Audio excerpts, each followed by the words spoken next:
Hey there, everyone. What is up? Welcome to night 2 of WWE Summerslam. It's Denise. I am live here from Minneapolis, Minnesota, and we are here for day 2 of SummerSlam. Now, let's talk a little bit about what we got in store for today, because we got quite several matches that we got up on the lineup. This is it. This is our day 2. What we get is what we see is what we get. And I kind of want to run down a little bit of what is in store for today. Let me bring up the card because I'm off the top of my head, I'm like blanking right now, so I might as well pull up the entire thing. Okay, so yesterday, by the way, was kind of a so-so night, so I think all of us here are hoping that we sort of follow this night 2 tradition, which is whenever a night 1 show it doesn't really go off the way we thought it would, we usually hope for better things for night 2, and usually night 2 is just a little bit stronger, so let's hope that today blows the entire weekend out of the water, because that is literally all that we can hope for right now. So, hey, we got Sami Zayn versus Finn Balor. There's a good chance, I don't know if they've said what is opening up this show, but I think there's a good chance that could be like an opener because of the way that these two guys work. I also thought Penta and Chad could open, but who knows? Maybe they could also be like a main event. Who knows? Anyway, so we got Sami Zayn versus Finn Balor, of course. We got Trick Williams versus Baron Corbin. We got the women's ladder match, which I'm so excited about. We got Danhausen versus Dominik. Excited to see what they do with that. I know that's going to have a lot of people talking. We also got Penta versus Chad Gable, and then again, Roman Reigns versus Seth Rollins. And yesterday's show felt like it went by really fast, and I think today's show might be like around the same time. I don't know, because I do feel like certain matches need a little bit more time. Like I can see Penta and Chad Gable taking up a good amount of time. Finn and Sami taking up a good amount of champ. Oh, and they have said that Sami and Finn are first. Oh, good to hear that. Okay, I was starting to think that there was the possibility of that. And then also the ladder match, I can also see that taking up some time. And depending on what it is that they do with Danhausen, I feel like that can also take up some good amount of time. So that's what I'm thinking, like, okay, let's see if these matches go by fast like they did yesterday, but in a way where we still felt like we got enough of them, or how, I don't know how the pacing is going to be for today's show. I don't know. But yesterday flew by so freaking fast. Like I remember looking at the clock and thinking, oh my God, if I was back home, it would be so freaking early right now. And so I remember thinking that yesterday. Okay, let's see what we got here, by the way, for everyone hanging out with us. Thank you so much for being here. I want to start off by thanking Shadhurka. I'm so sorry if I got that wrong, but I'll just call you Ayushdi Shurka. 2425 has sent in this very generous super chat. Thank you so much for that. Says, hey Denise, loving the interview content lately. BTW, I think you and Santi need to have a debate, or at least a long talk about night 1 of SummerSlam, because man, you two have two extremely polar opposite thoughts. Are you serious? Don't tell me Santi was like, oh, this show is amazing. I don't know. I haven't heard Santi's thoughts yet on the show because I've been kind of running around. I've been kind of running around all over the place over here. So I haven't had the chance to like hear what anybody has to say. But I didn't think that night 1 was that strong of a night. So I would kind of be a little surprised depending on how everyone else felt about night 1. But thank you so much for sending in the super chat, for showing some love, for supporting the content. And I'm really glad that you are enjoying everything. Thank you so much. We also got Mr. GRK Chef 13. What up, bro? He says, love all the interviews and vlog. Great job. Thank you. I dropped 2 new interviews again today. So for those of you who are keeping up with all the SummerSlam content, I dropped an interview with Ethan Page. And the interview that I really liked that I dropped today was the one with The Miz. So I had never interviewed The Miz before, and I had been trying, but for whatever reason is every time I tried to interview The Miz, like either his line was too long, or he had to go someplace else, or I went a different direction. Like it never happened. So the fact that it finally happened, I was really happy about that. And we had a really, really good chat. I was really, really happy with the way that interview turned out. And we got like a nice little lengthy 11-minute interview, which I thought, considering that usually these interviews are really fast, But the Miz takes his time and like answering everyone's questions and things like that. Like he is in no rush whatsoever, which is so funny. So yeah, so check out the interview with the Miz. I really, really think you guys will enjoy that one. Thank you so much, MRGK Chef 13. We also got McTaru. What up, McTaru? He says, what's up, DWO peeps and queen? Another happy SummerSlam day, and it's night 2, and I hope it's better than last night. Amen, McTaru. Let's hope for a damn good show. We need a damn good show. I'm being serious. I don't want to come off of, I don't want to feel, I think yesterday, like somewhere like, I don't even know at what point of the night, but somewhere yesterday, I started to feel like, oh my God, I'm struggling. Like I'm struggling to lock into these matches. What the hell is going on? Nothing's winning my heart over. Like that's how I felt yesterday. So today it's a brand new slate. It's a new day. Yes, it is. And now I want to, I hope that tonight gets me more excited and feeling good. That way I don't feel like exhausted by the time that we get to the next match, because whenever something is not good, you kind of get a little bored, whatever. And so if something is good, it keeps you like hot and going. By the way, we are 4 minutes away from SummerSlam starting. We also got McTaru. Holy shit, McTaru. Thank you so much for the really, really, really, really generous super chat, McTaru. Thank you so freaking much. He says, I'm up now, McTaru. Thank you. He says, also, I like to point out that I didn't realize during Nick Aldis' entrance song of my favorite band, Oasis was playing Morning Glory, and I go back and listen to it, and it was happy to hear my favorite band playing. So I saw everybody, like some people in the chat yesterday were saying that they were saying it was Oasis, but I'm not that familiar with Oasis besides like Wonderwall. Wonderwall is like their only song I really know. Like I don't really know their catalog of music, so I really wasn't too sure. But I did see some people kind of throwing that out there, and then afterwards I did see it on the timeline, like people saying, oh yeah, it definitely was Oasis, and then I think Nick Al just talked about it. So yeah, that's really cool, by the way, because regardless, Oasis is a notable band. Again, I only know Wonderwall, but other people know more songs than I do from Oasis. So I think a lot of people were like, oh shit, that's pretty cool. I feel like whenever you get anything that's not fucking Def Rebel, it feels a lot more just better, obviously. I know a lot of us wrestling fans, we want to see, hold on one second. Am I even, okay. By the way, I'm going to bring in the audio once the show actually starts. I know a lot of wrestling fans are tired of hearing these like boring theme songs or like these shitty theme songs that Def Rebel does. So the fact that they actually gave them like something cool is really nice. McTaru, thank you so much for your generosity, man. That was so nice of you to send in. We also got Nylan here. It says night 1 as 8 out of 10. Io Sky. We can't. Here's the thing. You can't call Liv Morgan mid-Morgan when you thought she was the best match of the night. Nylan, what are you doing? You can't call her mid-Morgan if she was the best match of the night, part of the best match of the night. What are we doing? What are we doing? Thank you, Nylan. We got Brandon Rosen here who says, hey, Denise, loved your interview with Lyra. Love to see she's fully into this new character. Oh, I agree. She was having the best time, and her interview, let me bring the audio. We're starting.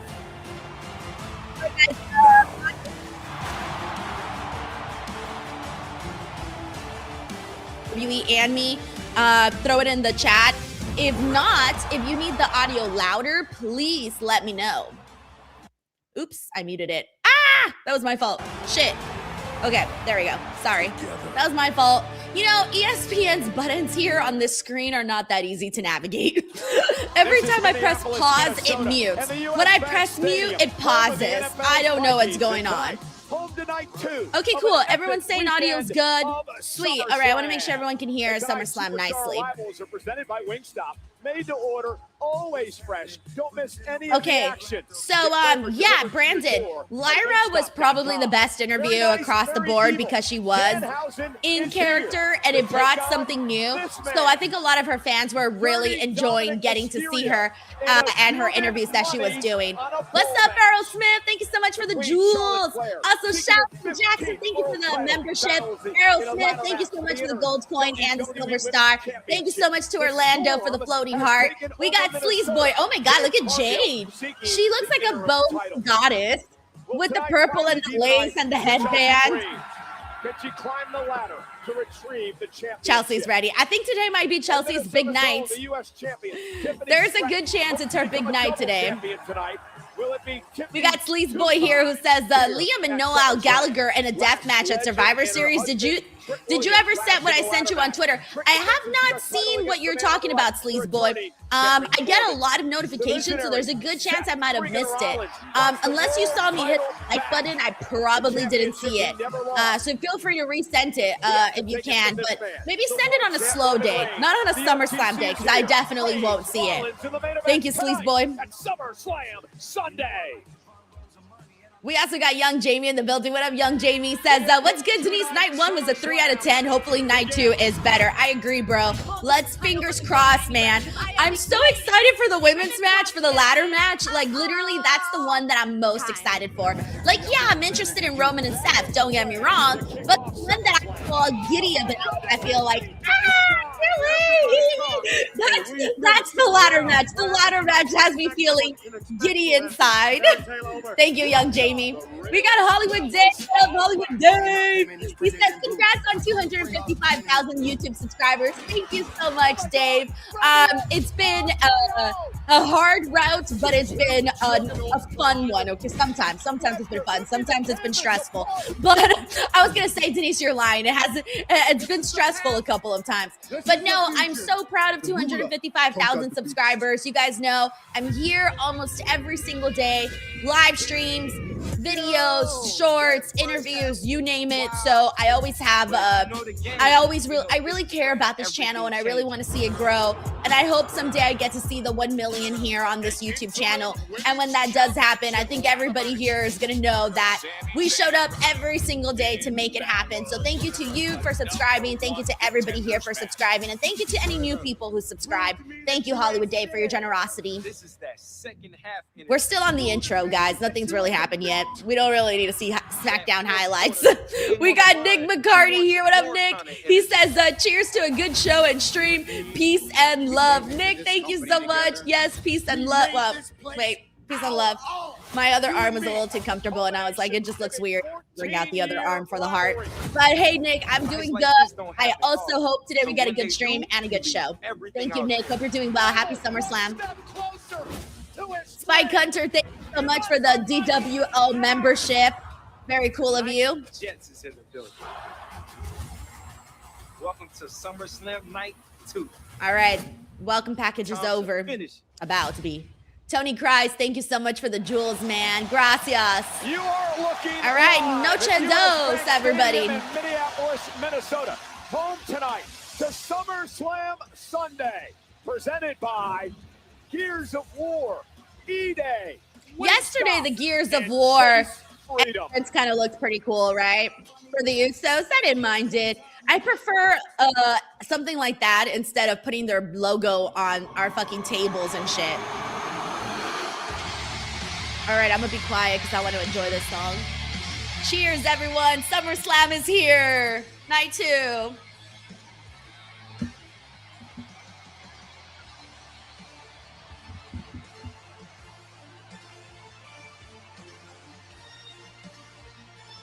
This song always hits like fucking crack, man.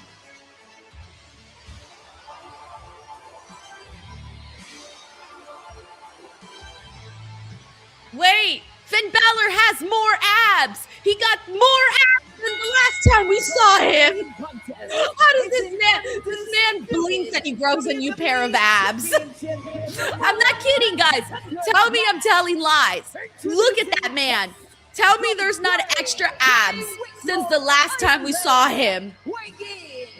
I'm telling you. Look at him right now. When he takes off his jacket, there's extra ones in there. 10 years ago at SummerSlam, Finn Balor would win the inaugural Universal Championship. But he was injured in that match. He was forced to relinquish the title one night later. And now Balor seeks an opportunity at his first world title in a decade. I think Finn Balor said he went like 20 years without eating carbs. Insane. I believe it. I believe it. You don't got to tell me twice. Brought to you by the new comedy Super Troopers 3. Dude, they had the Super Trooper peoples at the takeover, and I don't know how many of you guys saw my live stream from the takeover. Those Super Troopers legitimately scared the shit out of me because I was just starting my stream and they came from behind and they were like, "You're arrested." And I was like, "What?" Oh, and like they completely caught me off guard, like legit. I was like, "What the fuck is this?" And it took me like 2 seconds to realize, oh, this is a bit. I'm like, because no normal security would actually be dressed like that. But they literally scared me though.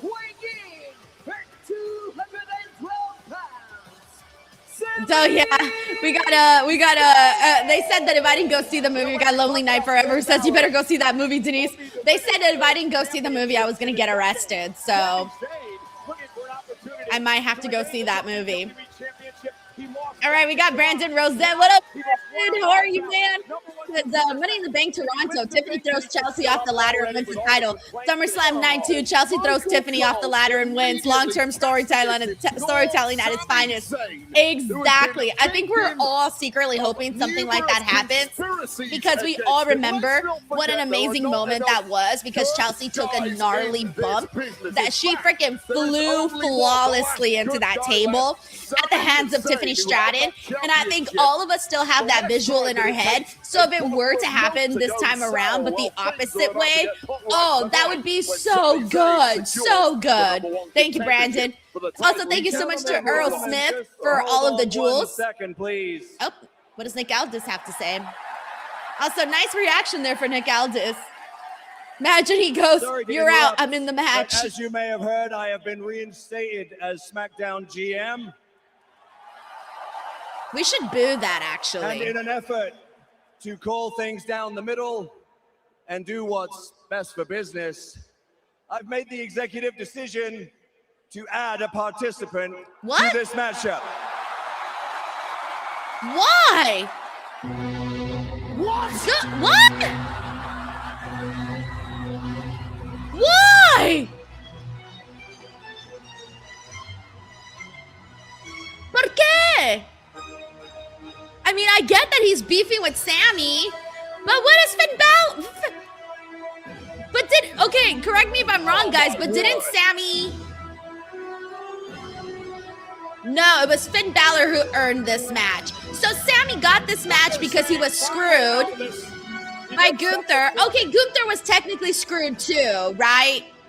Okay, because I'm trying to remember the tag team match at Saturday night's main event. Sami and Gunther were both screwed in that match by Nick Aldis. Remember that? But then that led to the actual match. So then that's why Sami got this match, and Finn Balor actually earned it. Sami Zayn is throwing a fit in the ring, but you can't blame it. What about Finn Balor? Finn Balor was expected a one-on-one. Yeah, Finn Balor's the one who's kind of screwed in this, although it doesn't really look like he cares. Sami Zayn's slipping out, but Finn Balor doesn't really look like he cares.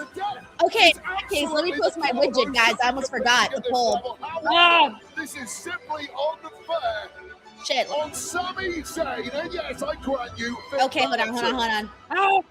Try to get it up. If you want to get it up, Blue Chip promo code Denise. What's the one more thing? I already posted the poll, y'all.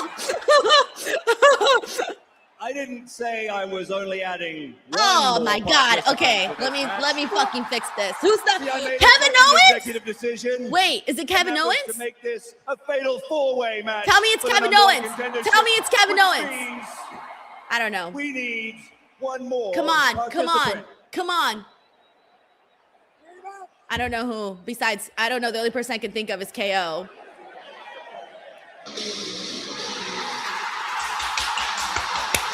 Let's fucking go, baby! Let's fucking go! Guys, he's fucking back! Okay, now this, my friends, this is how you wake people up. All right. There you go, guys. I adjusted the poll. Get your motherfucking votes in, y'all. Get your votes in. Who do you think is winning this match? I say 4 all the way for KO. Kevin Owens is back, by the way. For everyone here who remembers, and for those of you who may be new, in case we got any casuals, Kevin Owens looked like he was going to be, there was a chance his career was going to be over. We didn't know if he was going to be hurt from this brutal, neck injury that he had sustained. We did not know if he was ever going to wrestle ever again. Like, legitimately, we did not know he was going to wrestle ever again. There have been wrestlers that have been, their careers have ended. They've been gone forever. And thankfully, Kevin Owens is back, and he wouldn't be in here if he wasn't healthy. So, yeah, man, this changes everything. KO for the dub, everyone. This place has come unglued. By the way, we got Nyland here who says, too much female talent to only have one match on one card. Agreed. We got Big Willie Style. Thank you so much for the gold coin, bro. We got McTaru here who says, Sleazy Boy was talking about Oasis band. Those are the brothers of Liam and Noel Gallagher. Ah, see, I told you I don't know that much about Oasis. Thank you, McTaru. Against Sami Zayn. I love it. There's like people crying in the audience right now. KO also, right before he left, was literally having a run of a freaking lifetime. He had been out there, wrestling Sami Zayn, wrestling Cody Rhodes, and he had some pretty like hellish battles right before he got hurt. So like, I hope he picks up on where he left off. He was thoroughly missed. We got Infamous Raider Loco. What up, Frank? He says, happy SummerSlam day 2. Lil Loco and myself here we go. What's up, Lil Loco? Myself here again for both. I enjoyed day 1. Not sure what the fuss is about, but looking forward to day 2. Chelsea, my pick for the match. Let's effing go. I love your positivity, Frank. Keep it going, man. Keep it going. Also, thank you to Lucy Ramirez for the jewels. All right, here we go. Here we go. Bottled up angst. Kevin Owens takes the fight to Gunther and Balor. Dude, like, we were scared that, like, he was never going to wrestle again. We were, like, I was scared. I thought we would never see Kevin Owens in the ring again. We had hopes for it. Sami Zayn is still in shock. He hasn't even moved a muscle right now. Another one in the far corner. But I really think that Kevin Owens being gone, made you realize how much he was missed, how entertaining he is on the show. Like a true gem.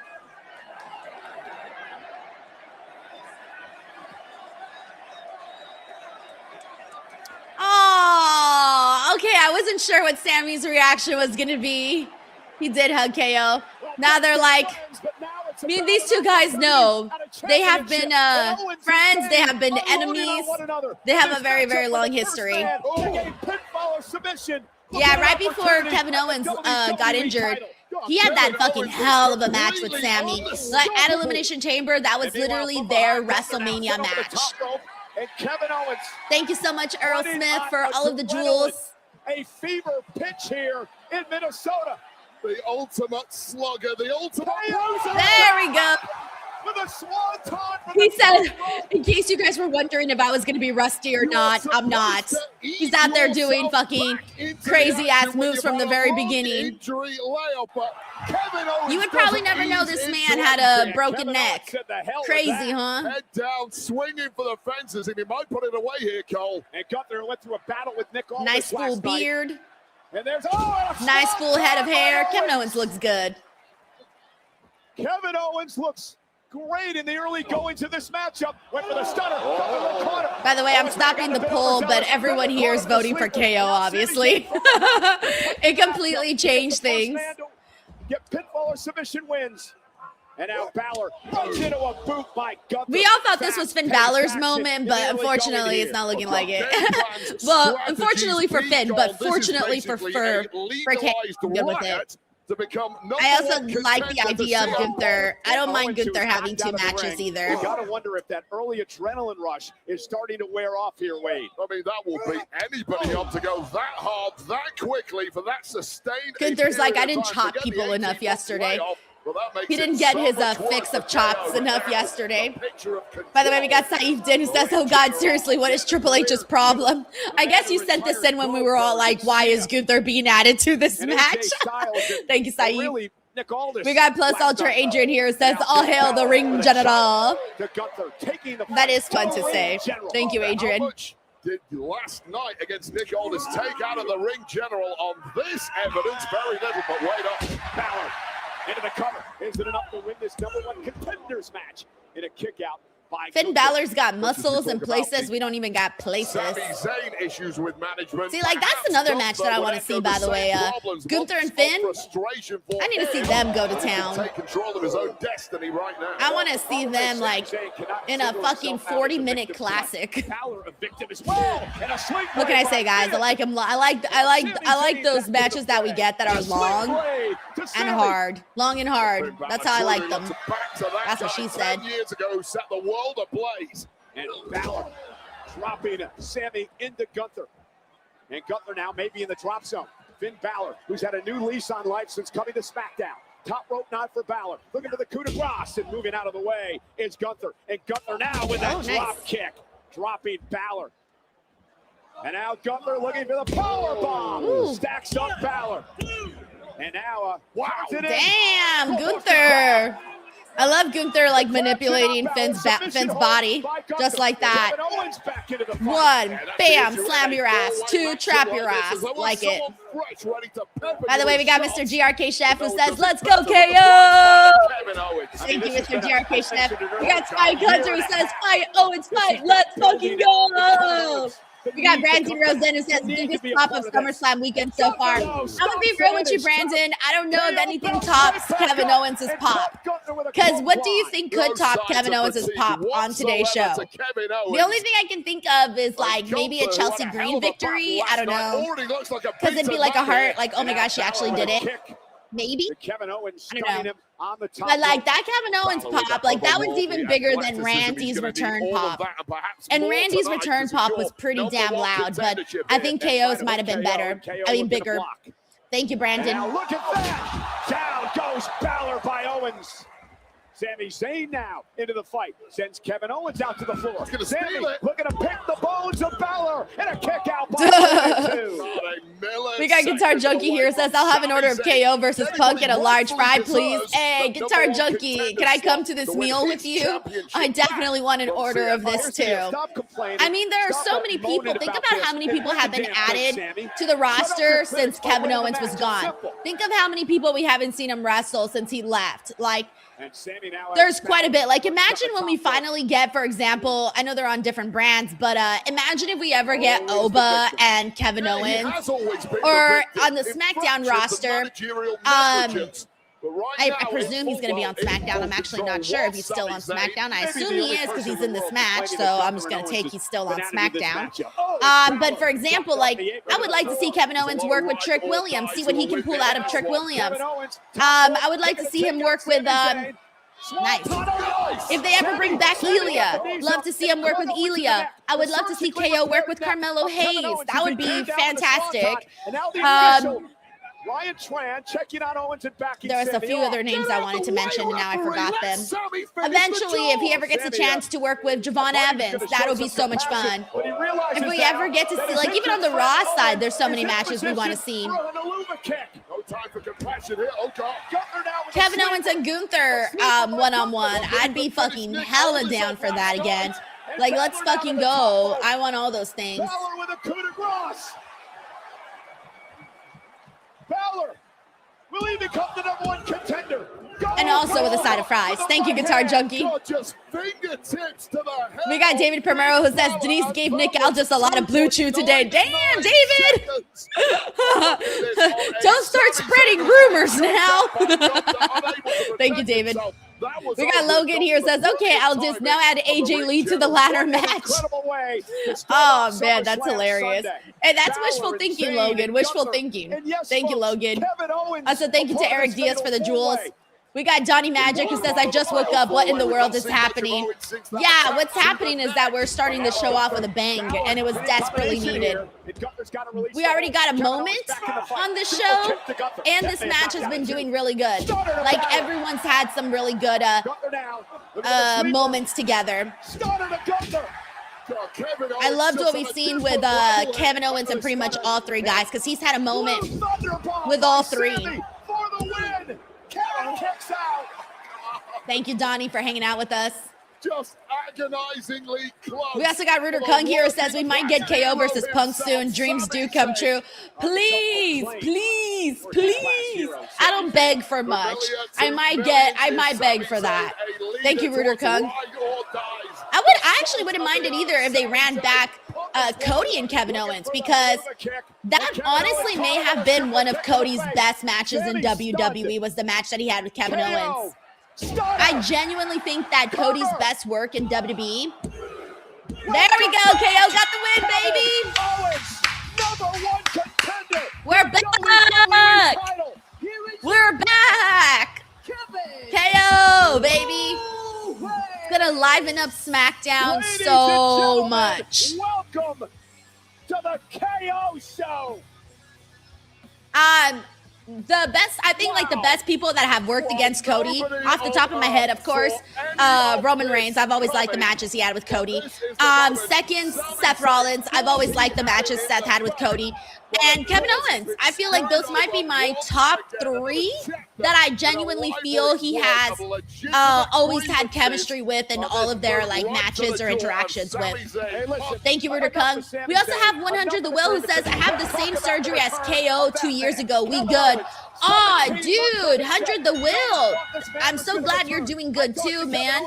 And that's you know, that's a pretty serious thing to come off of. Very, very cool that you got through that and that you're good and that you're you know, doing your thing. Thank you, 100 The Will. We got Rahul Patel here, who says SmackDown men's division is now cooking. Let's fucking go. Yeah, Sami doesn't look too, he looks a little sad right now. I think he's torn, because he's like, this was supposed to be my moment. And now Kevin Owens got this moment, which, by the way, now that means Kevin Owens is gonna get his title shot, right? Just witnessed a classic. Every shenanigan has led to this. Yeah, he's the new #1 contender for the undisputed WWE Championship. Sorry, I had forgotten the stipulation. Kevin Owens is gonna go on to face CM Punk. Yes. Sorry, my brain was like taking its time here. Let me mute the commercials. Hey, you stop laughing, right?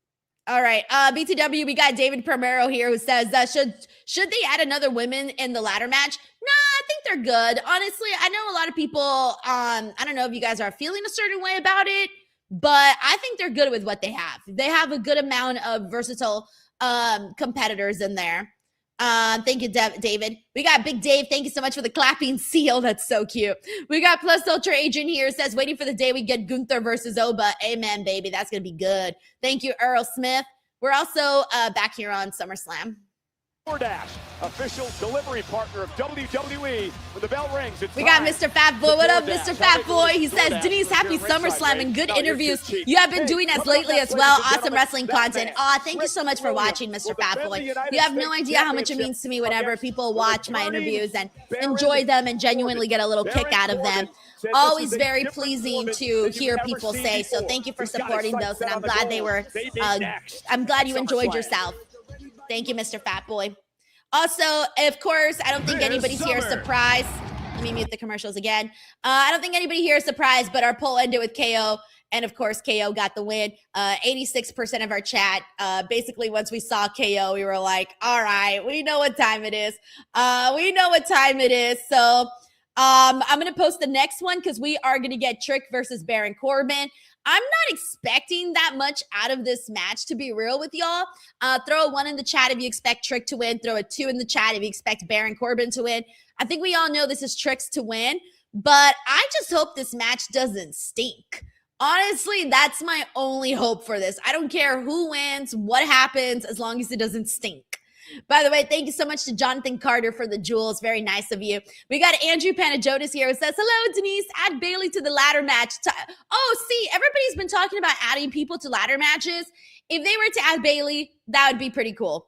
But anything else would feel a little unnecessary. Well, actually, if anybody deserves to be added, it's Nia Jax. That girl got screwed. Not once, but twice on those qualifier matches.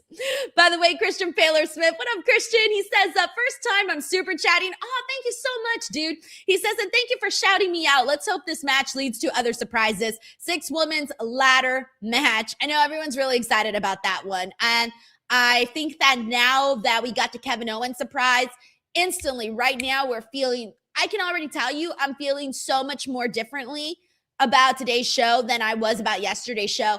And we always talk about how the opening match sets the tone of the night. It sets the expectations for the day. And I feel like if we already got a good match and we already got a great moment, then, my friend, I think those are I genuinely think that that's going to tell us that this show should, for the most part, do a lot better than yesterday. Also, I'm wondering if Kevin Owens is going to win the ESPN moment of the night. I feel like he should, right? Maybe Kevin Owens should definitely take that. Did they ever say, by the way, who won yesterday's moment of the night? Did anyone see any of that? Because I haven't seen who won the moment of the night for night one. Also, Christian, thank you so much for the super chat and for supporting here. Thank you to Dr. Summer Vibes for the jewels. We also got Tired of TV Yankee T. Thank you for the jewels as well. And Earl Smith, thank you so much for the jewels. So freaking cool of you to send in. Thank you, man. Thank you. Thank you. All right. We're in a commercial break. So I'm going to go ahead and do some, I'm going to do the acknowledgement segment and give some shout outs to some people who are here with us today. I'm going to scroll up a little bit to give some shout outs here. But we got we got Michelle Wagler here who says Bailey won't be added. It'll be Stephanie Becaire. Ooh, see, I wouldn't be mad about that either because I do love me some Stephanie Becaire. But again, guys, if anyone's going to be added, Nia Jax got screwed. We also got Joseph Donovan here says, fight. Owens fight. He did definitely fight because look at him. He's back from a possible, injury that could have ended his career. We also got Reggie in the building. Shout out to Ron Stollup with us here today. We also got Retro Slam in the building. What up, Retro Slam? We got It's Rico the 99 who's here with us too. Shout out to SBT on Twitch. We got LeMaine Jaw hanging out with us. Shout out to Empress here today too. Thank you so much for hanging out with us and having a good time, hopefully having a good time. We also got Jay Golden in the building who says, don't care who wins the women's match. Julia got screwed. She did get screwed. I heard she got more than screwed. I feel like it was, a lot of people were saying it felt like a burial of Julia, which is freaking sucks, guys. But I don't know how to say this, but I just don't think that it's working out right now for Julia in WWE. And even though I know myself and a lot of you guys want it to work out, that's an entirely different thing, but it doesn't seem like it's working out. By the way, we got Kara. Oh my gosh, guys, they finally fixed it. So I didn't notice that yesterday. Everybody was sharing on Twitter that apparently they had a spelling error during the graphic that said commercial break, we'll be right back. I didn't notice it yesterday. And I logged in today on Twitter yesterday and I was like, oh shit, no way. And then right now they just showed it and they corrected it. Thank you, Kara. I don't understand. I feel like you should always double check, especially if you're creating graphics for a big broadcast. If I was the graphics person for a show like SummerSlam, I would make sure my spelling is correct, right? It's different if you're doing I don't even know, something in a rush but it's not going to go out to the masses, to millions of people. If you're doing something for millions and millions of people, you'd hope it'd get right, but who knows? I don't know if they use AI or what. I have no idea. All right, let me bring the audio. Bringing the unmistakable retro. Also, shout out to Kobe. We got CJ Styles. We got Tezzy Tez. Thank you so much to Jersey Dad for hanging out with us. We got Tyvon Sanders here with us too. Brother Love, WWE Hall of Famer, the Iron Sheik, and a special Ichiban Hulk Hogan figure. Pre-order LJ at WWE. By the way, he also says, I saw a match card and that was enough to tell me that today's SummerSlam would be better than last night. But I still feel like last night had a lot of potential. This is the match I'm most concerned about, guys. Trick and Baron, I'm going to be real with you. I'm concerned about this one. I fear that this one's going to be what yesterday was with the fatal, with the women's six women's match. By the way, we also got Corinda Snowden here with us.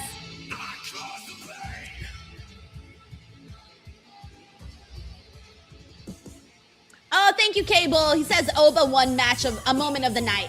Oh, yeah, that figured as much, right? We all pretty much expected that. I just didn't actually see them give it to everybody.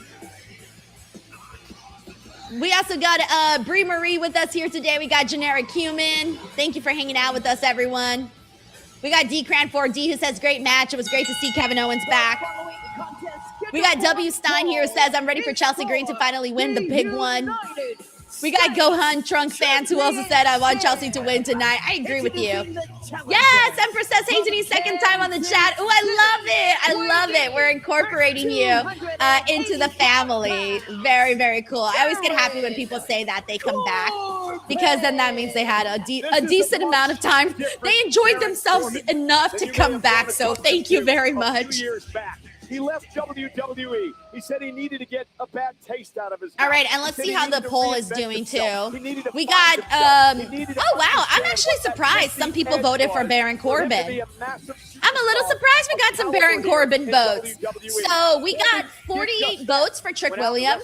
That's 66% of the voters so far. And, oh, actually 48 now. Sorry, 49 now. 49 votes for Trick. 27 votes for Baron Corbin. I'm surprised we have Baron Corbin voters. What? What? All right, and for those of you who are new here and you're like, how do I vote, Denise? Damn it, what do I do? All you gotta do is throw the number in the chat. So whether you're watching on YouTube, Twitch, or Twitter, all you gotta do is throw a 1, for example, if you think Trick is winning, or you throw a 2 in there if you think Baron is winning. Oh, Lil Yachty, boo. Is he getting his own entrance, or that's just his pre-entrance? Okay, I get it. It's like a pre-entrance. Ladies and gentlemen, I'm sorry, but I don't think Lil Yachty's really bringing much to the table.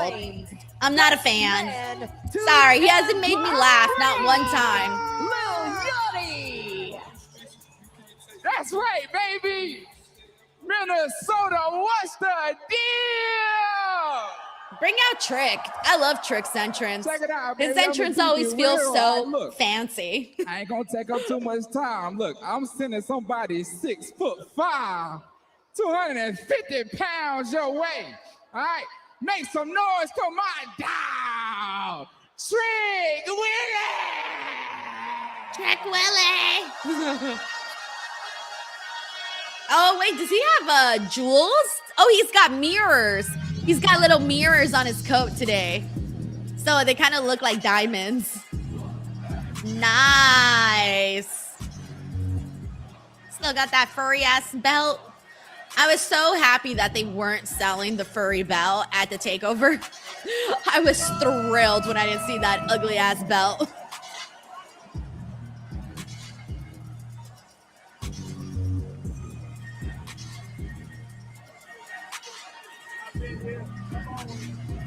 I don't think anything tops, though, his WrestleMania fit with the big ass train that he had. That was really good. But I like the idea of him kind of razzle dazzling the white coat to make it like a little special for these PLEs.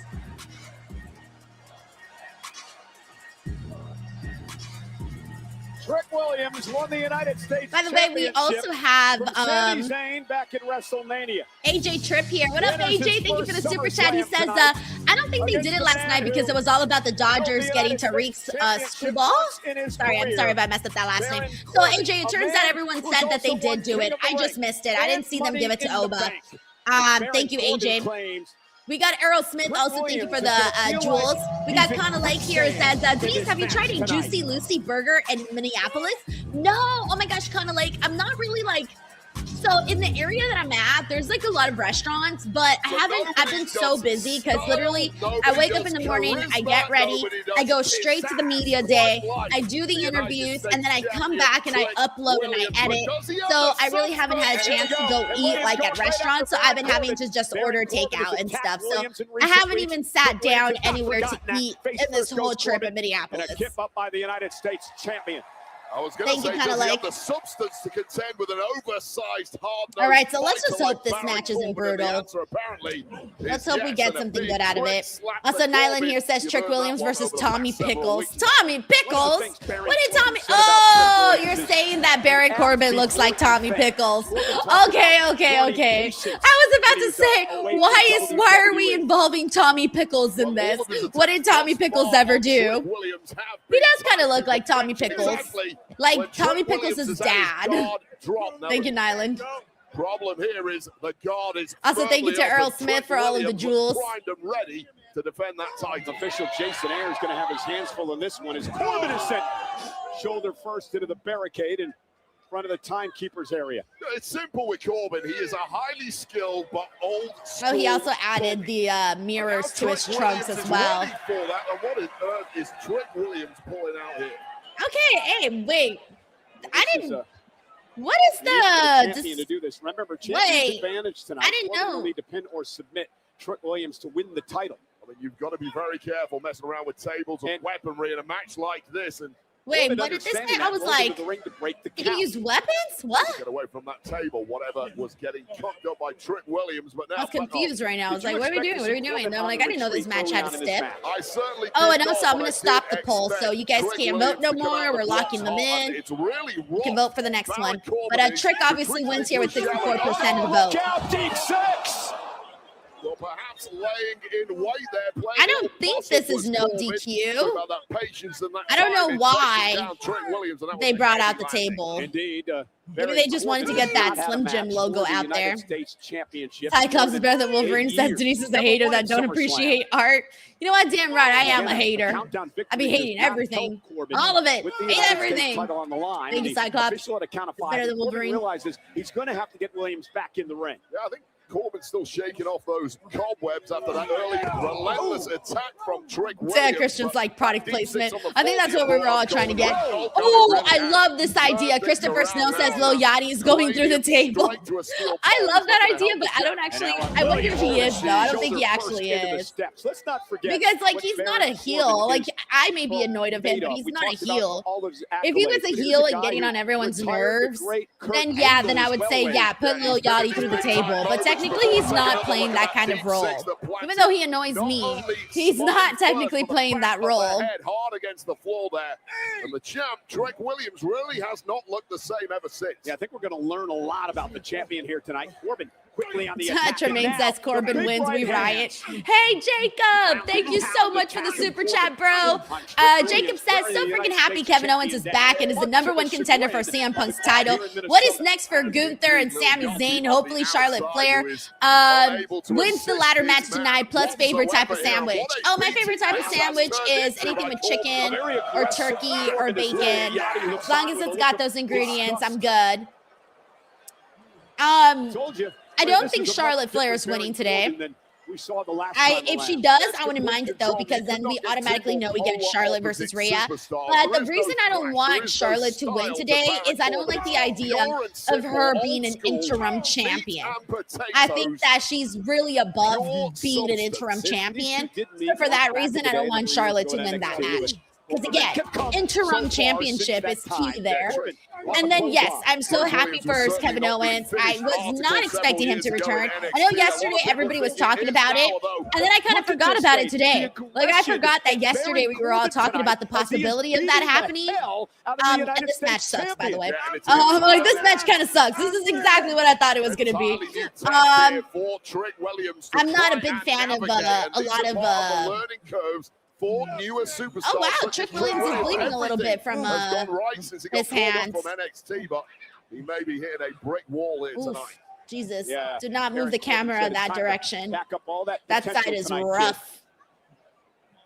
Again to Williams, who's just trying to. Yeah, I feel like trying to get himself a little bit of breathing. Okay, there we go. The crowd's kind of starting to wake up again. They're like in the exchange here of rights. And Corbin out. Okay. We're getting there. This hasn't been this isn't as bad as the 6-woman tag yesterday, so I guess, but it's like only like a little level above it. And I mean like a little one. Oh, look, yeah, get rid of Lil Yachty. Yo, I'm gonna start rooting for Baron Corbin. If he goes after Lil Yachty, if Lil Yachty does end up getting through and put to that table, Baron Corbin's about to become my favorite wrestler ever. Baron Corbin's gonna win me over. Lil Yachty with the trick stick. And Baron Corbin now retreating. Okay, see, yeah, we don't need this. We don't need this. Referee, pay attention. He has no idea that freaking Lil Yachty was out there taunting Baron Corbin with that kendo stick. There's the neck breaker by the champ. So yeah, Jacob, the last question that I didn't answer from your super chat was what's next for Gunther? No earthly idea. Although I think it would be kind of cool if we saw Gunther and Finn Balor do something like one-on-one. I think that would be fun. So I guess that's my pick because Finn Balor doesn't really got anything else going on. Thank you, Jacob. Indeed, and it'll be shucky, ducky, quacking all night. if his man Trick Willie puts this one away. Take another look. But a high impact. We got Stephen Reacts and says, although I literally couldn't care less about who wins the United States Championship match. Well, I care about who's champion because I do want to see Trick Williams succeed. And I think that he's doing, I think he looks good with the United States Championship belt. Corbin raking the eyes yet again. The official did not see it. That's a cunning veteran tactic. Referee knows something happened, but it's just not that hot. We got Plus Ultra Adrian here says, how long before the kendo sticks get sponsors? Honestly, I wouldn't be surprised if they're working on it already as we speak. Yesterday we joked about how the kendo sticks are going to have sponsors. The thumbtacks are going to have fucking sponsors. Pretty soon the wrestler's tape is going to have sponsors. They're going to put sponsor logos underneath their shoes, like when Andy writes his name on the Toy Story dolls. That was it. Can't believe that didn't take Baron Corbin Toy Story out. toys. He's slowly trying to make it back to his feet. He did get pie-faced by Corbin a little earlier. Thank you so much, Adrian. And Trick got caught. Almost went for deep six again. Corbin with a boot drops the champ to a knee. Like, I genuinely think that they would have been better off. Like, I get why Baron Corbin is in this match, right? Because Baron Corbin is a vet. He came back. He's a vet. I'm sure they want him to work with Trick to help him get even better. Cool. But personally, I think Trick Williams would have worked better in a match with a different kind of wrestler, like needs to try to go to his more of a faster paced wrestler, so that it could just be like a far more entertaining match, because I feel like we've had a string of Trick Williams matches that have not been memorable at all. And if it keeps going, I don't know, man. They can't keep putting them in mid matches and then, let me rephrase that. They can't keep putting him in mid storylines, there you go, and him having matches that are not good, because eventually, like, what's going to be the point? And little Yachty now engaged in a tug of war. Baron Corbin, you don't want that furry-ass belt. Okay, maybe Trick Williams, maybe Lil Yachty is going to go through the... Oh my God, that was so lame. Oh my God, that sucked! That sucked! Corbin with the title off the face. Wait, Baron Corbin used the title? Oh shit, Baron Corbin taking this? Cover. Corbin wins the title. Here is your winner and new United States Champion, Baron Corbin. Well, we knew Baron Corbin was dangerous, but now he is opportune. I don't know, guys. I don't like it. I don't like it. I don't like it. I hate it. No, guys. A very aggressive Baron Corbin I think wins the United States Championship. All right, well, there you go. They're going to continue this feud with Trick, and they want Trick to chase the belt. That's far more entertaining, so I guess that's why they did it. Having the heel and Baron Corbin win, but I mean, hey, I guess that's why they brought him back, right? Clearly they had this idea in mind. But yeah, no, I actually don't think it's the best. I feel like it moves the division backwards. Putting the title on Baron Corbin, I feel like I miss the days of your champions, like when Sami Zayn kind of started off that whole fire, like that little fire run. Carmelo, Ilya, and Sami, Ilya, Carmelo. That was like the hot period of the United States Championship. I fear the United States Championship is going back down to... he had to raise that furry ass belt. I'd be like, someone edit the fur out of this damn shot in my photo. I feel like it's I feel like for a while there, the United States Championship was one of the most exciting matches to watch every week on SmackDown, and now it's not really. It hasn't really felt that way in a long time. It really hasn't. So I'm just a little bit more, I'm a little bit let down right now with the United States Championship picture at the moment. But hey, good job for Baron Corbin. All right, we got Jane Gwynn here who says Kendo Sticks brought to you by Twix, aka Kendo Twix. Hey, Jay, put you in the marketing advertising department. All right, so Twix for Kendo Sticks. And then we had Tic Tacs yesterday for thumbtacks. Come on. We're out here. Oh God, WWE do not take our ideas, by the way. And if you do, we at least want a little 10 to 20% of the 10 to 20% of the deal. All right. Okay. Oh, let me bring the audio back. It's ladder match time, guys. Woo! All right, let me bring the widget. Also, we were wrong.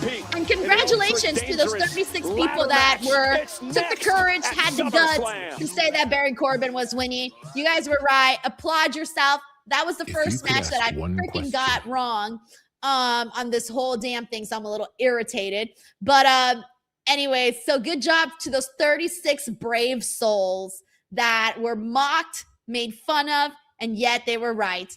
All right, so heads up, guys. I can't actually put 5 people into the poll here. So I'm gonna put the ones that are probably most likely, because I can only put 4 names and there's 5 people in this ladder match.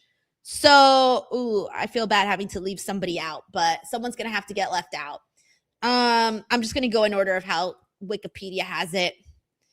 Oh no, that means that means Lash would get, okay. I'll put Charlotte Flair.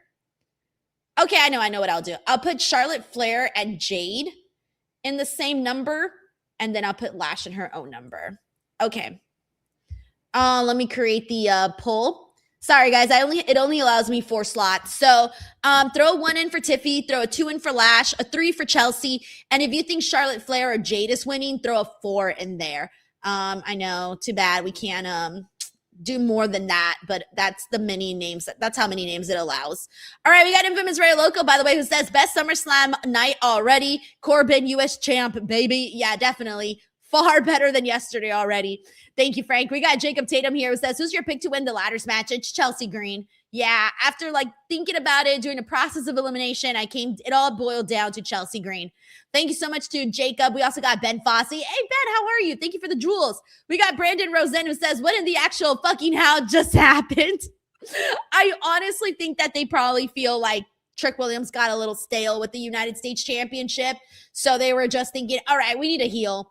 We need a heel on this damn division to take the title off of him. And let's be real, they didn't really have any other that I can think of. Correct me if I'm wrong, but I don't know what other heel could have come in and taken that title from Trick Williams. So I really think that was the sole purpose that they brought in Baron Corbin for. Thank you, Brandon. We also got Night Wolf here who says, I'm glad Baron won. Sorry, Trick sucks, my opinion. Well, I mean, look, I know the matches haven't been too good. So this is actually what I fear is going to happen, or I hope this doesn't happen. That's why I feel like they got to keep Trick's stories really hot, because the matches have been not good at all. And I fear that once more people start to pick up on that, they're going to be like, ooh, you know what I'm saying? So they got to keep his stories hot at the very least. We got Dan Jackson here who says, sub DD, at least no more bushy belt. I know. I'm so happy about that. I'm so happy. I hope Baron Corbin does a segment where he burns it. Burn it down. We got Matt Alik here who says, Triple H definitely hates the youth movement. Shaking my head. Thank you, Madalik. We got Earl Smith here who sent in some jewels. Thank you. We got IJN Suko here who says, match of the night. Congrats, Bishop Dyer. I mean, King Corbin. It's got like 50,000 names at this point. He's a nice guy, though. I really like Baron Corbin a whole lot. We got Doc Rollins here. What up, Doc? Thank you so much for the jewels. Also, thank you to Go Hand Trunk fans for the jewels as well. Really thank you for that. We got Mr. GRK Chef 13 who says, why doesn't the WWE just vacate Rhea's title and just give her a title shot when she is cleared? I never liked an interim champion. I never liked an interim champion either. But like I said, I feel like maybe, well, one, they love Rhea. Like Rhea she's a favorite there. And she's Rhea. She's Rhea Bloody Ripley and she's very popular. So I feel like that has a huge reason to do with it. And then also, I don't think they're actually expecting her to be out for that much longer. Thank you, Mr. GRK Chef 13. Plus, they probably don't want to have to go through all of that. They're like, it's just easy. She'll beat the interim champion when she comes back, and we can pick up where we left off. Thank you so much, Doc Rollins and Jesus Zanos for the really, really nice little jewels here. And Errol Smith as well. Also, thank you to Dr. Summer Vibes here, 1990. Jesus Zano, thank you for the jewels. Joseph Ramus, yo, thank you so much for the loot box. That is so cool. Thank you, thank you. Errol Smith, thank you, thank you. We got Craig Woodhall here who says, Tiffy wins. WWE only knows how to book one women's story. Look, I'm not going to sit here and lie to you, but yeah, they do sometimes only focus on one story. And if we get lucky, they even focus on a story. Man, I mean, look, if they wanted... Made to order, always fresh. Get flavor delivered. Yeah, I still don't think, like, Jade and Charlotte are the ones with the real story within each, like, with each other in this matchup. They shouldn't have even been in this match. They should have had their own thing, whatever. Too late for that. But at least that, I imagine, will play into this actual matchup, though. But they're really the only ones that got anything going on, though. And even then, it hasn't even been that great. They've been making some weird-ass calls. Thank you, Craig. Also, thank you so much to KM Harris. KM, how are you? Thank you for the jewels.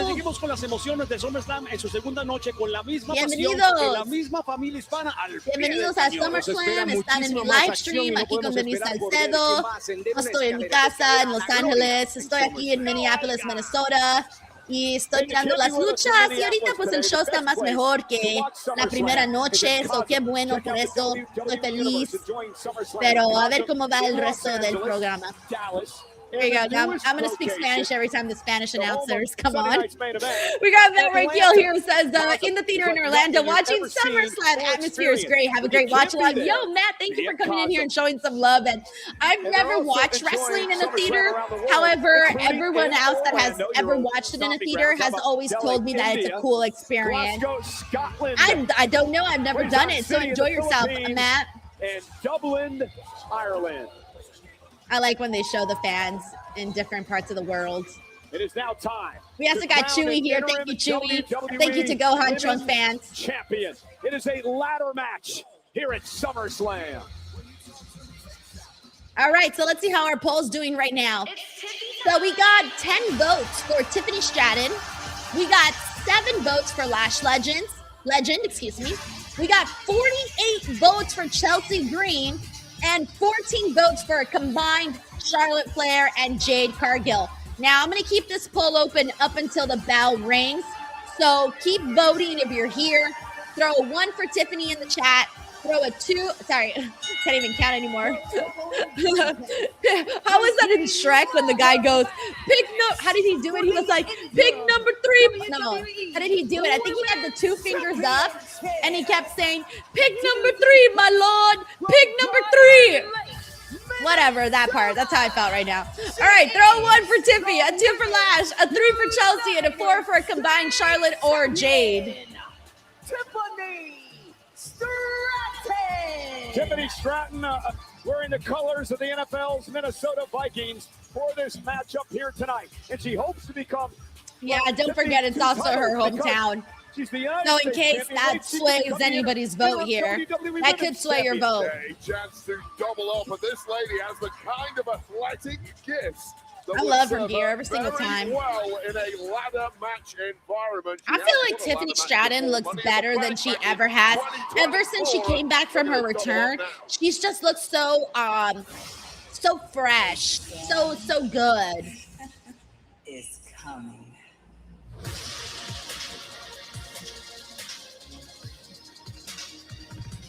We got David Primero here, says prediction, Blake interferes and helps Chelsea win. Ah, I kind of like that. Okay. Oh, look at Jade's gear, guys. She got a deep... Oh, I love the jacket, but I love the deep V, like all the way down. The deep V is really cool. The little ruffles. The ruffles really make it stand out. Jade Cargill with her gear paying homage to the late, great Prince. She's a huge fan. Oh, okay. She's paying tribute to Prince. Oh, that's why she has the ruffles. Okay. I didn't realize that. Yeah. Okay. No wonder. I was like, that's a bold choice to go with the ruffles. Thank you, David. Tracy! There it is. Tracy!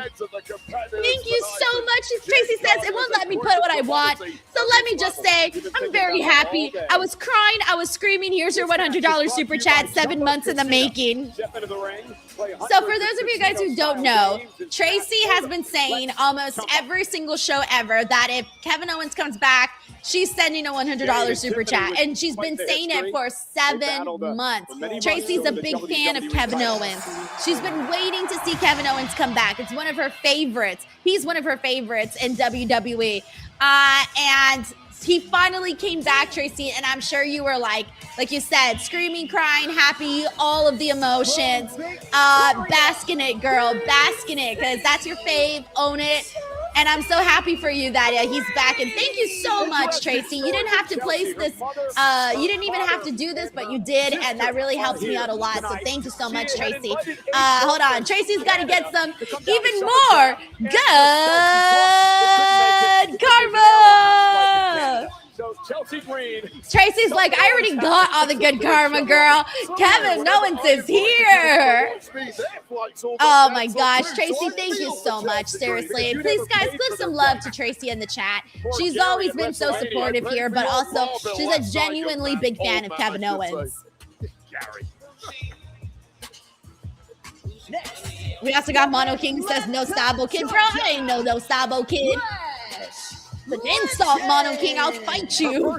We got Earl Smith. Thank you, Mono King. We got Earl Smith here. Thank you for the jewels. We also got Cyclops is better than Wolverine who says, yeah, Princess from the city of Minneapolis. Oh, good to know. Good to know.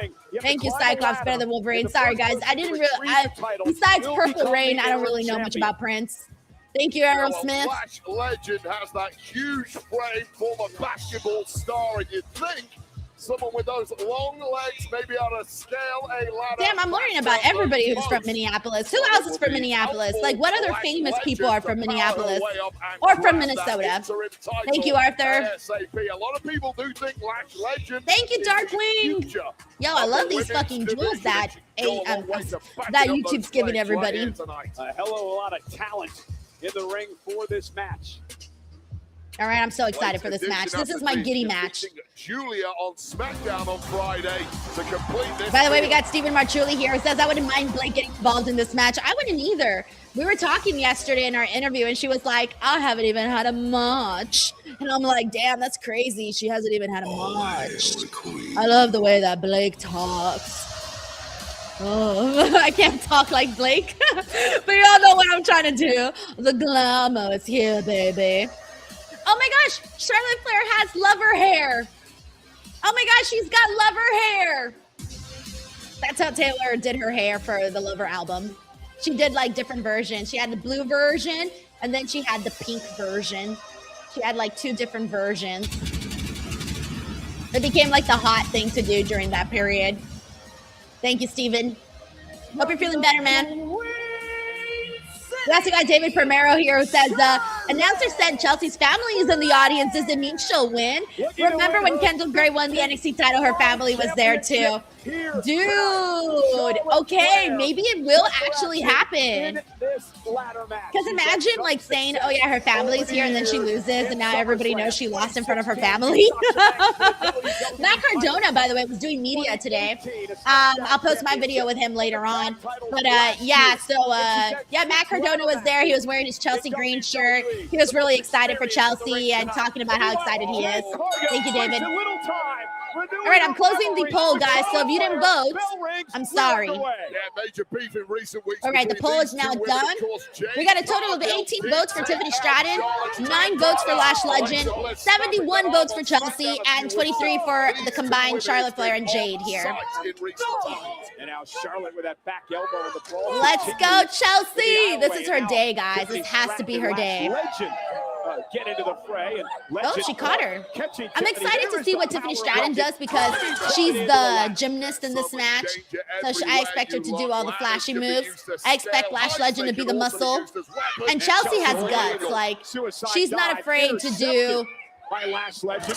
She's not afraid to do the death-defying stuff. Ladder. Legend dominating. That was like a horizontal choke slam into the steel. And feeling good right in the early goings here is Lash Jade is so Legend, funny. but getting those ladders into the ring is often quite cumbersome and time-consuming, and Lash Legend. Sorry, I'm laughing at Jade because she's just there getting her head kicked in by Charlotte. She's just hanging, like she's just there, like not even moving. So funny. I was going to say in the early goings, I expected Tiffany Stratton and Chelsea Green to maybe team up. They have been tagging lately on the SmackDown. Okay, Lash kind of getting a good little amount of time here to Charlotte Flair. Little focus here. All right, Lash and Charlotte. All right. Opportunity to set up the ladder. I do want to mention Charlotte's gear tonight, dedicated to Scarlett, a young super fan who is battling brain cancer. Sadly, passed away last month. Oh my God, I don't even want to know. That's so sad. I don't know why things like that happen. Just awful. Charlotte said, "Diamonds are forever. So is Charlotte and Scarlett." Scarlett's family here tonight. Fuck, man, that makes me so sad. I don't even want to think about it. So sad. My God. Spine first, tailbone right on the steel. And how dominant has Lash been in the early going in her first ladder match? Yeah, she's been absolutely superb. I mean, it's a different skill set that you're. I feel like Charlotte has really Lash Legend was simply born with it. Over the this years, new era of Charlotte has felt so matches, 4 ladder matches. How do I say this? Like, she kind of went from this, like, she kind of had like a dark period when she returned. I feel everybody was booing her. Nobody wanted anything to do with Charlotte. And then when she linked up with Alexa, she started changing her gear. She started wearing all these bright colors. Like, things started changing for her. I feel like she came out of the darkness and into the light. Not to sound super cheesy, but that's just what it feels like. They've been very successful teaming together. No, let's see how long that remains. So far right now, Tiffany and Chelsea are still chummy with each other. But let's see if that lasts. Chelsea might have a game plan. Who knows? Tiffany was hesitant in the beginning to befriend. By the way, we got Brandon Leon. Hey, Brandon, thank you for the super chat, man. He says, Chelsea wins just the way Tiffany won Money in the Bank off the ladder match through the table. Brandon, you, me, another person, and a lot of other people have been saying the exact same thing. They need to do it that way. If Chelsea's winning, they absolutely got to do it this way because it is going to be a full circle moment, and we rarely get those nowadays. We don't often get full circle moments, and when we do, we like to bask in the glory of it all. Thank you, Brandon. Matchup, there's always a fresh pair of eyes burning. Also, Dawn, thank you so much for the sun balloon. Thank you, Dawn. Ladder as a weapon, completely legal in this Chumba. match. Chumba Casino, bro. You have no idea how many times I've done Chumba Casino ads. Chumba. I wonder what, look at this. Again, Lash Legend powering Charlotte up on her shoulders. And Lash now in a military. Yes, big strong girl. Let's go. Big strong girl. Nia Jax is thinking like we say, big strong boy. Big strong girl. Come on, guys. Wake up. This is a ladder match, y'all. Get hyped. Charlotte Flair and Jade Cargill. McTara says Charlotte's hair being like Alexa's hair. Oh, yeah, she also has the pink. Oh, they have best friend hair. Yeah, best friend hair. That's cute. Thank you, McTaru. It looks really cute on Charlotte. I almost feel like she should keep it. If I was a blonde, I would totally do my hair like that. But I'm not a blonde, so. I've always wanted like purple or blue, though. I've done blue, but it didn't look so good because I did it myself. So I got to get it professionally done for it to look good. All right, Tiffy and Charlotte. Hey, guys, Tiffy and Charlotte.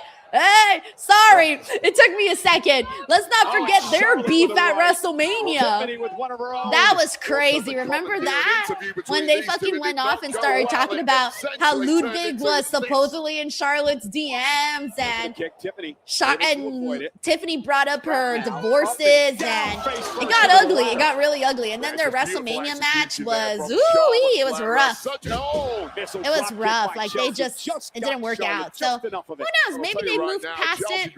We don't know. Some of the most sickening ladder landings in the history of women's wrestling.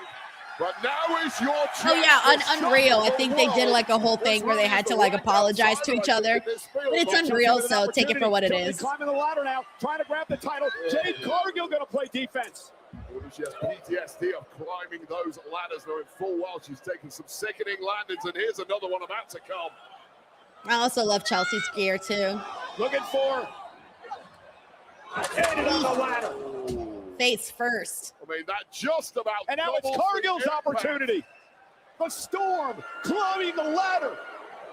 There's been a lot taken out of Jade Cargill early in this one. There's a slow climb, and it's not fast enough. Tiffany Stratton.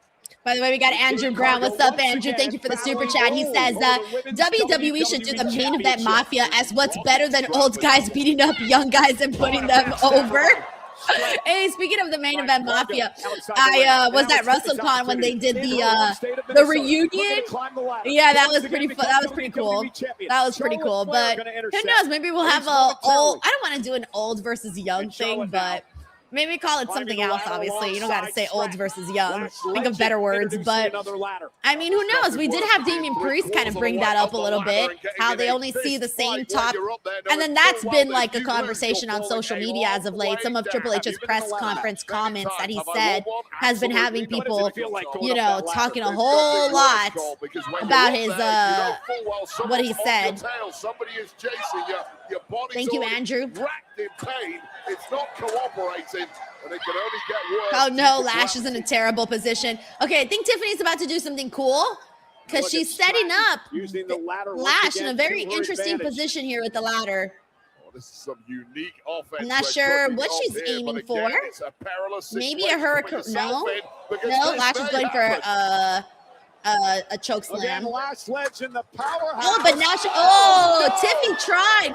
Tiffany tried to like change it into something else, but it didn't work out. Instead, Lash, lucky, that was cool. Lash just smashed her onto the. But look, Tiffany tried though. Tiffany tried. Tiffany tried to get that hurricanrana, but it didn't happen. So that was like her plan, and then it backfired. I liked that spot. I like that spot because you can tell that both girls wanted to do something, and it was just a matter of who was going to be the one to actually do it first. Charlotte going to go up, looking to win her 15th championship. Charlotte Flair at the top. Charlotte's got the title. Oh, Jesus, someone hurry up. Oh, there's Jade. Oh, no, Charlotte's hanging. Oh, my God, are they going to do the girl version of Jeff Hardy and Edge? No, they're not. But Charlotte is being Jeff Hardy right now. Ooh. And now double teaming the queen. Ooh, I'm not really sure what they were aiming for there. But that did not look good for Charlotte. Especially considering that she's coming off of a knee injury. Also, thank you so much to Tracy who says Seth and KO same night. My heart is so full. Tracy's like, I love wrestling again. Oh. Amazing. Thank you, Tracy. Maneuvering the ladder. Guys, I got Brandon Leon, who became a brand new DWO member. Welcome, Brandon. It's going to be hard to grab it as Lashley's there, but she can't now. She finally gets her hands on it. Now it's Lash and Tiffy. I mean, you're damned if you do, you're damned if you don't when you're moving those ladders around. It just eats up valuable time, but you have to get it in the right position, and that title oscillating wildly above the competitors here. And now Lash looking to drag Stratton down off the top of the ladder. MJW, she's kind of been out of for a couple seconds. Chelsea, she's been out for like a little bit. Legend. Stratton sends Legend into the ladder. Real smart move by Tiffany Stratton using that athleticism once again. Yeah, I don't want this match to end yet, Stevie. I agree. I don't want it to end either. I feel like we can get a little bit more. Stratton's got busted ribs. I'll be sad if it ends already. I don't want it to end yet. Tiffany's too far. Okay, I think Chelsea's coming. Chelsea's coming. This is the moment everybody's been waiting for. Oh no! Oh no! Oh no! Oh no! Oh no! All right. She just took out Tiffy on top of all the 3 other girls. Okay, Chelsea, go! Chelsea! Oh my God, she's got to set up the ladder though. Oh my God, the pressure! Chelsea, center it, Chelsea, center it. Okay. I think she's got it. No, I think she's got to pull a little bit more. Can she reach it? Okay, I think she can reach it. Go, Chelsea, go. Oh no! Hurry, Chelsea! Chelsea, hurry! There are no disqualifications. Oh, mierda! No! Don't tell me they're fucking up the moment. No! Don't tell me. Don't tell me. To every woman in this match. And now Jade Cargill has the numbers game. It's a fix, Cole. That's how you guarantee victory in this game. You stack the deck. Yeah, Meechin. Oh man, guys, they didn't do it. BFAB going to help Cargill up the ladder. Jade Cargill looking to win the WWE Championship. Everyone thought that was going to be the moment. Everyone thought. That ladder is wobbling too, but Cargill's close. Man, I feel like I got blue balls now. This is what blue balls feels like. I get it now. I get it. I feel like that's what happened to me right now. Cargill a fingertip away. Charlotte Flair now looking to run interference. Oh, what a scramble this is turning out to be. And picking herself up to his Lash Legend and behind her. Okay, they're setting up that spot where all the women are at the top of 3 ladders. Chelsea, though, is still hanging up upside down. She's not going to get up anytime soon. But who is fortune going to favor here? It doesn't look like it's Lash or Tiffany Stratton. Who's up there? Just Jade and Charlotte. Okay, Jade and Charlotte, but Chelsea's still hanging. Chelsea is still hanging there. Maybe she'll come out of like nowhere. Okay, they switch ladders. Okay, Chelsea's in a position where all she needs to do is untangle herself from that ladder, shove them down, throw them off, and climb up and grab the fucking title. Championship hangs swinging. What happened? What was that? Everybody's down. Okay, Chelsea. Chelsea's still on the ladder. Now she just gets to get up. She's up. She's up. She's up. She's up. And she's about to get it. She's about to get it. She's about to get it. Chelsea's got the title. Chelsea did it with a massive fucking pop, guys. All right, so here's the thing. 1, I'm fucking thrilled they went with Chelsea. 2, they shouldn't have done the baddies part, guys. That part killed it. The baddies part killed it, and they didn't need all that. The extra stuff that happened afterwards led to nothing. So they should have just done it right in the moment where she knocked Tiffy off the ladder. That should have been that should have been the proper finish. Not all that extra stuff that we got for those couple minutes. But they still got to it though with Chelsea winning the interim women's championship. So now Chelsea is gonna find herself against Rhea whenever Rhea comes back. Hey, this replay is brought to you by Chumba Casino. Step into the ring. I love the reaction that she got too. That should have been the fucking finish, man. That should have been it right there. Taking all women out in the match. But this was yeah, they shouldn't have done the baddies. That kind of took from the moment. But they did it though. Very happy for Chelsea. I can't believe she did it. She's chomping on. Oh my gosh, she's gonna have the best time on social media. Her backstage segments. She's gonna be like freaking wilding. And dangling from that middle ladder, coming back to life. Also, hella core strength from Chelsea. Now scrambling to victory. There she goes. Grabbing gold. That was good. Aww. To the elation of imagine what she felt like at the top of the ladder. Showing what perseverance and determination and doing anything you have to do.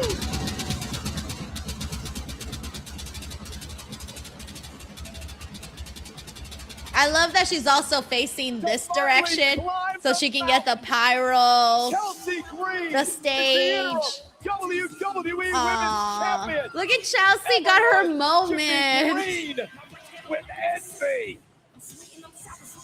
Damn, she really did it, guys. She really did it. She worked really hard for that. The wait is All right, let me mute this Club WB commercial. All right, we got Night Wolf here who says, Night 2 is way better already, hands down. Hands down, we've already had 2 massive moments. Would definitely agree. We got Plus Ultra Adrian who says, my girl did it! Applause, applause, applause.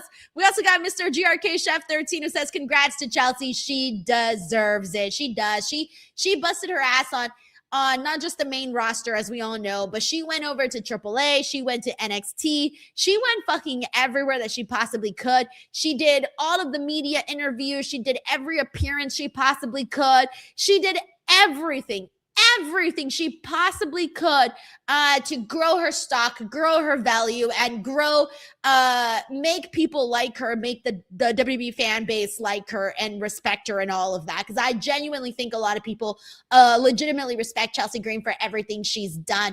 And also, yes, everybody was right here on the poll as well. And up next, we're going to have JD McDonough versus Danhausen.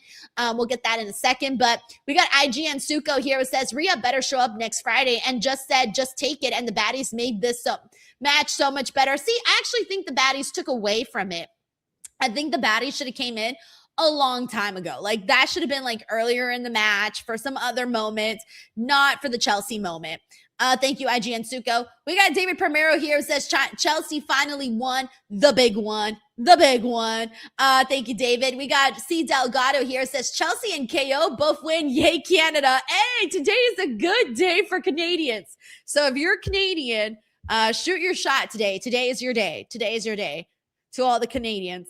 Who else do we got that's Canadian today that's like in a big matchup? Do we got any other Canadians in a big matchup? Because if so, today's their day. We got Mictaru here who says Chelsea Green. Thank you, Mictaru. We got Elvin White. Thank you for the jewels, bro. We got Jay and Gwen here says Chelsea, the champ, is real. Hashtag no ceiling. Hashtag forget Hayes. Crazy. Oh my gosh. Thank you so much, Jay. Thank you. Thank you. We got Dragonfly Dreams. Thank you for the jewels as well. Dragonfly Dreams. Very nice of you to send in here. Oh, man. Okay, so now, what are we expecting for this Human Monies match? Because it's not just going to be like a straightforward match. Nothing is straightforward with Danhausen. So I don't know what to expect. I think we all know Danhausen. There's no fucking way JD McDonough is beating up Danhausen. Like, that is not happening, like, whatsoever. But the point, though, that I'm wondering is what they're actually going to be doing. Like, what is the prediction? Joseph Donovan says Omos. Will we see the appearance of the Mini-Hausens? I'm pretty sure the Mini-Hausens will be there.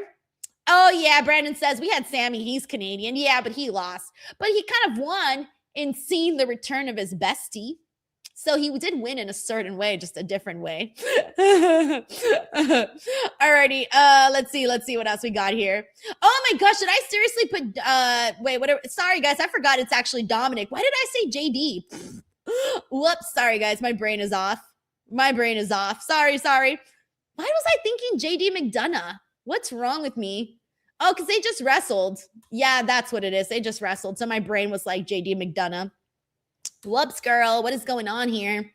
Did a whole ass prediction show and everything. Can't even remember the card.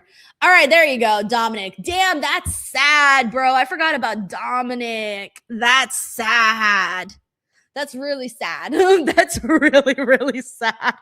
Oh my God. In my brain, I had already thought of the match as JD McDonough for whatever reason. I don't know why. That is really, really sad. I can't believe I forgot about Dominik. I guess it's not a good thing, though, that I forgot, because I have been saying how Dominik hasn't been getting like the very best. It feels like he was like the spotlight was on him for such a long time, and now he feels like an afterthought. And I don't love that for Dominik because I do think he worked very, very hard and he did collectively gain a massive fan base. But once he actually did, they kind of they weren't pressing on the gas as much. They kind of slowed down a little bit with Dominik. So, oof, I'm so sorry, Dominik. I feel so bad. I feel so bad. Yeah, we got Jonathan here who says Dom is regressing a little. Yeah. I mean, I literally forgot he was in the match. That's crazy. That's so crazy. All right, let me see what else we got here. Let me go through some comments, see how everyone's talking. What does everyone think? We got Stevie India here says, I hope this Danhausen Don match is short. I mean, the thing about Dominik though is that because Danhausen is not a serious kind of wrestler, he's not serious. He's more fun and unique and quirky, whatever you want to call him.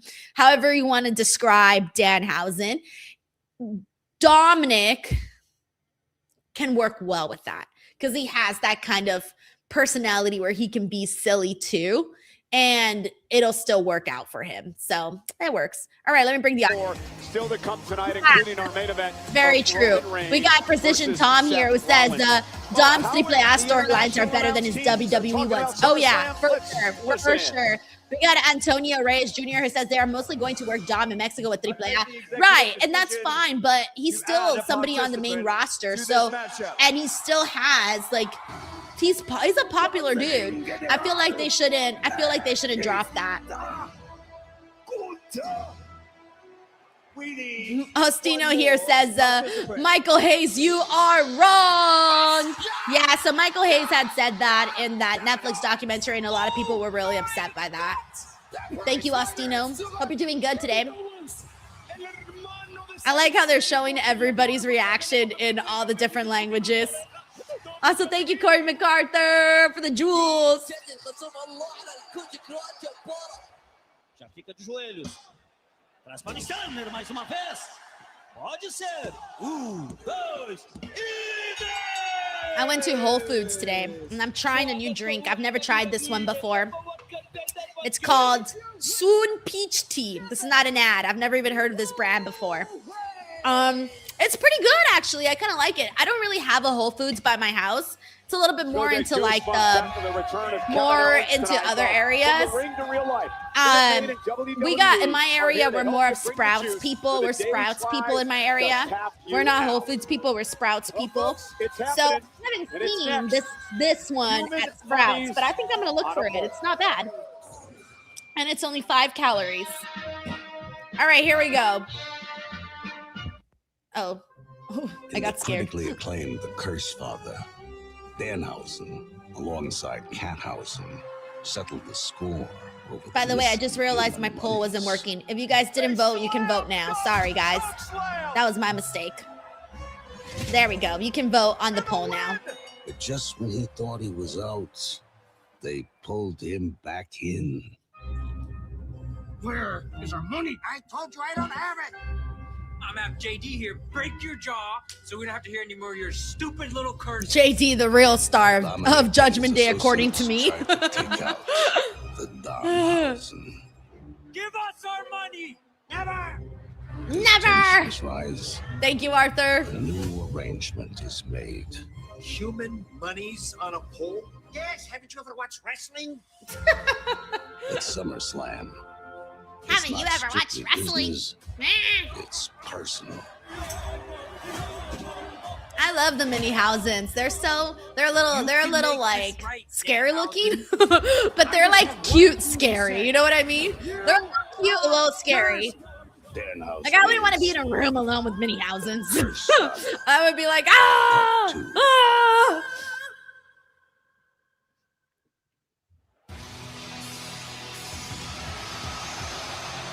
All right, real talk. How many of you guys would actually be alone in a room with Danhausens? I sure as hell wouldn't.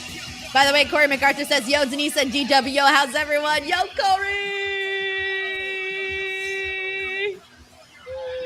I'm doing good, Corey. I'm feeling good out here in Minneapolis. There's a heat wave back home in Los Angeles. It's been over 100 degrees. And look, I like Dominik's fur. There's a heat wave back home in Los Angeles, so I'm actually really happy to be here right now. Thank you, Corey. Yeah, my husband was telling me yesterday because he works for a production company, and obviously that company is like in a giant warehouse. And he was like, it was so fucking hot. He was like, it was over 100 degrees. And I'm like, yo. Joseph Raymond says, I'd be a little scared. Right? Exactly. No way would I be alone in a room with little Danhausens. We got Stevie India here says, what if El Grande Americano shows up and screws Dom? I would like that. I would really like that. We got Jose Lopez here who says, the Minihausens are adorable. Am I right or am I wrong? Like I said, they're a little cute, but a little scary too. They're kind of like the Oompa Loompas. You know? Same thing with the Oompa Loompas. From far, they're adorable. Would I want to be in a room alone with the Oompa Loompas? Hells no! Them orange faces and green hair, no thanks. Minute Maid, bring the juice. Also, thank you so much to S Facto for the jewels. We also got Nyland here who says, all hail a New York Nick icon, mighty Danhausen. Dude, talk about an icon. Oh my God, I asked The Miz today about Danhausen. He was so mad. He was like, I hate that guy. He went off and he was talking all this mad shit on Danhausen. It was great. Check out the interview with The Miz, guys. Thank you, Nyland.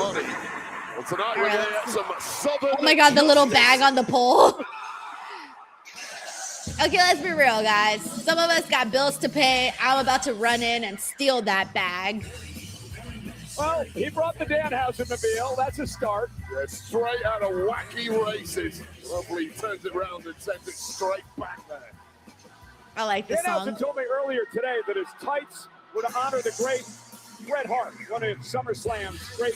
Plus, Ultra Agent says Willy Wonka and the Chocolate Factory is low-key a horror movie. When they're in that boat and he starts singing, oh, I love that song. I sing it all the time. I love Willy Wonka and the Chocolate Factory, but it is a little scary, actually. Like the kids, well, to be fair, those kids kind of deserved it because they were acting like fools. Money in a company, and that company goes belly up. You get your money back. Is he gonna start doing that? That's cute. So Dominik invested in this whole experiment program. We also got Jane Gwynn here. Says Tricky in the Bank or Dirty Money in the Bank. Out of those two, I like the sound of Dirty Money in the Bank. Dirty Money in the Bank sounds like you're a drug dealer and you just like cocaine and now you're loaded with millions and millions of dollars. So you got dirty money in the bank. That's what that sounds like. Thank you, Jay. We got Donnie Magic here. Says, because my dad, as I go by Donnie Chocolate in real life. For real? Nice. I like that. That's cute.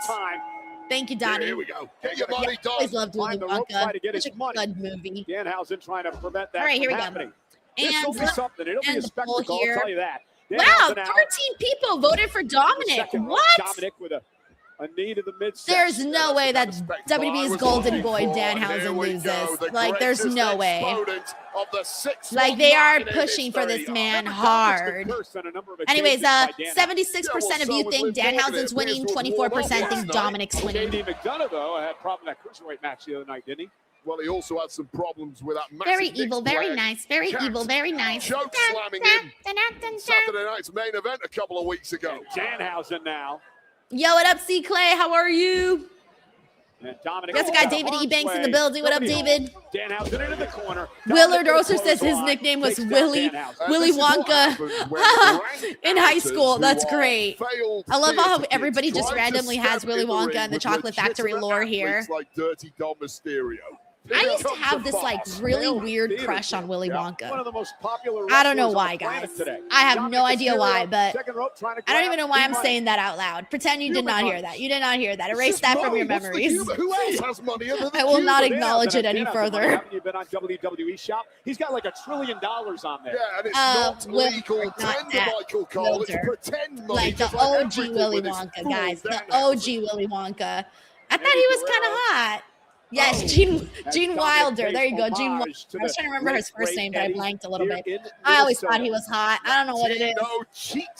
Maybe it's because he owned a big giant chocolate factory, and I was like, ooh, a man of business. Ooh, I love a man of business. He has a job. He's a legend. He's creative. Why not?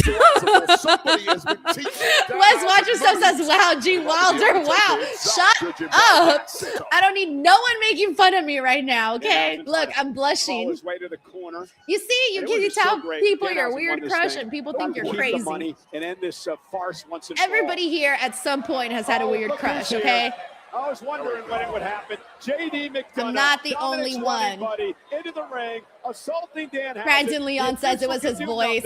He did have a nice voice, but I don't think it was his voice for me. I don't know what it was. Sometimes I just think some people just have like the it factor, you know? Even if they're not conventionally beautiful or your type. Like, let's say they're not your type, because Gene Wilder's not my type at all. But sometimes you, oh, look, there you go, the Minihausens. It's the goblins from Mockingbird Lane. The Minihausens attacking McDonough. They ruin everything. God, wipe them out, JD. JD McDonough, wow, what a slam. With authority. Do this one even harder. Oh, that's messed up. Do this one even harder. Wade, what the fuck, Wade? Do this one even harder. JD McDonough paid back with interest. And if you'd want to do this next one even harder, BlueChew.com, promo code Denise. Nice takedown. Oh God, it's the mini. Are you tired of having a Minihausen? Yeah, you know who that is. Do you want to have a big Hausen? BlueChew.com, promo code Denise. He's been hiding in plain sight.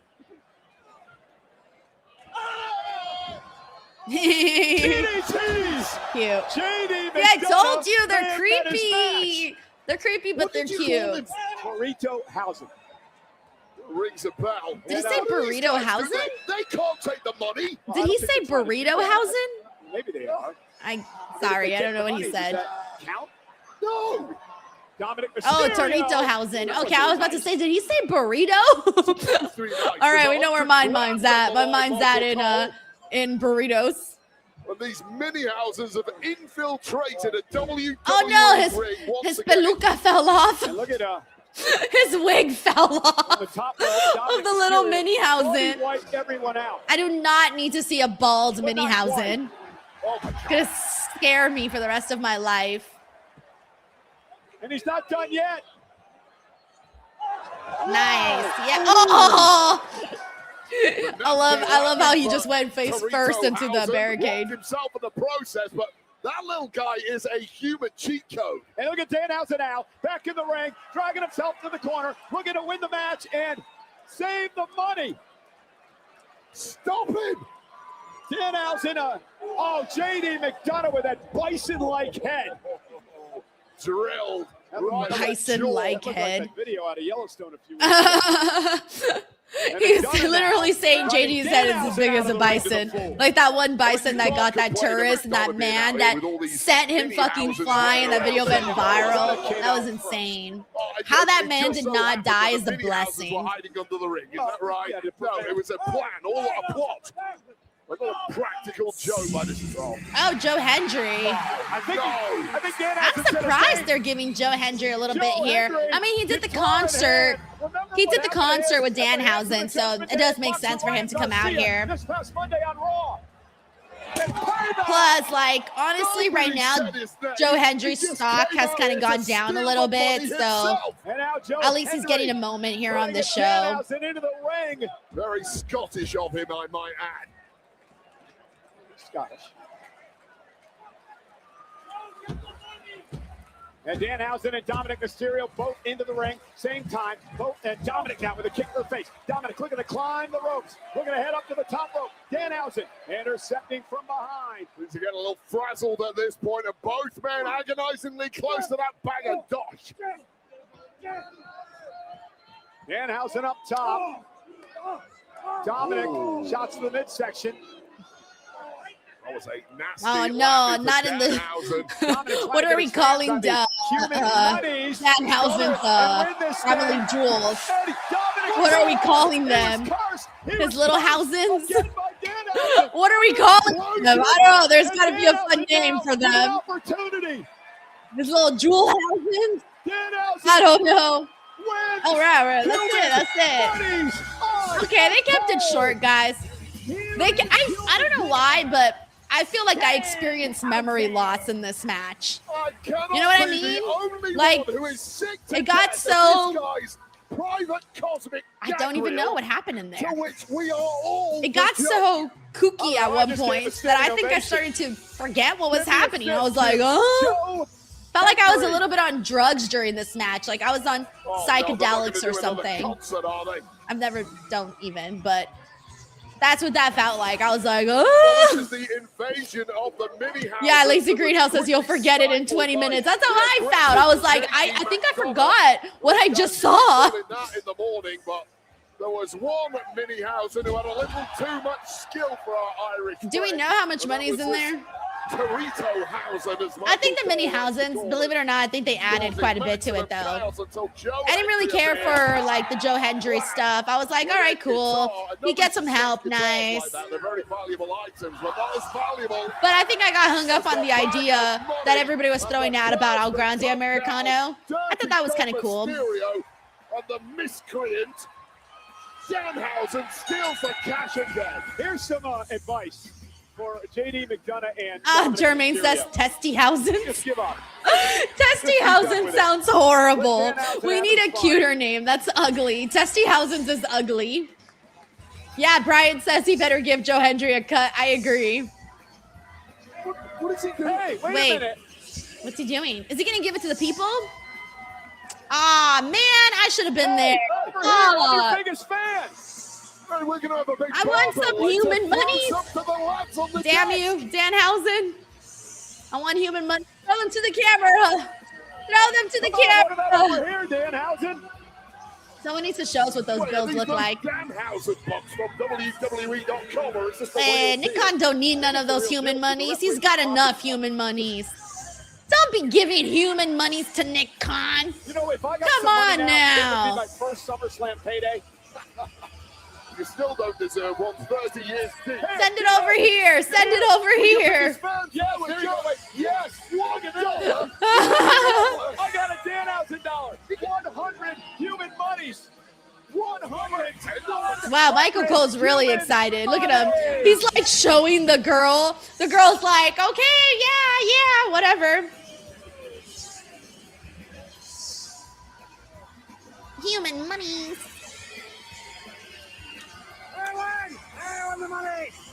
That's funny. All right. Is this the, what is this? Oh, it's the night one? No. Oh, no, I'm sorry. It's the, promotion for, Survivor Series. All right, we got Plus Ultra. Adrian here says, did he saw Willy Wonka for this first time and said, See, this is why I don't tell anybody my weird crushes. Every time I tell someone my weird crushes, it always ends bad for me. Always ends bad. I've told my mom some of my weird crushes, and she was like, Denise, that is so gross. And I'm like, boredom. Let's Shamba. Whatever, Mom. Anyways, my mom thinks that I had some weird crushes. My mom thought it was weird that I had a crush on the criminal from the Breakfast Club. I forgot his name, but I had a crush on the criminal, and my mom thought the criminal was so ugly. I did not think he was ugly. I thought he was really cute. And if he wasn't cute, they wouldn't have put him to be with Molly Ringwald. So, like, clearly some people think he's a good-looking guy. So, yeah, the criminal from Breakfast Club is cute, okay? And my mom makes fun of me all the time because she thinks he's so ugly. Thank you, Plus Ultra, Adrian. We got Mr. Fat Boy here who says my weird crush was Katie Vick, WWE joke. Mr. Fat Boy! I had to read this. Mr. Fat Boy, I had to read this sentence. Just say that. August sucker. 2nd, 2026, on the day of the Lord, I had to read this. Minneapolis, Minnesota. Mr. Fat Boy, what are you doing? Thank you for the super chat. We got it's let me mute the commercials. Oh wait, hold on. I was gonna say is okay, there we go. Hold on. I'm trying to make sure I'm live here. Oh, I am live. Okay, I am live. Alrighty, thank you so much to It's Me Jay here. Thank you. We also got Sheldon Jackson. What up, Sheldon? He says, whose stock has gone down the most? Denise, between Joe Hendry, Mello, Ricky Sainz, and Dom, please rank them. Ooh, I think it'd be easier for me to rank them with who has the most stock. I would say the most stock is still Dom, then Carmelo. No, you know what? Honestly, I probably have to put Ricky all the way at the bottom. I'm stuck between Joe and I'd put Dom at the top, who still has the most stock. Ricky at the bottom, and Joe and Mello are kind of interchangeable. I would probably put Mello above Joe Hendry. So I guess Dom with the most stock, second most stock, Carmelo, Joe with the third least, and Ricky with the fourth.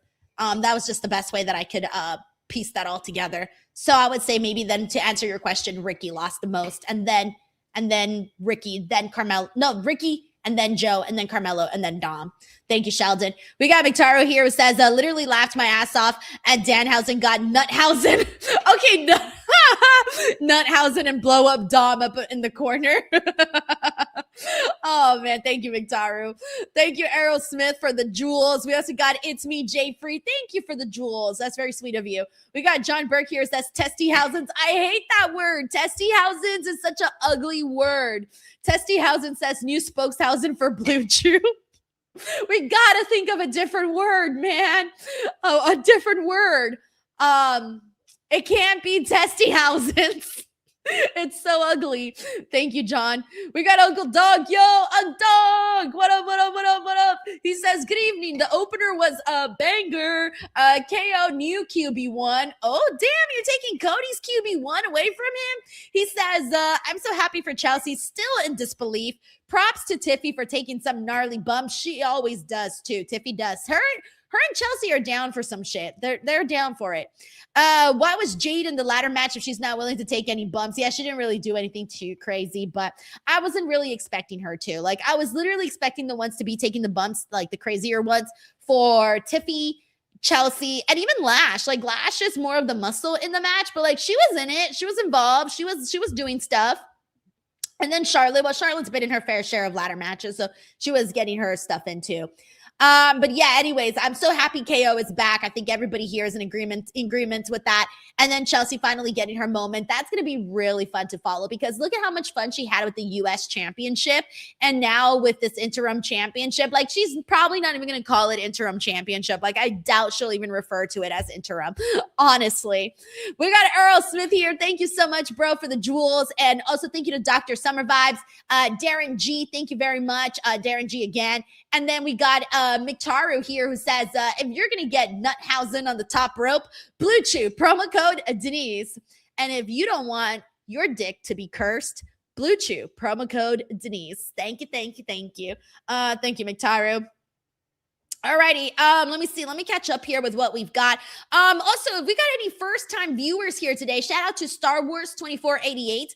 If we got any first-time viewers that are tuning into my live stream for the first time, please, if you want, introduce yourself into the chat. I will be looking at some of those, pulling you up, giving you some shout-outs, things like that, because I want to make sure that people that are new here that have never been acknowledged get the chance to be acknowledged. I always think it's nice to let people know, hey, thank you for being here. Thank you for choosing my stream to hang out with, even if it's for a few minutes, whatever that is. I like to make sure people feel welcomed here. And I know sometimes things get crazy with the chat and we're trying to keep up with everything. But when we got down periods, it works out. We got JJ Rush 716. What up, JJ, over on Twitch? He says, I love your outfit. You look so pretty in that outfit. Thank you so much. I love this dress. It's a nice little pink dress. I forgot where. I think this is Express. I think sometimes I buy stuff everywhere. I forget where I get my stuff.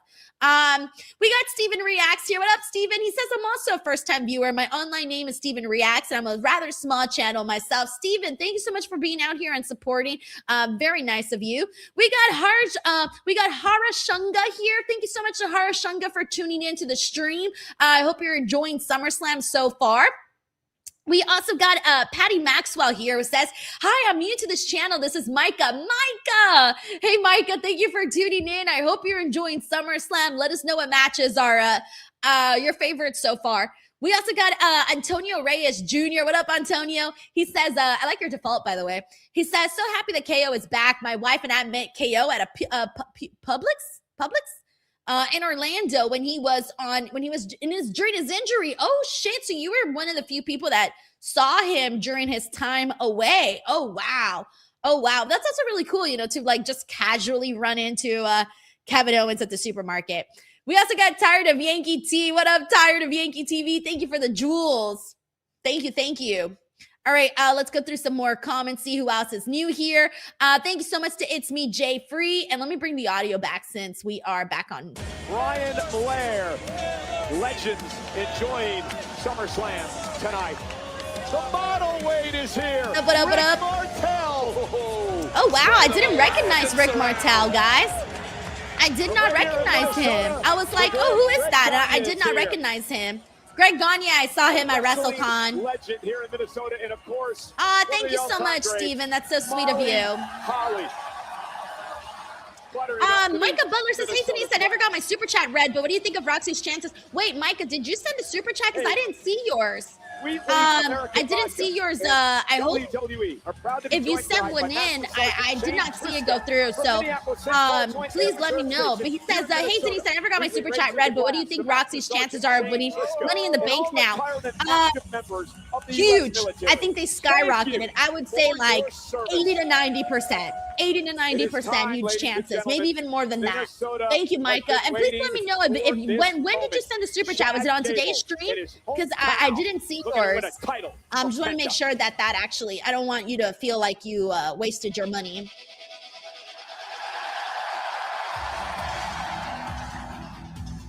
Oh, did they show Molly? Oh, fuck, I missed Molly. Guys, I love Molly. I missed her. I didn't see her show or them right now. Chad Gable looking, let me, hold on, let me get the new poll up. Forgot to take it off earlier. I think this one is also another one that we all are expecting a title change here.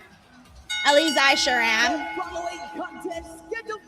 All right, go ahead and get your votes in. Throw one in if you think Gable is winning the IC title.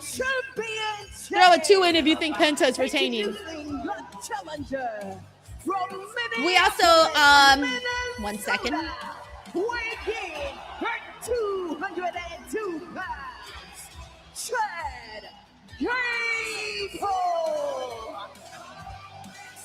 Chad Gable's wife, his kids. Oh, his wife and family are there. Okay, he's totally winning. Tony Christ, thank you for the flower, by the way. His in-laws. Kevin Egg says, hey, Denise, I think you were right. I would have taken Bayley versus Lyra over this useless Human Monies match. Here's the thing, though. I wouldn't have replaced the Human Monies match because Danhausen needed to be on the card. Guys, I don't think people realize, how popular Danhausen is. I know he's trying to get some flack online, but nah, that dude's really popular. I wouldn't have taken that match. I wouldn't have taken his appearance out. Maybe I would have redone that match a little differently, but I definitely would have still kept him on the card, though. But they should, Lyra and Bayley should have been on this card. Thank you, Kevin. Also, It's Me, Jay Free. Thank you for the flower. Also, Aerosmith. Thank you for the jewels. I love how Aerosmith, it's just giving free advertisement to Aerosmith. To win the Intercontinental title. Oh, Carolyn here. I didn't hear that. Says Carolyn says they mentioned on the pre-show chat has 20 people there. Damn. Well, I was gonna say since ticket sales weren't that great for SummerSlam, they were like, "Hey, bring your whole family, bring your neighbors, bring everybody." Let's go, baby. Cyclops better than Wolverine says, "Everyone join me. Clap, clap, clap." Thank you, Cyclops. We got Eric Diaz here. Thank you for the gold coin, bro. I agree with Angel here, who says, I love Bailey. She doesn't get the recognition she deserves. What up, Stump 1999? Oh, wait, where'd you go? Hold on. Hold on. Patty, by the way, my favorite match so far has been the opening match, I would say. Stump here says, I'm a first-time viewer and also a smart content creator. Yo, Stump, welcome, and keep the content creation journey alive. Intercontinental Champion Penta. We got Awesome Sauce Radio in the building. What up, bro? Championship by beating Dominik Mysterio back. Oh, we got Ebony here. What up, Ebony? We got Chris Love. We got Sabian Franklin. Chad Gable had Penta's very first match here when Penta arrived on the scene in WWE. Penta also caused the shoulder injury that cost Chad Gable nearly a year of How many more matches we got, guys? What else we got? We still got Seth Rollins. What else do we got? Oh shit, that's it. Guys, we only got Seth versus Roman next. Holy fuck, that's it? Oh my god, I lost track. I'm gonna be real with you. I completely lost track right now. I'm like, I thought there was still another match after this and then Seth and Roman. I didn't realize that that was it. Wow. Girl, pay attention. What's wrong with you? You know? Sorry, I get caught up in like watching, so I lose track sometimes of what's still to come, you know? Especially because we don't have like a set time where it ends. You know, with Raw and SmackDown, we can look at the clock and put 2 and 2 together and figure shit out, right? But with PLEs and stuff, like, we don't really know, hey, how long is the show going and all of that. Grab an American Mule today with Wheatley, the official. We got Israel Gary, who says it's time to collect. Gable will beat Penta because of all the work he did with El Grande Americano. Facts right there, baby. Facts. Championship, which has played such a huge role in the lore of SummerSlam. Also, Ebony, thank you so much for all the jewels, the cute little floating hearts, adorable. Bulldog and Hart in Wembley. Yeah, we got Red AI here. Says this PLE has flown. Been loving every minute of it. Way better than Night 1. Exactly. I wish it didn't have to be like that, you know? I wish we could sit here and say everything's been amazing. I know a lot of people can. And I'm happy for those that feel they can say that. Does anybody know how to get rid of that bar? There is a ton of pressure on the shoulder of Chad. Oops. Gable here tonight, trying to win the championship. I don't know how to get rid of the bar. Sorry, guys. Oh, fuck. What's happening? What did I do? No. Sorry. It crushes other people. I can't get rid of that little bar on ES. Oh, there you go. I finally got rid of it. It was really annoying. I had the little line with all volume and fast forward, and I could not get rid of it for the life of me. I kept pressing everything, and it wasn't getting rid of it, but I finally got rid of it. All right, I'm going to end the poll, too. So we got 90% of our chat is expecting Chad Gable to obviously win and cash in on his big moment. 8 people voted for Penta, which equals to 10% of the votes, but 75 people voted for Chad. So Chad all the way. That was a whopping. I'm actually surprised we got some votes for Penta. Like, I know we love and respect Penta, but he had a good reign, though. Thank you, Earl Smith, for the gold coin. Yeah, and Chad Gable showing very little nerves in the early going, but that boot collapsed the jaw of Gable. About no nerves. This is a guy. He's but I think my favorite match though. I was being asked about it earlier. I genuinely think it's the first one. Jay and Win here says Gable rushing into a back. Think we'll get main event Penta after this. Much as I love the Lucha Brothers, I wouldn't want to waste Penta in that dead tag division. Kick, bang on the oh man, I agree with you about, you know, wasting Penta on a dead tag team division. And poor Ray Phoenix, I don't even remember the last time I saw that man, unfortunately. And then what happens here after Penta? I mean, ideally you would think he would get a title shot, right? Considering he had such a strong reign. But I don't know how WWE's booking of Penta will look like after this. I don't know if WWE sees this as his ceiling or if they think he can do more. It really all depends on how WWE sees them. And truth be told, when it comes to Latino wrestlers, I never know how WWE is going to do with them. You know, and it sucks. It's something I talk about all the time, but I genuinely like have to wait and see. Like I feel like I can never predict, hey, this person is actually going to get a championship shot, yes or no. I don't know. Thank you, Jade. Ideally, he should, especially because he should go to like Adam Pearce and say, hey man, like I was out there, I defended my title, I was a long-term champion. I think I should deserve a shot at something bigger, right? And then go from there. But who knows? I don't know if they'll do that for Penta. I would like it if they did. Thank you, Jade. A little PTSD there for Gable. If he tweaked that shoulder again, looks to have shrugged it off now, though. Yeah, Penta was going for a backstabber. Gable quickly down to the top rope. God, how nimble is Chad Gable? Oh, and a kick as he came down with a moonsault. Well, Penta with a great counter. Covered out by the champ. Hooks both legs. Gable kicks out. Well, Penta almost had a sixth sense for what was coming there. Knew full well Chad was going to leap with that moonsault and just busted him right on the jaw with a kick. Bang! Pinpoint accuracy and timing from the champ. Well, Arthur, I didn't watch SmackDown this week, unfortunately. When both men have a couple of knocks on their body, can they move quite as well as they were in the early goings? Who's going to be affected more? And a spectacular Penta as Gable gets his boots up. Thank you, Greg Diaz. Thank you for the sparkles. Very cute. We got Antonio Reyes here, says they will probably have Penta chase Dom in 3-play. We got Manny here, says Penta's the coolest person on the planet. He is fucking cool. Love his mask, love his gear. Grabbing that left shoulder, wincing. I know Penta took an ugly landing on that too, but clearly it did maximum damage to the left shoulder of Chad Gable, and that's now a concern. Penta lives and dies by high risk, as you see here. Again, champion's advantage. Gable has to pin or submit Penta to win the title. On a count of 4, Gable back into the ring. I mean, Gable was trying to hide that. Yo, what up, Sabian Franklin? How's it going? Thank you for the super chat. Sabian says, Randy Orton versus Cody. Thoughts? I think that this is going to be them righting their wrongs. We all know that the journey of Randy and Cody to WrestleMania, well, it got muddied up. It got tainted with the addition of Pat McAfee and Jelly Roll, which was 1,000% not needed. And I think WWE is realizing that. I think they're realizing, hey man, maybe we could have gone a different direction. And I really, really hope that this is them re-bringing this feud up and doing it the right way. And I want to get a nice trilogy with this. I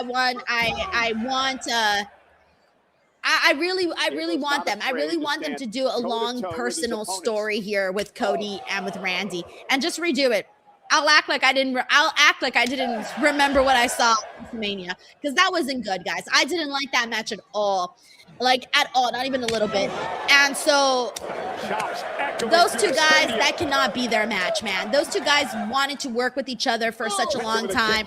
They have so much history together, but that was a match that a lot of people were waiting for. A lot of people were very interested in it, and then it ended up being what it was. So I hope that this is them fixing all of that and rewriting that story between Cody and Randy. Thank you, Sabian. That will frustrate anybody. I think Chad Gable's got a little bit of blood on also, thank you so much, Cyclops is better than Wolverine, for all the jewels. Already. And if he's smart, he'll try and end it here. And with Penta a long way out, this is going to take a giant leap from Chad Gable, but he's capable. Oh no! Oh wait! Oh! He caught his arm in between his legs. Nice. That was cool. I like that. But Chad can't defend himself here. And there's the sack. Ooh, that looked nasty. That snap of the arm looked really nasty. done. By the way, we got Dunk here who says, will Blake see action in the ring before GTA release? But you're right, Michael Cole, with that shoulder We should do like a crazy busted poll, as right? you like Grand right Theft now. I Auto don't Greek even gets know if released in Gable November, can right? fight from here. Supposedly. So Hopefully they Cole don't push that defends date any himself. further. By November, I would hope we see Blake Monroe in the ring. What else are we waiting for that we're hoping for? We should name some things that we hope to see before GTA arrives. Hopefully Rhea Ripley's back before Grand Theft Auto. Hopefully Stephanie Vaquera is back before Grand Theft Auto. Hopefully Liv Morgan has title defenses before GTA. What else? I don't know. I'm trying to think. What else are we waiting on? Oh, there we go. Chad Gable's got the ankle lock, but Penta's gonna, yep, counter. Not yet. Yeah, is that shoulder weakness something? Thank you, that's Dunk. able to bust But out those are a quickly couple of from things that we hope to ankle get lock? before GTA. Penta back on top, but no. Up north says Veer. Is Veer still coming? Well, you can't get a tap out from Blake there, but says you before can have GTA your 6, I need opponent without GTA moving. Sheamus Looks like wrestling Chad somewhere. Gable That's succeeded. possible. Maybe the New Day back in AEW, or not back, excuse me. Sorry, the New Day in AEW before GTA 6. Anthony says Veer never stopped coming. Veer's like on premium diamond level blue chew. He just won't stop coming. All right, I'm done. Oh wow, Lonely Night Forever says Judgment Day breakup before GTA 6. No way. No way. No way. Up to the top rope, moonsault by Gable. Penta taken down. There's some of those lucha skills we talked about earlier, as well-rounded as it gets now. Anthony says Veer has his own tier of blue chew. He's the one customer he's the only person with that tier. That is funny. Injured his shoulder though. Penta kicks out at 2. And you saw the issue on the pin, immediately grabbing that left shoulder again. This was a Also, we got Patty Maxwell here who says, are you going to do a Raw stream? Yes, I'm planning on it. I usually stream Raw, NXT, Dynamite, SmackDown, PLEs, pay-per-views. I'm usually here all the time, doing something. Thank you, Patty. Hope to see you there. Also, thank you, Hit for Psycho, for the jewels. Thank you. And again, how do you win the match? Thank you, Aerosmith. If you Chad Gable, all that technique, all that specialty that you have, kind of out the window now. Yeah, we're going to learn a lot about Chad Gable because he just can't use the left arm, Wade. I mean, he can use it, but what's it at? I like this match because it's a wrestling match. Like, you know what I mean? The wrestling is good. Gable now back to the apron. Penta from the second row. Oh, fuck. Oh, that one looked a little nasty. That one looked a little nasty, guys. That one looked a little nasty. I've seen my fair share of Canadian destroyers, even on the ring. But that was a little nasty. I'm telling you right now, if that had hit as crisply. Show me the replay. Need to see that again. That would have been a clear knockout. Great point. But you see, Chad Gable somehow able to roll through it. Might be. Yeah, we got B-Hop saying the same thing over on Twitch. It says little nasty. Exactly. I was like, ooh. Mistake twice. Penta measuring Gable, trying to make it to his feet. In the Tim Anthony says Lucha Brothers reunite and win tag titles before GTA 6. I'm actually a little sad that once GTA comes out, we can't do the jokes anymore of, will this happen? Oh, damn, this happened before GTA 6. Damn, we got this before GTA 6. Like, we can't make those jokes anymore. Penta just to the rope, pull back to the middle of the ring. Gable's got a chance here. Will Penta tap? Ooh. Oh, no. Oh, I love that. Oh, I love that. Guys, one of my complaints in pro wrestling is there's times where I feel sometimes people take too long to tap out to a submission. And there are times where I think they should tap out a lot faster. Oh, thank you, Penta. Sometimes when you are in a position like that, you just gotta fucking tap. Like, don't even like milk it so much. Just fucking tap because it's more believable to me.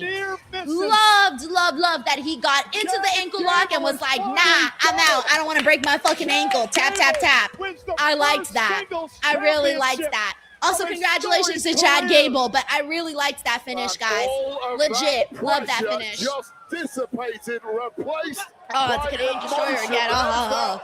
Attempt from Penta to put this one away. All right, and of course our no surprise there, but our chat was right here with the Chad Gable victory there.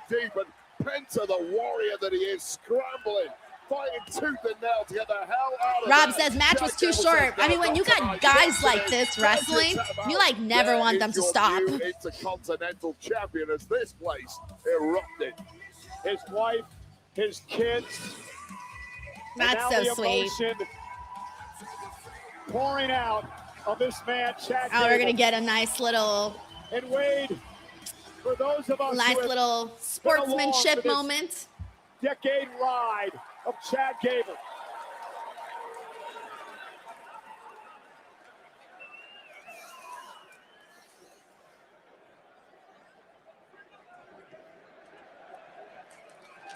Oh, he put the belt on him. Oh, that's so sweet. I want to cry. For those of us who know what See, this man has gone through. that's actually pretty poetic if you think about it, because remember Chad Gable was beefing with all the luchadors, and now he had the respect of a luchador putting the belt on him and saying, you know what, you did it, you earned it, you were the better man tonight, and hey, I'm gonna show you a sign of respect by putting on the belt on you. We'll give back. And it All the way his little boy is wearing a singlet. Ah, my heart. Wait, my heart cannot handle that. My heart cannot handle that. His little boy wearing the singlet. That is so cute. Oh, fuck, that is adorable. Oh, my gosh. That is fucking adorable. He's dressed just like his daddy. Eee. That's cute. That's really fucking cute. That is so fucking cute. Can't get over it. By the way, we got Mr. Fat Boy. What up, Mr. Fat Boy? He says we should see Ernest the Cat Miller come back and win a world title with one karate kick that knocks his opponent out before GTA 6. Never in a million years would I have ever thought about that in my head at all, Mr. Fat Boy. At all. Thank you, bro. No, you know what they should do before GTA 6? They should bring back the gimmick battle royal. Ah, dude, if we ever got a gimmick battle royal like in 20 years from now when all these wrestlers are retired, oh, dude, I'm going to mark for that. Thank you so much, Errol Smith. My name is Chad Gable. Mi nombre es Chad Gable. And I was born, raised, and I live in Minneapolis, Minnesota.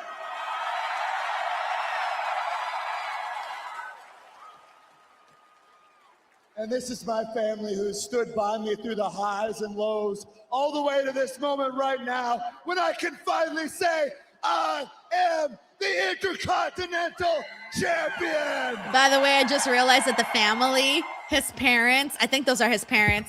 The shirt says Chad Gable, #1 fan for the mom. And then Chad Gable, #2 fan for the dad. That's cute. That's cute. I like that they put so much thought into their fits and what they were going to wear for this moment. The epitome. And that's the little girl who went viral last time, too, for her reaction. Give up. Also, thank you so much to Patty Maxwell for the super chat. That's so sweet of you, Patty. Thank you so much. What mascot is this, guys? I don't know him. I don't know this mascot. Is this root beer? I think he's wearing a root beer shirt. Comes out as the Oh, it's the mug root beer. Got that dog in you. We got Unk Donk here who says, well, also I just realized, well, I didn't just realize it, but I forgot to say, like, I guess this is a new way of them adding another sponsor to the show in these moments. ¿Están listos para hacer historia, mi gente? Hold on. I'll come back to you, Unk Donk. Couldn't get any bigger. They were Oh, this is, I think, for their Triple Mania. Ever. 2 nights, 2 cities. Woo! Sorry, Sick. Triple Mania. I'll definitely be covering that. Increíble demanda. Night 1 moves to the MGM That's Grand sick. Garden Arena in Las Vegas. Like, they had to move to a bigger venue, which is really cool. Also, I've been to Arena Ciudad, Mexico. It's really nice over there. I kind of want to go, but sometimes I think to travel to Mexico in September is kind of expensive from LA, believe it or not. You wouldn't think it'd be expensive. It kind of is.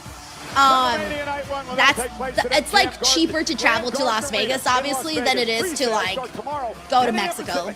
For me, at least.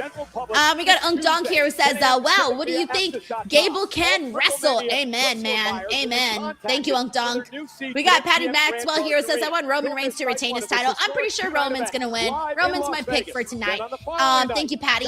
We got Sean Carrico. Hey, what up, Sean? He says, Finn got robbed by KO. WWE booking fail. Well, you know what? Poor Finn. We all thought it was going to be his moment. I don't think it was a booking fail, only because Kevin Owens did get his happy moment. Like, it was a cool moment to see Kevin Owens return and all of that. So I think the fans were really excited about. But Finn did get kind of screwed in that because I did think Finn was going to originally win that, and then he didn't. So I do hope that maybe they do something with Finn and KO. Like, why not? Like, let's do something with them on SmackDown. Thank you, Sean. We got John Burke here who says Chelsea and Chad win belts. I think Vince just had a stroke. Congrats to both. Oh man, Shorty G. Shorty G is no longer Shorty G. We don't wait for Let me mute the commercials. All right. Yeah, he's come a long way, my friend. Thank you, John. We got Matt Alik here who says, way to turn Chad moment into an ad. So stupid. Yeah, I guess it's a new way of adding it. So 2 new ways that they've added, well, 3 new ways I think that they've added ads to the show. One was doing the Gears of War entrance for the Usos. Then Chad Gable's moment with the ad afterwards, the root beer ad. And then I believe SummerSlam was the first time, well, at least the first time I noticed the advertising on the actual chair. That was the other one. I don't remember any other new ones, but if you guys do, let me know. But those are like the 3 new ways that I've seen them incorporate ads into the show. So pretty soon, guys, I'm going to be walking around like this. I'm going to be like, hey guys, what's up? Welcome to the stream. It's your girl, Denise. I just got a can of something in my head to promote. Oh man, that's crazy work with all of those fucking ads, man. I swear. Honestly, like sometimes I feel like WWE programming looks like Times Square, because when you go to Times Square, it's like billboards and this play and that product and this new Apple Watch and this album's coming out and all of these things that you see promoted in Times Square and all the billboards. That it's like overload, right? You're like, wow, but you're blinded by the lights and the beauty of the building, so you're like, wow. But that's how many ads we see on WWE TV. It's literally Times Square with ads. Thank you, Battleleague 1984. So funny. Alrighty, let's see what else we got in here. What is everybody saying? We got J6 here. Says, will you be attending any shows in Mexico coming up? Raw, SmackDown, Triple Mania, or AEW? Honestly, Jay, I don't know. I have been thinking that exact same thing. I have been thinking what I want to do. I really want to go to a show. One of them, anyone. I think the easiest one to go to for me would personally be the Las Vegas one. But if I like search up the prices and if they're good, like cheap plane tickets, then great. But if not, then probably not. Because like I said, believe it or not, traveling to Mexico is kind of expensive, especially during like the end of the year. I'm not kidding you. Like it'll be like $800, man. The last time I wanted to go to Mexico, I had bought tickets to go to the first AEW Grand Slam. I had bought my tickets because I thought I had bought my tickets before I even searched the flights up. I had to give away my tickets. I gave away my tickets for free to a fan on Twitter because the flights from LA to Mexico were just too expensive. And I'm like, yeah, there's no way I can do that. And so yeah, like, now I got to search ahead of time and see what the deal is. So I got to check the dates, see all of that, and see if I can make it happen. But I don't know. It's seeming a little impossible right now. But I would love to, though, because I always have a really good time. I've gone to Mexico twice now to watch wrestling. And I've been very lucky to go to so many different places in Mexico. I've gone to pretty much, I think now, both Arena Mexico, I've gone there. I've gone to Arena CDMX, Ciudad Mexico. That's where I got sick, by the way. Got sick there. Anyways, don't eat those tacos outside that building, by the way. Don't want to say nothing, but don't eat them. That's where I got sick that one time. But yeah, so I've had a great time the both times that I went to go to Mexico. But But those times that I went, it was a couple years ago, and it wasn't that expensive. And I feel like lately across the board, everything's been getting expensive, especially flights. And so, yeah, we got Night Wolf here who says, I do hope WWE brings back SummerSlam to one night. I do hope so too. And I think given the way that ticket sales went today, I won't be surprised if we see a one night SummerSlam next year. I don't think they've announced anything for next year. Not that I've seen. You know how they've been announcing shows like 50 years in advance. I don't think I've seen anything for next year's SummerSlam. But anyways, yeah, I do think it should go back to one night. But who knows? What if the product gets hot again and then all of a sudden they're like, hey, we can go back to 2 nights. But I don't know. I think right now we're on one night territory. All right, let me bring the audio back.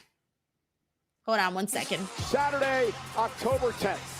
Tickets are on sale now. Money in the Bank will air live right here on ESPN. Ladies and gentlemen, we are moments away from our... Oh, let me get the poll up too. Hold on 1 second. A 2-time Money in the Bank winner in Seth Rollins. This is the last one. Roman Reigns, the World Heavyweight Champion. We're getting ready for the post show, which will follow SummerSlam immediately. All right, there you guys go. Put a 1 in for Roman, put a 2 in for Seth. Thank you very much, Michael. And we're thrilled to tell everybody that on the SummerSlam post show, we will have as live guests Kevin Owens and Chelsea Green. Joe Tessitore alongside Big E and Corey Graves. Real quick in previewing this main event. Give me the angle for Seth Rollins to win this. If Rollins can exist tonight in his wheelhouse, be the architect, execute his game plan to perfection, Rollins will leave with the World Heavyweight Championship. Failure to execute perfectly, though, and still. And for Roman Reigns to retain, Big E? Roman has to forget about the betrayal. He has to forget about Shield, chair, lore. Put all that aside. Remember who you are. You're bigger. You're faster. Yeah, I want to get Big E's thoughts on this too, by the way, because Big E, you know, knows what it's like to be out due to having, you know, a broken neck and having to deal with all of that. What do you say we head just behind us to NFL superstar, WWE superfan, Vikings great, Justin Jefferson. Minnesota, what's good? Wait, what's happening here? Minnesota, what's good? All right, guys. Oh no, y'all not enjoy the audio. I'm gonna gonna use this for a second to go grab a bite. I'll be back. Yeah, I need y'all to have that same energy because y'all know what time it is. It's time for the main event. So let's get it!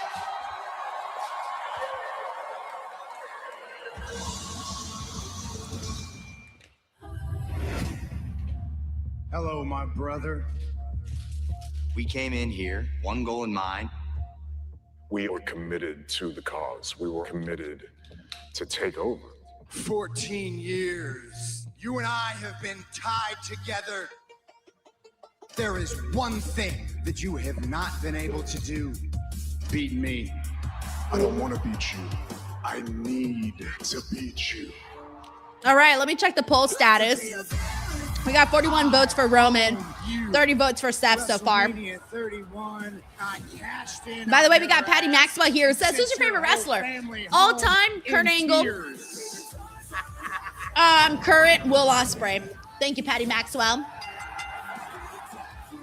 We also got Guitar Junkie here who says, I think something big is about to happen by the end of this match. Like what? What do you think can happen between Seth and Roman that would be like really big? Honest question, because I really don't know. I feel like Roman beating Seth feels big. I think Roman will defeat Seth.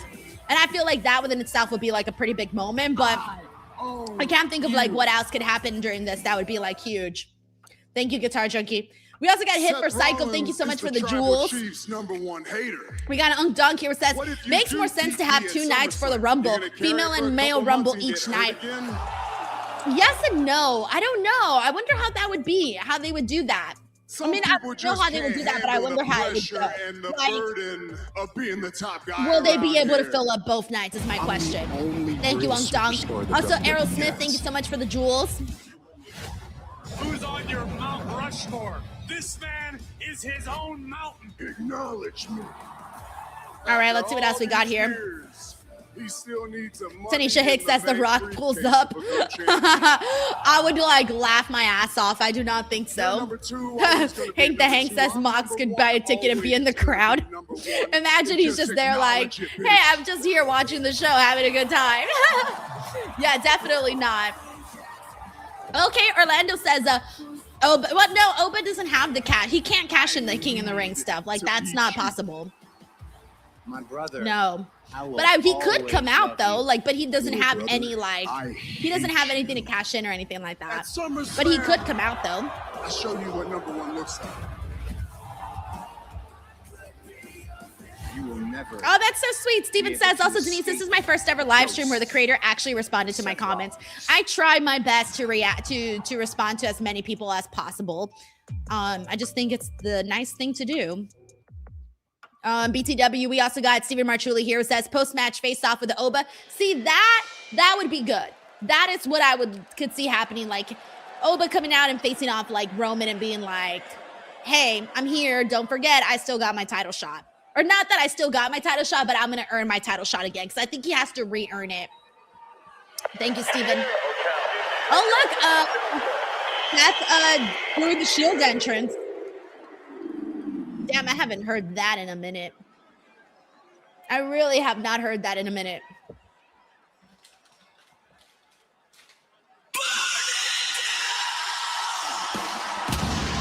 Oh, I know Tracy's losing her mind right now. She's like, oh, I'm in my feels about Seth at the moment. I'm in my feels.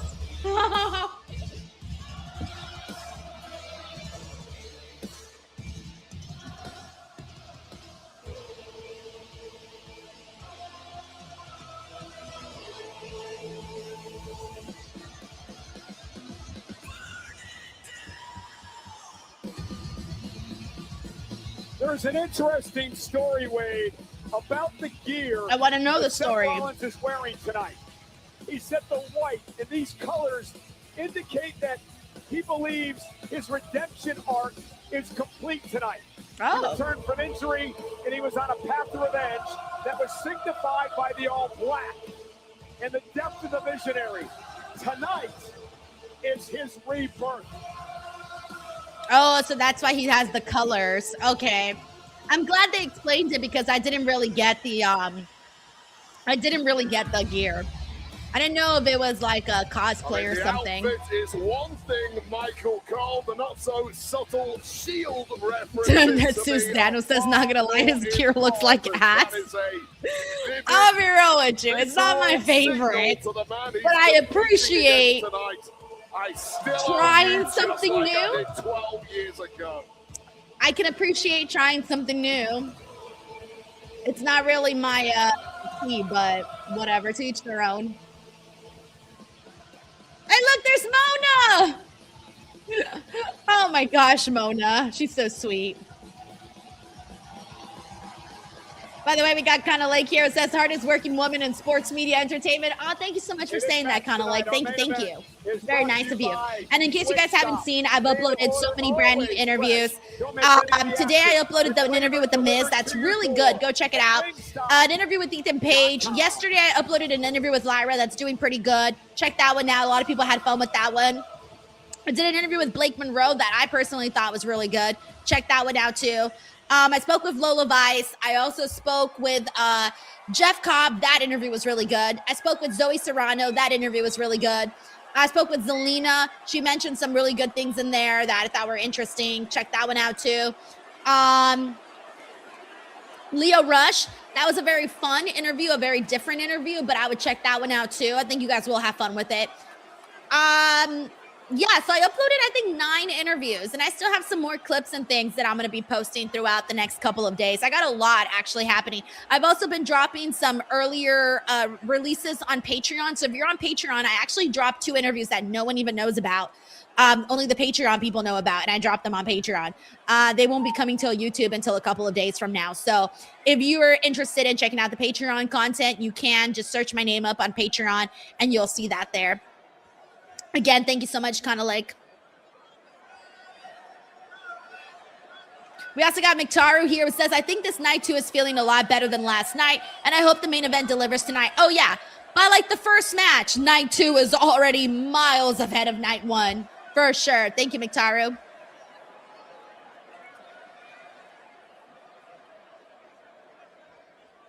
We got Nyland here who says Seth dressed like an Ultimate Warrior luchador. An Ultimate Warrior luchador. I feel like that's a good, like a nice way of putting it. Very, very nice. Thank you, Nyland.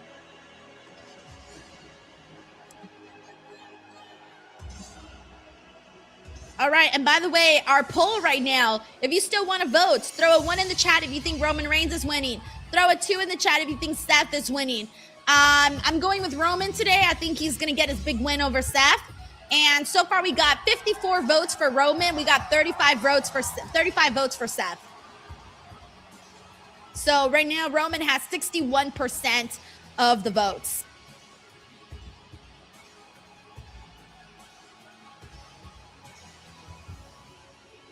I don't know why I'm throwing 2 1s up. Whatever. I just like the song.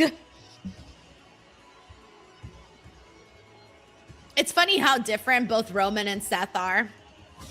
Like, Seth comes out in these big, drastic gear, and then Roman's just, like, in his pants. We got, let's see what we got here. We got Cherie Hoy here who says, I think there's going to be a surprise run-in. Okay. We got I Am the Cobra here who says, what happens first? Roman finishes his entrance or GTA 6 comes out? I don't know, man. Let's time it out. I think Roman will be done around like mid-December. So maybe GTA first. Thank you, I'm the Cobra. Of 2 of the greatest singles competitors of the last We got Cody Holly's here who says Zillify 2 helps Roman. Nah, I don't think it'll happen today. Have become pioneers of this era. They never left WWE. They got us to where we are today. We got Paul Jr. who says, I love the choir singing in Roman's theme. Yeah, I like that too. They both want to shed the obsession that they have had with each other for the past 12 years.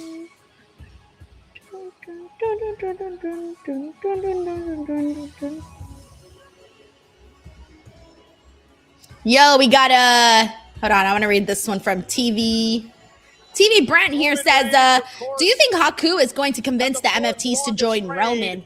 That's one of the things that Mark Henry has always talked about on Busted Open. He's always talked about how he's wanted to see some more of the Samoan dynasty and legends and whatnot coming out and getting involved in this. Dude, Haku, if you guys know stories of Haku, you guys know that guy is scary. He's got some crazy life stories, some crazy lore behind him. I think it'd be kind of cool, but I don't know what if they're ever going to be bringing in like some more of like the legends of the family. So far, starting at WrestleMania when he beat CM Punk for the title, he has done just that. Okay. By the way, we got Stephen Martrulli here who says maybe Seth forms a new Shield. I mean, no. After how the way the Vision went, I don't want to see Seth Rollins in a group, like, ever. I hate to say it. We're done with Seth Rollins in groups. We're done. After what happened with the Vision, we're done, baby. We're done. Thank you, Stephen. 2 men who have dominated SummerSlam over the last 10 years. Roman Reigns with a record of 7-1. Anthony says Haku, the unanimous bar fight crew pick for reals, bro. I'd be picking Haku too. Be like, bro, have my back, please. I would never want to get on the bad side of Haku, ever. A few months later, he had to relinquish the world title. We got Big G here says, what do you think happens first? Blake Monroe wrestles on the main roster or Aaliyah Mysterio debuts? I'm Blake Monroe for sure. I would hope so. Jesus. Also, thank you so much to Panda Man for the jewels. Let's head up to our ring announcer, the great Alicia Taylor. All right, guys, get your votes in. Come on, 65 votes for Roman, Seth for 40, Seth at 42. 61% of the chat thinks Roman. So it's not too big of a gap, but it's also not too close either. So final chance to get your votes in.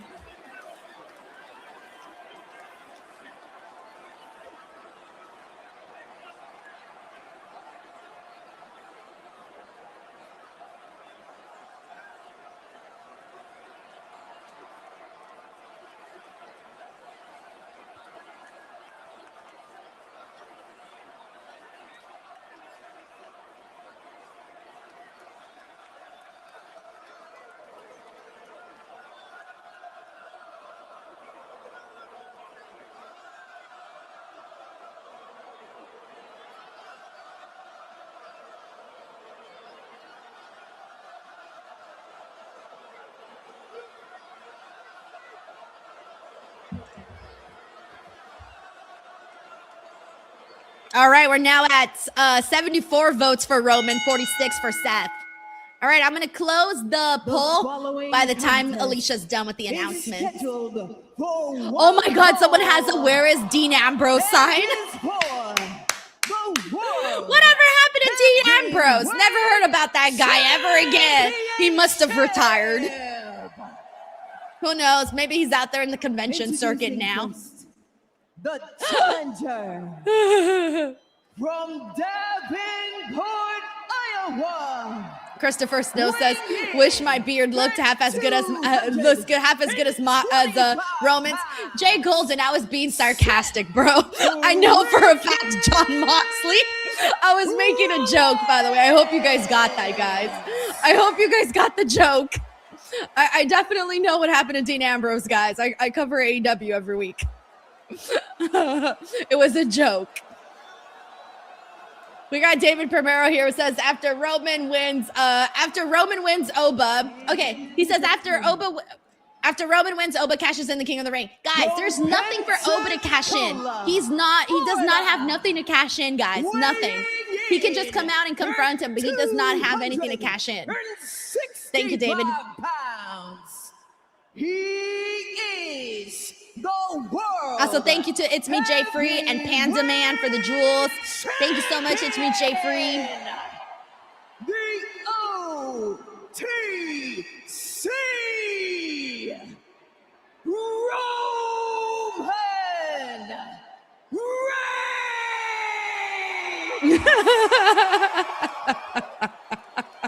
We got the Great King Chiba says she's worked for WWE Radio for like a week and already forgetting AEW talent. Deadass. All right, that popped me. That was funny. Pod Jr. says Dean Ambrose running. No, he retired, guys. He retired. Roman Reigns told me this week that this is about him proving to the world. Dawn says, of course, she knows Moxie's part of her favorite factions in AEW. I be fucking doing think pieces on the fucking Death Riders every week. It's crazy. Also, what up, Trilla? How are you? And end his obsession with Roman Reigns as well. Yeah, to me, Cole. All right, let me close the poll now. Stop the poll. All right, we got 80 votes for Roman, 48 votes for Seth. So Roman wins the vote with 63% and Seth 38%. The second this bell rings. And we are underway for the World Heavyweight Championship.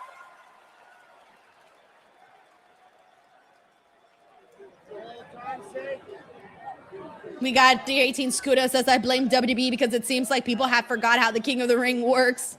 A symbol of the days. Rowdy the Cat says, Denise, you're forgetting this is WWE and they just do things. Oh, but could absolutely cash in tonight. Can't. That's wild. Nah, they would want to market that shit. Electra Cool says he died, just like Sasha Banks died. Sasha was killed by Mercedes Moné. Ambrose was killed by John Moxley. We got a lot of murderers out there, man. I said, what up, Ahmad? How nice to see you out here today. The island of relevancy. All right, let's get to it. Here we go. Match is finally starting. By the way, I have officially spotted Waldo in the crowd. Yay me.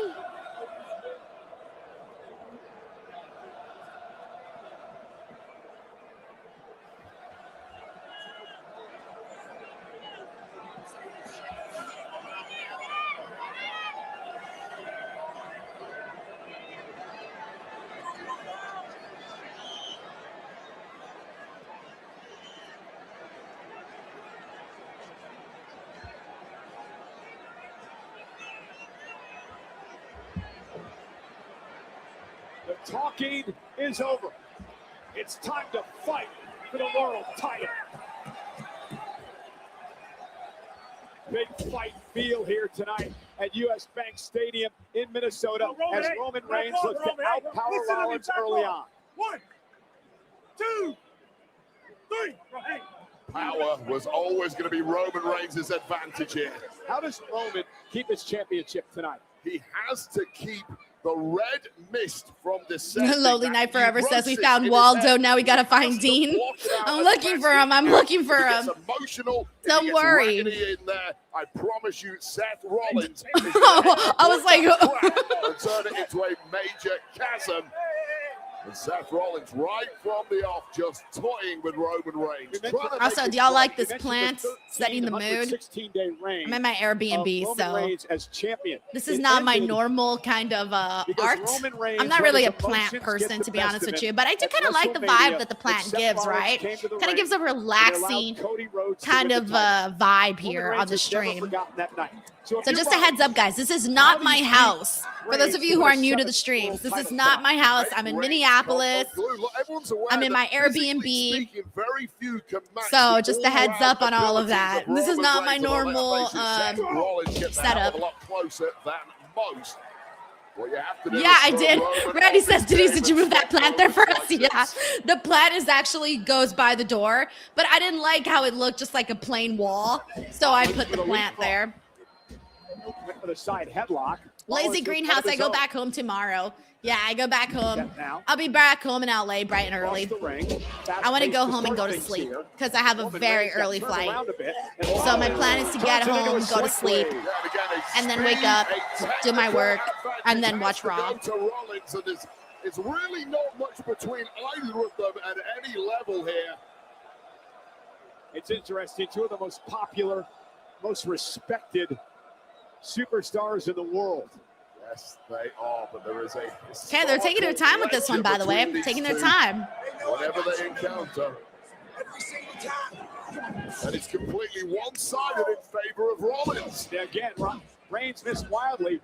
I feel like if when this match was first announced, I was thinking to myself, okay, Roman totally for the win here. But then when Roman roasted Seth, I thought maybe I felt a little bad for Seth. And I wanted him to kind of win just so that he wouldn't look like a geek. But then afterwards, when Seth came back, fired back at Roman, I thought, okay, cool. Maybe this time we can actually go with my original thought of Roman defeating Seth. And that's why I ended up sticking with Roman. I just feel like Roman has reached already so many different accolades in this business. Like there's not really much else for him to really do. I don't know, correct me if I'm wrong, but what hasn't Roman done? And so, you know, him getting a win over Seth, okay, cool. A little extra notch under his long list of accomplishments. He's the architect of Roman Reigns, that he created the Reigns that we see today. We got Patty Maxwell here who says, who do you think is going to be on Raw tomorrow? Oh, that's a great question. I would definitely expect all of the big winners like Chad Gable should definitely be there. Liv should definitely be there to talk about her and reign and how it's going. Oba should definitely be there to, you know, bask in the moment of, hey, man, I defeated Brock Lesnar, so I hope he's there. So I would definitely say the big winners of tonight should be there on Raw tomorrow. And then obviously we know Big Cass. Don't forget, Big Cass is making his return to the company. So that should be noteworthy. So those are some of the things to look forward to tomorrow. Thank you, Patty. I'm hoping maybe we also get some returns just so that we can start to feel like we're getting some new programs. I would like it if we saw Stephanie return, but I don't know what the deal with that is. But I just want to see I just want to feel like I'm on to new stories. That's the big thing. I want to feel like I'm ready to turn the page because I am ready to turn the page right now on a lot of stuff. I'm ready to move on and see what else is out there. Thank you, Patty. Seth telling Roman, I know you better than you know yourself. Rollins across the ring. Brandon here says Naomi. I know Sancho keeps throwing out the idea of Naomi returning. That would be great and all, but I still think she's going to be a while. I think people have very high expectations of her bouncing back really quickly. But let's let her take her set. Let's let her take her time. Roman's starting to feel it. Rollins now driving Roman into the Spanish announce. We got Gentle Joy. I'm Jodo here says this Raw might be good. God, I hope so. I hope that this night 2 SummerSlam is the turning point. He does not have off nights. He does not have kryptonite. I'm pretty sure I saw that guy today. There's this guy that's in the crowd. I'm pretty sure he and I were in the same hotel lobby today. I don't know who he is, but he looks like he's somebody.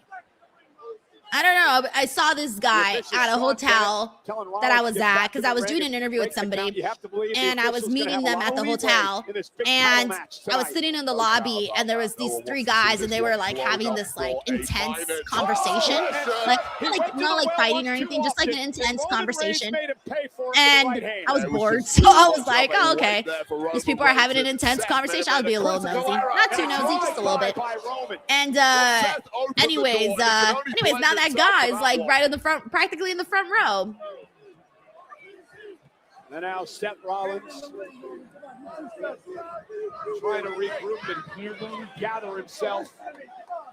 Well, look, Roman made a few errors in the early goings of this one, but that was Seth's error that has allowed Roman back into this, and that is a mistake you cannot afford to make with the OTC. Roman Reigns, now he climbs into the crowd. We got John Burke here who says Big Cass comes back for Corbin. No, because he's on Raw and Corbin's on SmackDown, so I'm going to say no. Thank you, John. Oh, they're fighting out into the crowd. So much on the line in this matchup, not just the championship. Okay, look at the crowd. Yes. Thank you for coming to SummerSlam. You get an up-close look at Roman Reigns and Seth Rollins. This just turned into a violent brawl here. Hopefully both guys keeping their eyes on what is really at stake, which is the World Heavyweight Championship. Well, the absolute disdain that these two have for one another. One of the greatest rivalries of this era. We talked about it earlier, though. It's crucial to keep control of your faculties, keep control of where you're trying to head in this one. And now look at Rollins. Oh, with the fucking what do you call that thing again? Like the I forgot what you call it. The little post. Roman breathing heavily. Those are pretty heavy, by the way. So that's actually a good weapon because those weigh quite a bit. As you mentioned, Cole, and rightly so. Nobody wants. I guess it's no DQ. Yeah, guys. I guess it's no DQ. Everybody's asking. That's what they're doing. Oh God! And a suplex onto the steel. But I'll tell you right now. Sanction. Thank you, Paul Jr. Sanction. Yeah. I was trying to remember what it was called. I was like, what's it called again? Oh yeah, the Sanction. Straight into his brain. You have no idea how many of those I've dropped in my day. I've dropped so many of those in my day. It's not going to be the same for the rest of this match after that impact. And Rollins making his way back to the timekeeper's area. Roman Reigns, though, here he comes. Well, like a knee lift right to the jaw of Roman, just in the nick of time there. So thank you so much to XM2 Great XX for the jewels. Thank you for jamming. We're jamming. I want to jam it with you. Well, both men looking wiped out at this stage, but we know they can ratchet through the gear. Brandon Kogan says how many exact number. I would say maybe like 4. 4, I would say I've maybe dropped in my life. Well, not like fully dropped, but like ran into. I would at least say 4 because those are used a lot in like red carpets, and you have no idea how tight it gets in there, and so a lot of people start to bunch up, and sometimes if you lose your step a little bit, you could knock one of those over. So I've knocked quite a few down.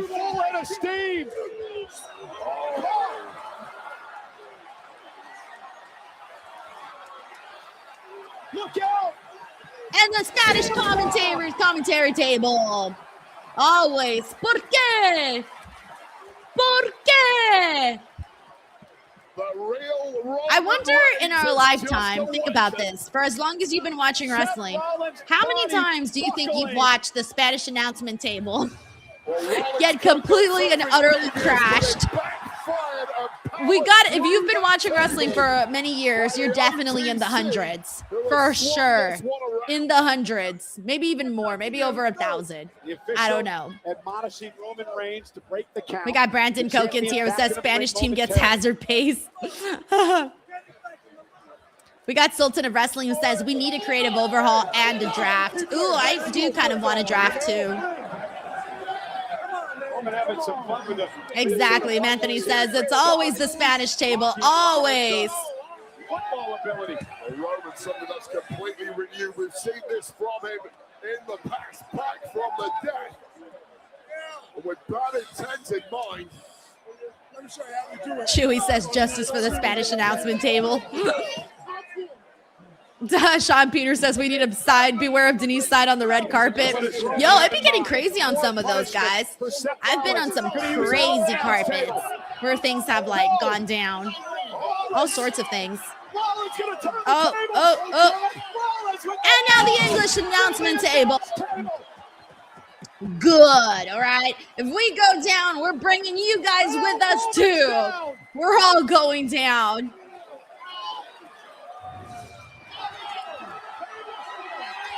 We got Tevon Sanders who says, LOL, remember one day the Spanish table got destroyed and one of the commentators got hit and the other one was like, mi amigo. No.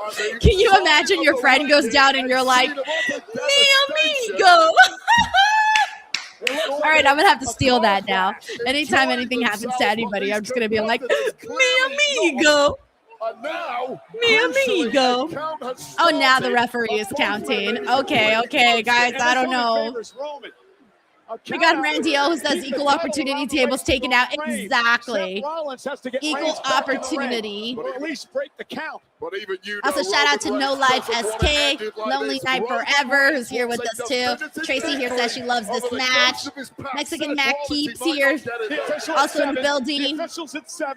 Sue says now he's counting. Also, we got Roman Reigns fan WB OTC 1. A count of 9. Rollins beats the count. Reigns beats the count. Seth Rollins.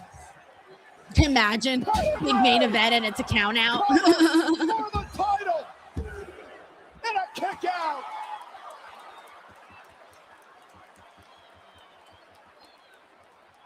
Well, I gotta say that Roman and Seth is actually already better than Cody and Punk. Damn. Eric Scott says this is a badass match right now. Mexican Mac Keep says, let's go, Seth. Hey, what up, Muhammad? How are you, dude?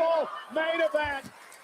Arthur Andrew says double count out. Can you imagine how fucking pissed everybody would be? I would throw nachos into the ring if we ended in a double count out. I'd be like, bitch, you better keep this match going. Better give us a finish. I would be so mad. Rollins was looking for a stop, but he ran into a Superman punch. Covered by the champion. Hook to the leg.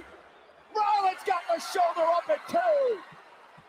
And that's just an instinctive kick out. Okay, so far this match is better than Cody and Punk, but I still don't think it's better than Roman versus Punk, where I'm at right now. But it could still, I gotta wait till it ends to make my official conclusion. I gotta obviously let it play out, let the rest of the match play out. Randy here says, he says, you guys remember that Danhausen match? Me either. Oh man, Paul Adrian says that's a waste. Plus Ultra Adrian says that's a waste of good nachos. Yeah, true. Maybe I'll throw one little nacho. So if you see one little nacho flying in there, that's me. Breaking Sydney says, LOL, save the nachos, blasphemy. Heavyweight championship. To be the man in this business. Will it be Reigns? Will it be Rollins? Lonely Night Forever says Danhausen had a match. Oh, I love Danhausen. But I had made a joke earlier how I felt like I experienced memory loss during that match. Like I was watching, but I wasn't processing. You know when you're reading a book and you got to read the same sentence like 10 times? That's kind of how I felt in a little piece of it. Okay, leapfrog. Stomp, curb stomp. Roman, get your ass up, bro. I voted for you. Hey, oh yeah, I forget that Roman is really good with those 2.999 kickouts. Like that motherfucker gets us every time. He's always like, oh, you think I'm losing? Suck it, here it goes. Here's the kick out. He always gets me, man. And I always tell myself, Denise, don't forget that Roman is really good at waiting until the last possible millisecond to kick out. And he always freaking tricks me. Always tricks me, man. Exactly, 2.99999. Right now. What has Roman said this week? Grandio says that was a crazy kick out. Exactly. You'll always be one level below me. And that eats at Seth Rollins. Seth wants to shove those words down the throat of Roman Reigns, and they might be about to do just that. Rollins lifting Roman up on his shoulders. It's an insane level of power this deep into a matchup when you've been bruised, battered, and bloody. Yeah, we got Unk Dog here. Says master of the 2.99999. WWE today. Master of the 2.999. Who else is really good at kicking out of stuff?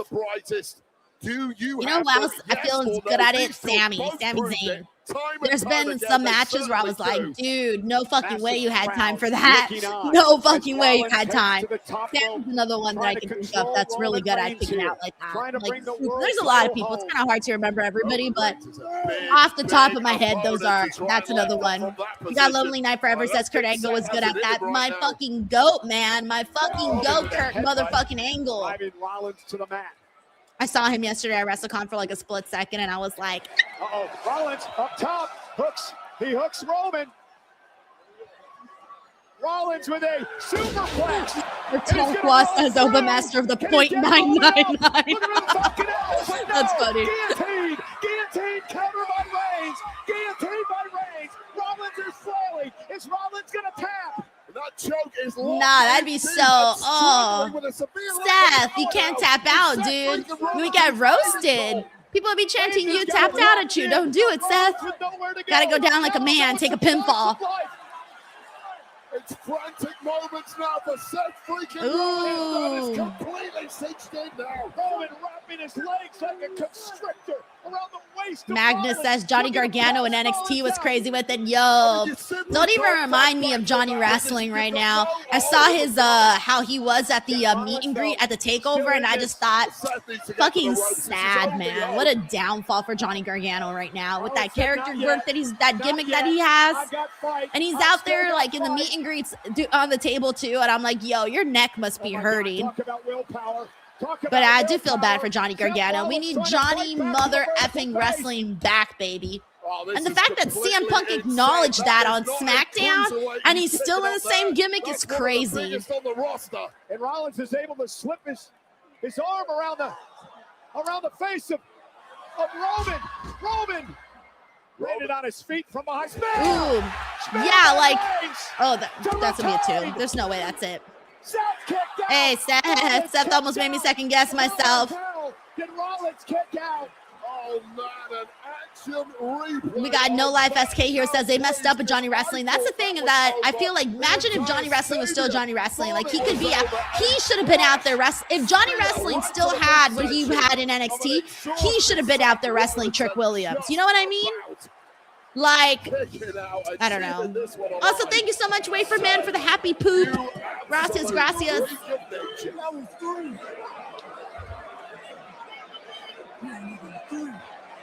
Roman Reigns with his beautiful white pearly teeth.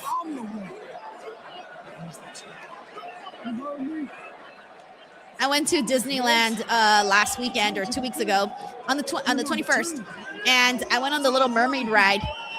And I don't know if you guys know this, but you glow in the dark in the Little Mermaid ride.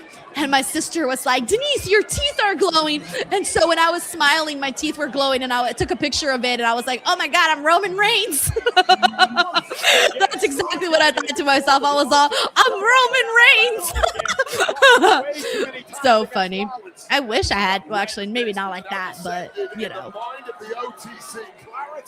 Tony Cry says, is there such thing as happy poop? All poop is happy, Tony. Not to be a sicko, but like, come on.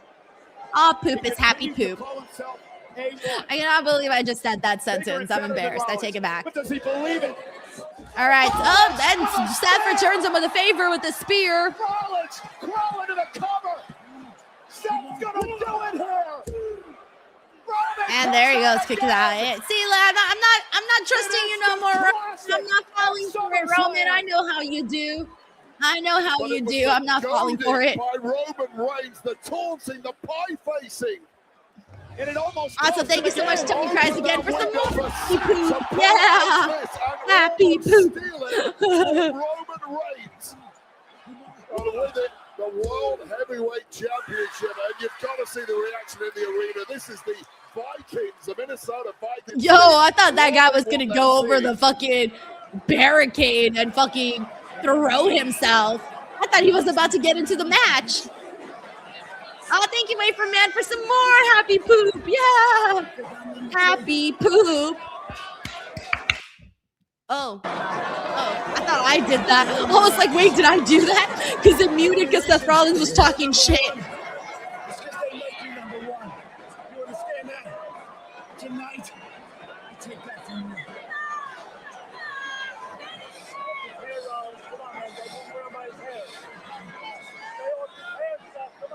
Yeah, get it off Roman's pretty little hair. Games continue. Lifting Roman up. Middle of the ring. Rollins with a buckle bomb to Reigns. Oh, going for another curb stop. Move! He moved! Caught by Roman. Up! Reigns down. Oh, on there. He's about to go down. He's about to go down onto the turnbuckle. Oh, he's going to try to do the curb stomp. He did the curb stomp. Nice. Can't defeat him with his own move. Oh, I was about to say, he can't defeat him with his own move. That would be so embarrassing. Like losing to your own move. No, I would be livid. You know, I would be like freaking out. We got Randy O here says, this is gorgeous wrestling. Broken A7 says, nice sequence. Thank you so much to Cyclops better than Wolverine for the happy poop. It's me, Jay Free. Thank you for the dub. Thank you, thank you. I love how the happy poop is now a thing. Who's on top? On who's the best? And tonight, that's what it's about. Oh my gosh, guys. Thank you. It's me, Jay Free, for the flow state. I would be so mad if I was a wrestler and I lost to my own finisher. I would literally go, I would turn into Lyra Valkyria. I would turn into Johnny Gargano. I would just be so depressed. I don't want to do nothing. I lost to my own move. So funny. Oh, now they're talking mad shit to each other. Talk yo shit. See? Thank you, Lonely Night Forever, for the happy poop. Always been me. Ever since I met the rooster, it's only been me and you. Wait. Did he say what I think he said? Guys, was he talking about Dean Ambrose when he said something that motherfucker, it's since something that motherfucker dun, it's just be me and you? Or am I hearing shit? Roman Reigns said, I don't know. I don't know. I need to prove to you that I'm the I don't know.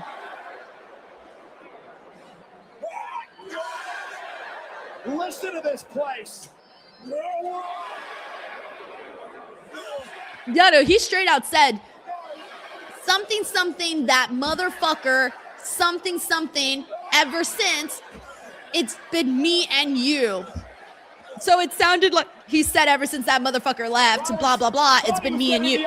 Something like that. Wait a minute. Rollins into the official. The official's down. Inadvertent shot to the jaw of the official. Two titans of this industry. Also, thank you so much to Gohan Trunk fans. Thank you. Wacky line. Hello. What the fuck, Seth? Seth's like, oh. I don't know what that was. Looked like he was going to go for another road. But Roman Reigns does to the third Shield member. Oh, man, that's funny. He's got his bearings back, too. Roman Reigns can kill it here.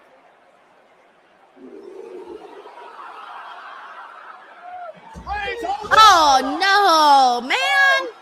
I could never take this ref bump. Curb stomp. Yeah, pa' qué? He's already down. And there's no coming back from that spear, not if you're an official. Yeah, that's why everyone's like, when he did the dirty deeds, that's why they were like, oh yeah, the third member. Say his name, say his name. What's his name? It worked. This is one of the damnedest matches that I've had an opportunity to call. They get a, this is actually pretty funny. We get a, Magnus here says Dean Ambrose returns, but the part's been recast. They get a Dean Ambrose look-alike. Is there anybody who looks like John Moxley? I don't know. Just get like some other random white guy and just like with bald and throw him out there, you know? Might pass. Just squint your eyes a little bit, you know? Just squint your eyes. It'll be fine. Sean Bennett is We got Victorio here who says rewind to the match, Denise. I think pretty sure Roman mentioned John Moxley, Dean Ambrose. That's what I was saying. It sounded like he said ever since that motherfucker left. But who knows? I might be hearing things. I couldn't really make out what they were saying. Thank you, Victorio. Diddy Paw Jr.? I missed it when Cole said it. I missed when he said Dean Ambrose. When a referee is down cold, normal rules suddenly don't. Also, thank you, Big G, for the happy poop. Rollins with a steel chair. Okay, he's bringing in the chair. People are waiting for this one, too. Started this all 12 years ago. A blast from the past. Thank you for the happy poop. We got Dia Ray Loden here who said, this is drama. We love the drama. We needed the drama. Seth Rollins. Okay, he's going for the chair shot. But I think Roman sees it. I think Roman sees it. I see him looking up, so he's waiting now. No, he's not. Yeah, he saw that. Come on, guys. Use the screens to your, like, they don't got to pretend like the screens ain't there. They're there. Sword has suddenly switched hands. A hesitation by Rollins. Thank you so much, Electric Cool, for the jewels. What a moment of catharsis this could be for Roman Reigns. 12 years in the making.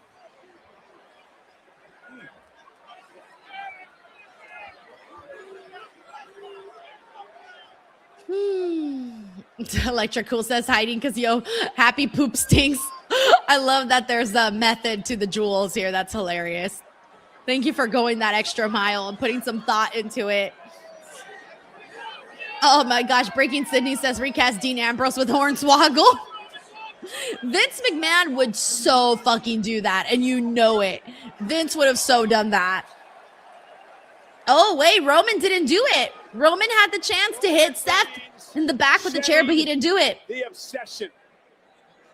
I'll move past this. We're going to end this. He said, I'm not going to do it like that. Yeah, I like that. I like Michael Cole doing that explanation right away, too, because you don't want to ever make Roman look like he was cowardly. In fact, it looks better that he did it, and I liked the instant explanation of that.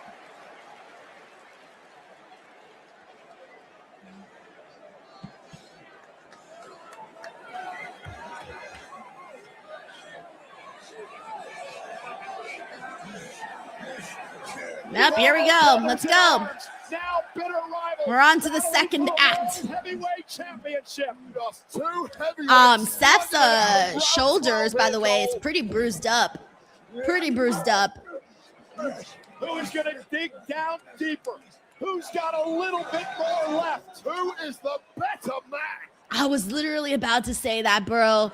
Wade literally stole my line. I was about to say, who's the better man? And Wade, I was thinking it, and then Wade said it. That was creepy.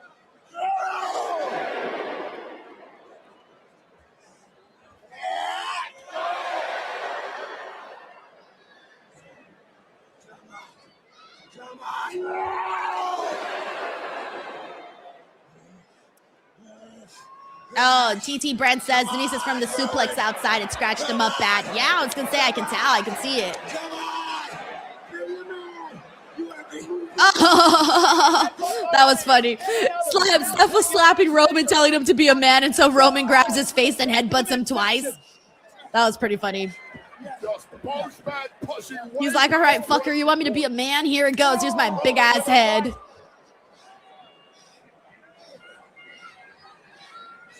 Hey, who glitched the lights? Silverman punch.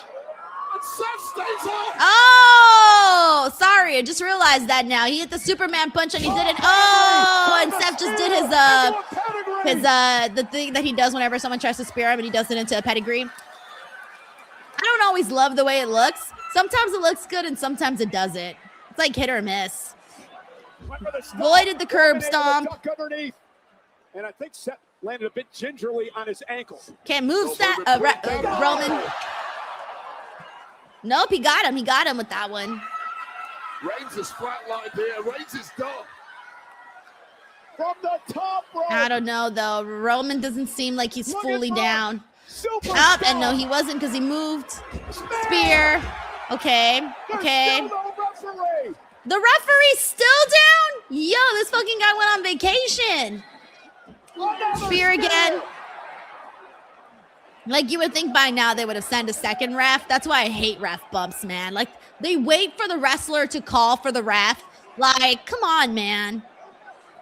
I hate ref bumps. It's my wrestling pet peeve. And I can never escape them. They're here forever to stay. They're permanent like a tattoo. Exactly. Carolyn says, I don't get the no ref thing when they have other refs. Exactly. Like, you don't gotta wait. Common sense says there's no ref. Send somebody out quickly. A third spear. The death blow to the shield. The death blow to Seth. Oh, I thought he was gonna kick out. I thought Seth was gonna kick out right there. And I thought it was gonna go a little longer. All right, guys. Roman defeats Seth Rollins. That was fun, guys. That was a main event. That was a main event today. That was a main event. We needed this. I don't know how else to say this. I thought Roman, I'm gonna be real with you guys. I thought Roman versus Seth was better than both Cody and Punk and Brock versus Oba. Ooh, sorry. But I gotta be real with you. This was the better match of all the three. This was the best match. As much violence, as much of their souls in pursuit. We got a cut a like here. It says the ref is in cobblestone, Lucas. He's already gonna fly. He's got his pina colada chilling on the motherfucking beach. Thank you, cut a like. We got a dunk here. They won. They both won 5 out of 5. Thank you, Unk Dunk. I need to show the world that I am the better man. Yeah, just got to be real. This was the better. I'm glad that I think they made the right call in this one. Night 2, main event. Legit. And it's crazy because this was the match I was like, out of the big 3 when they were first announced a couple of weeks ago, this one was the one that I had ranked at number 3. I was so excited for Brock and Oba, and then Cody and Punk, and then Roman and Seth. It ended up having the best build, and the best build, best backstory, of course, we know that. And also the best matchup. We got Jane Gwynn here, says, now can we move past the Bloodline Shield reruns? I feel like if we ever circle back to this, it should be way down the line. I think we should kind of call it a day for now. Yeah, I'm with you, Jay. Thank you, Jay. Driven into the sternum of Seth Rollins. It was almost poetic. We got a Dunk here, says great show tonight, 8.5 out of 10. Honestly, the only match that I didn't like on today's show was Baron and Trick. Everything else was really good. We got Tracy here, says Seth Roman better than Roman Punk. SummerSlam best match. I agree with you. Oh, wait, no. Pause. Tracy, I misread you. I thought you were saying CM Punk and Cody. No, I still think Roman and CM Punk was a better match. I don't know. What do you guys think? You guys agree? I think recency bias plays a role into it. But I still think Roman Punk was the better match. Thank you, Tracy. We got Ernie Phoenix. What up, Ernie? He says, see, WWE, you can do pro wrestling, a good match. You see, it doesn't hurt, right, to put on a good match that people want to see. It doesn't hurt anybody. WWE. Thank you, Ernie.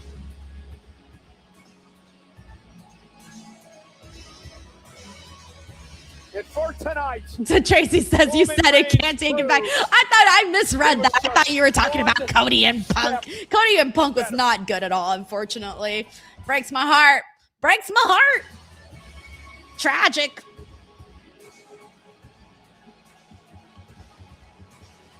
Just a heads up to everybody, by the way, I am going to be joined by Sancho West in a couple of minutes to chat about what went down on the show. So if you guys want a more in-depth analysis, get some different opinions, all of that, stay tuned. We do got our post show coming up, baby. It's always a good time. And for those of you who want to tune in to future watch-alongs, I'll be here for Raw Monday. I'll be here for Tuesday's NXT. I'll be here for Wednesday AEW Dynamite, by the way, in Mexico. We're going to go all out for that stream. And then, of course, Friday night SmackDown on Friday. So we got a lot going down next week. Also, lots of interviews that have dropped here on the channel. Lyra Valkyria, Blake Monroe, The Miz, Jeff Cobb, Zelina Vega. Oh, shit, they're doing the Shield. Or Roman is putting out the Shield fist. Let's see if Seth does it too, and then they hug and kiss. And then Tracy will really be having a good night. Tracy's going to be like, all right, got to go. Bye, guys. Logging off. Got things to do. I'm going to be like, guys, post-show canceled. Got things to do. J6 here comes the fake Dean. Oh, man. There it is. Little bromance here. Little bromance. Dong said, I'm going to say it. This match was on par with Okada versus Takeshita. That's funny. Thank you, Dong. Forever done. I can't compare the two. They're too different to me. I can't even think of comparing any of that. The book has closed. Tracy says, girl, you know me well.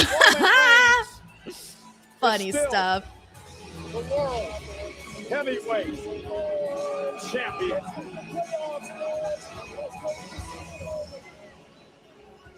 Yeah, we got Maxwell here, says great end. And if you want to have a great finish in bed, Blue Chew, promo code Denise. Speaking of which,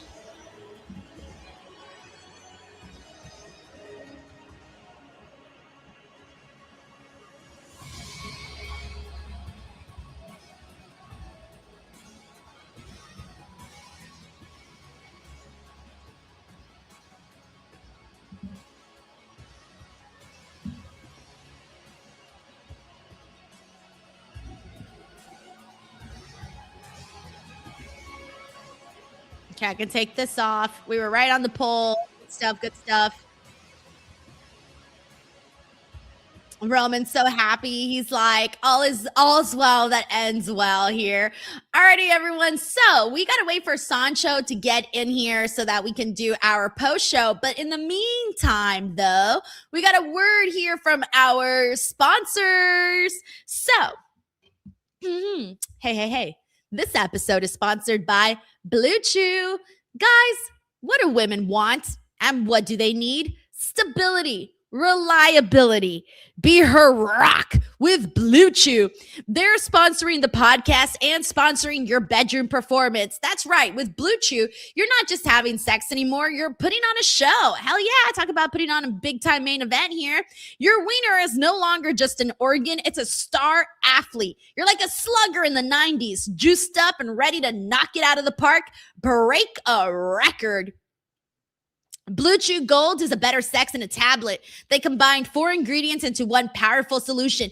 2 ingredients get you hard physically, and 2 support arousal and desire in the brain. It works fast and lasts. Guys, have a complete experience in the bedroom with Blue Chew Gold. There's a reason Blue Chew is the #1 brand for better sex. Experience it yourself at BlueChew.com.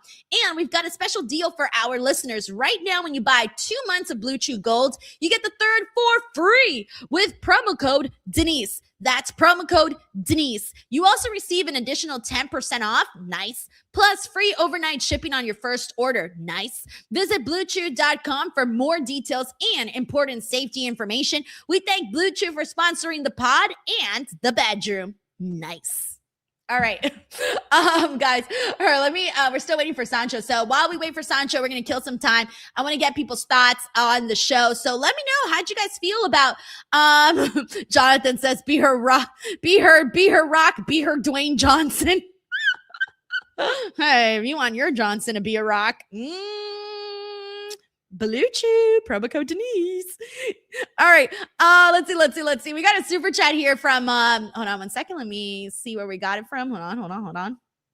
Here we go. We got Nightwolf here who says that main event was awesome. Match of both nights. Thank God, guys. Now we need to get rid of this one. I'm starting to think we're cursed. What do you guys think? I believe in a good curse every now and then. I'm starting to believe these 2-night shows, night one finds themselves cursed because it's been way too many times where we're sitting here going, damn, night one really sucked, but night two delivered. So I'm starting to think we got a two-night curse here. One's good, one's bad. So maybe this is the universe. The universe is trying to tell WWE that the WWE universe only wants one night now. Anyways, thank you, Nightwolf. Like, it's weird for me too, because thank you, Aerosmith. I do like having the 2 nights for coverage, and I like the short shows. I don't want to get stuck doing like 8-hour shows, things like that. So it's kind of like being stuck between a rock and a hard place. So I do like these easy, fast nights. I mean, look, we just barely crossed over the 3-hour mark, and the show is already over. Tell me that's not lovely. It's very lovely. But at the same time, I just don't know if we still need those 2 nights right now.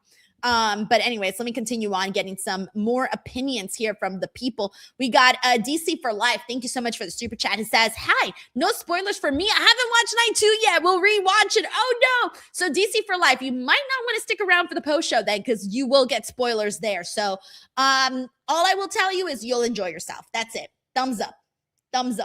All right. Thank you, DC for Life. Also, thank you so much to Christian Paler Smith, by the way, for the gold coin. Very nice of you to send that in over here. Very, very nice.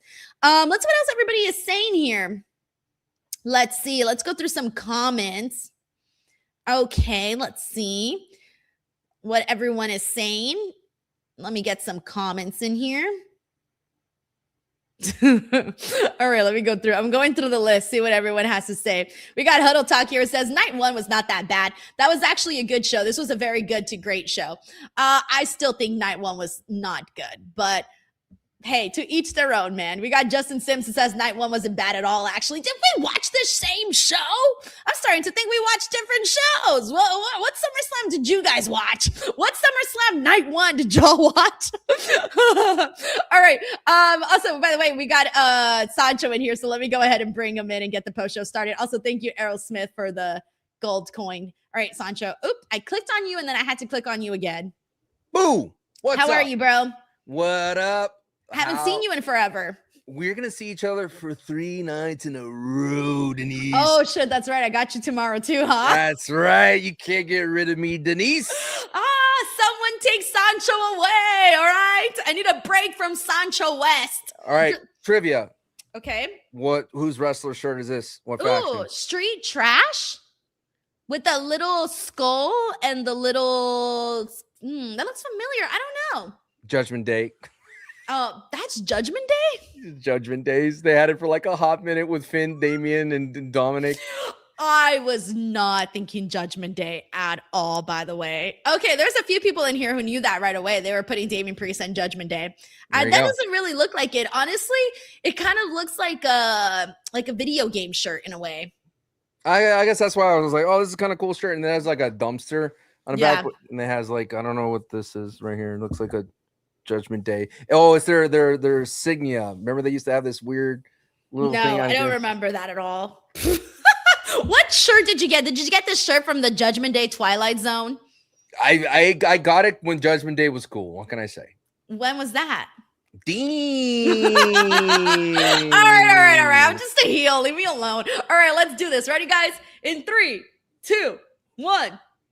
What's up, everybody? Welcome to the Night 2 SummerSlam review. It's your girl, Denise Salcedo, and I am joined by Sancho, not North, not East, not South, Sancho West. That's me, the only one.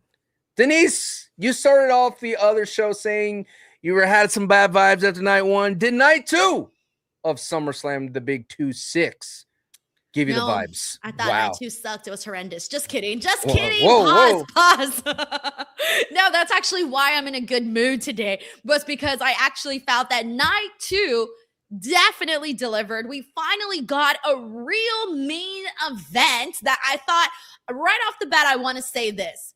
Roman Reigns versus Seth Rollins was better than not just Cody and CM Punk. That's kind of a given.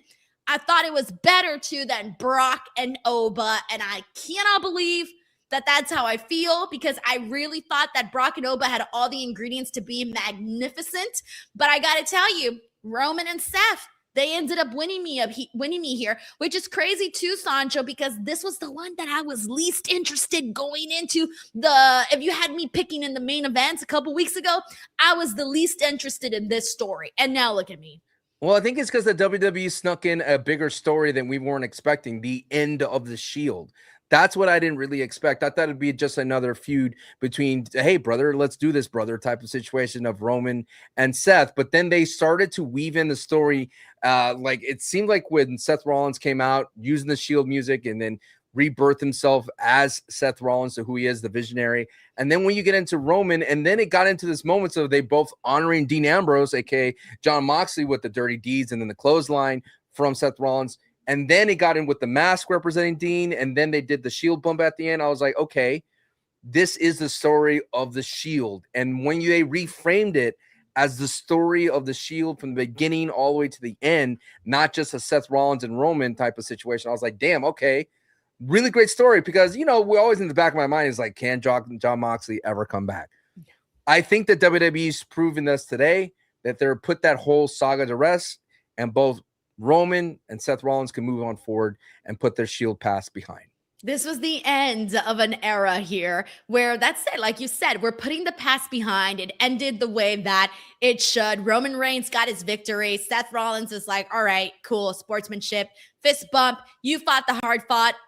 I fought the hard fight. But you know what? Today on this night, you were the better man. But hey, respect. And we still got history. We still got history that we're going to acknowledge. I mean, think about this, Sancho. In what, I don't know, 20, 30 years from now, these two guys one day are going to have their little sweet little moments at the Hall of Fame, at the Hall of Fame, where, hey man, when Roman Reigns gets inducted, when Seth gets inducted, we're going to be having these conversations. So right now we are living it. We are living in the moment. And I know that someday in the future, we're going to be talking in depth, and all the new little WWE fans are going to be like, that's old stuff. Why are these old heads talking about the Shield? And we're going to be like, well, you had to be there, kid.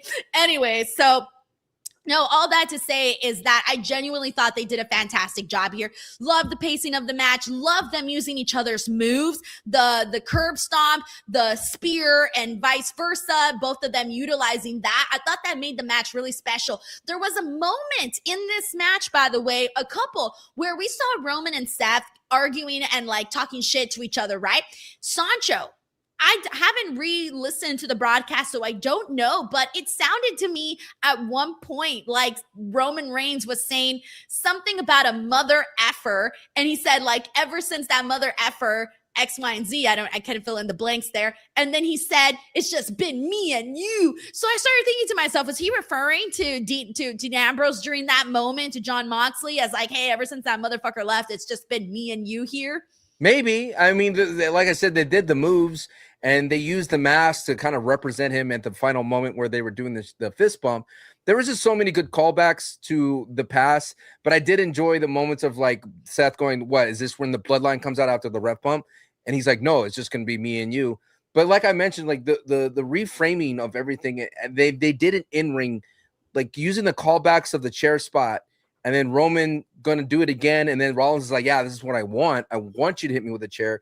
I want to sucker you. And then for Roman not to do it, it was just a way to rewrite in history. This is a way to almost like a time machine. And what would happen if Roman was the one that didn't get screwed over, or the Shield never broke up? I feel like we got all those emotions in this match. But I would agree with you that this felt like Rock Austin, felt like Hogan Warrior. It would be those 1 and 2 type of situations. Like there's going to be people that love Roman. There's going to be people that love Seth because they're so good at what they do. And that's what I felt like the entire time watching this match. They were so good at what they do. I'm just happy that we got a killer main event. And now we're wondering, okay, when are we going to get to Roman Reigns and Obafemi? And then for Seth Rollins, what's going to be the next chapter for Seth Rollins? Who's going to be the next person he gets involved into a program with? And I think that's exciting. I think it's exciting that that's it. They've settled this and we are moving on, but bravo on a really great match. And I want to take a second here to give both of these guys their credit, Sancho, because I look, I'm not the biggest Roman Reigns fan. I'm not the biggest Seth Rollins fan. I like him as much as the next person, but I'm not one of those diehard people when it comes to these guys. But I genuinely feel that they just did a great matchup that I can't, every time, I'm easy, man. You go out there and you give me an entertaining wrestling match, I'm a fan. It's really easy to lock me in like that. And that's exactly what they did. And I feel like even more so, I want to shout out Roman, because I feel like Roman and his main events, they don't miss. I know a lot of the biggest criticism that he's had for such a long time was that he always needs help with the Usos and things like that. Lately, he hasn't been doing matches like that. Lately, he's just been going out there after his match that he did with CM Punk, and then this match here. And I'm sorry, but I think you got to give him the respect that the kudos that he deserves for never going out there and missing. Aha, you fell for the WWE chat. I knew it. They rewrite the history. They wanted to remind you that the last note that Roman will leave in his legacy was that he was a good champion. He didn't rely on the bloodline. He could do it by himself, and he could put on a banger match without the shenanigans. And you fell for it, Denise. You fell for the WWE rewriting. But no, it's not, because if I would have fallen for it, I would say it's like I forgot it. I didn't forget it. I still know it happened. I still remember that it happened. I remember all of that. But that doesn't mean that does not mean that he can't get the respect that he deserves for the matches that he has been having.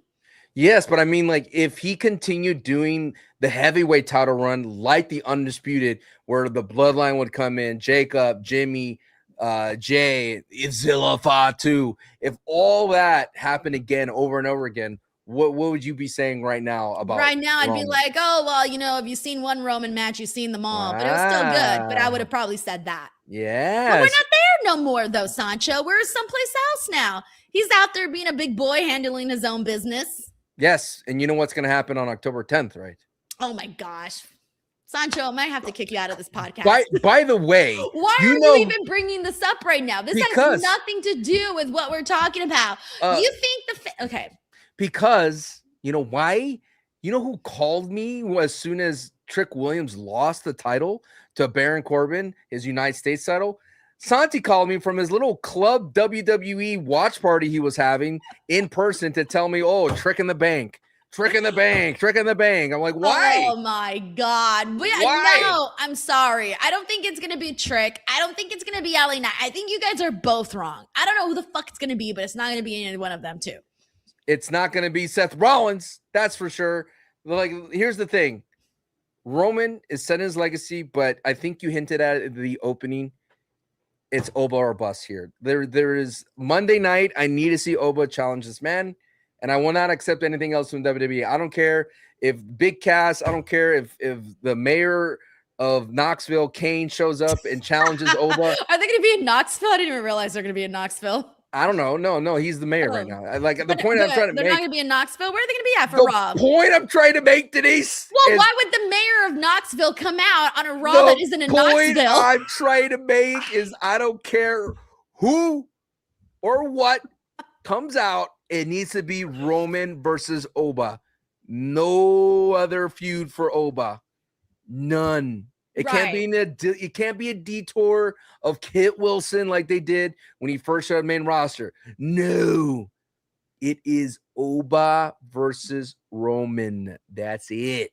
Oba. You didn't do That's the Oba. Right. You got to do it the way you do it. Am I wrong here? No, you're not wrong, because then if he doesn't say anything about it, people are going to be like, hey, dude, remember when you said that you were going to circle back to this afterwards? Remember when we talked about that? Everyone's going to be waiting for the elephant in the room to be addressed. So if Oba does not mention Roman, if he does not mention that championship belt, we're all going to be sitting here on our hands wondering what the hell to do next, right? What button do we press next? So yes, when Oba goes out there, he needs to tell the world, that's it, I'm done. with Brock Lesnar. I proved I'm the better man, and even Brock Lesnar knows it because he acknowledged me. Well, change it however he wants to say it. And now I need to go back and handle my business because at King of the Ring, I went through X amount of men to earn this opportunity. And even though I chose to move that to the side, I'm not done. My eyes are now set. My path is clear. My eyes are set on that championship bout. And I think that's what to do next. So there we go. Easy peasy right there. All right, we got Guitar Junkie here. He says, I really enjoyed both nights, and that's all I care about. Hey, man, at the end of the day, everybody's allowed to have their own opinion. So if you enjoyed the show, hell yeah. We got Hello Abraham here. Says that ending would have been perfect if it ended with Oba coming out. Would have been the explanation mark to a great night too. Here's the thing. We all thought for a second before the whole Shield fist bump thing, before all of that, we all thought there was a huge possibility that Obafemi was going to come out. The fact that he didn't come out, I'm not disappointed at all whatsoever because the moment wasn't about him right now. The moment was about the ending of the Shield, calling it a day. That's it. So for that reason, I'm not upset about this. And now we can move forward. And like we said, Monday Night Raw, bam, let's get right to this next thing. And so that the product can start to feel hot. I hope that today is the magic switch, Sancho, the magic switch of from this point on till the end of however that we finally start to shake things back up and get some good momentum on the side of WWE right now, because I don't want to be sitting here all sad and shit every week.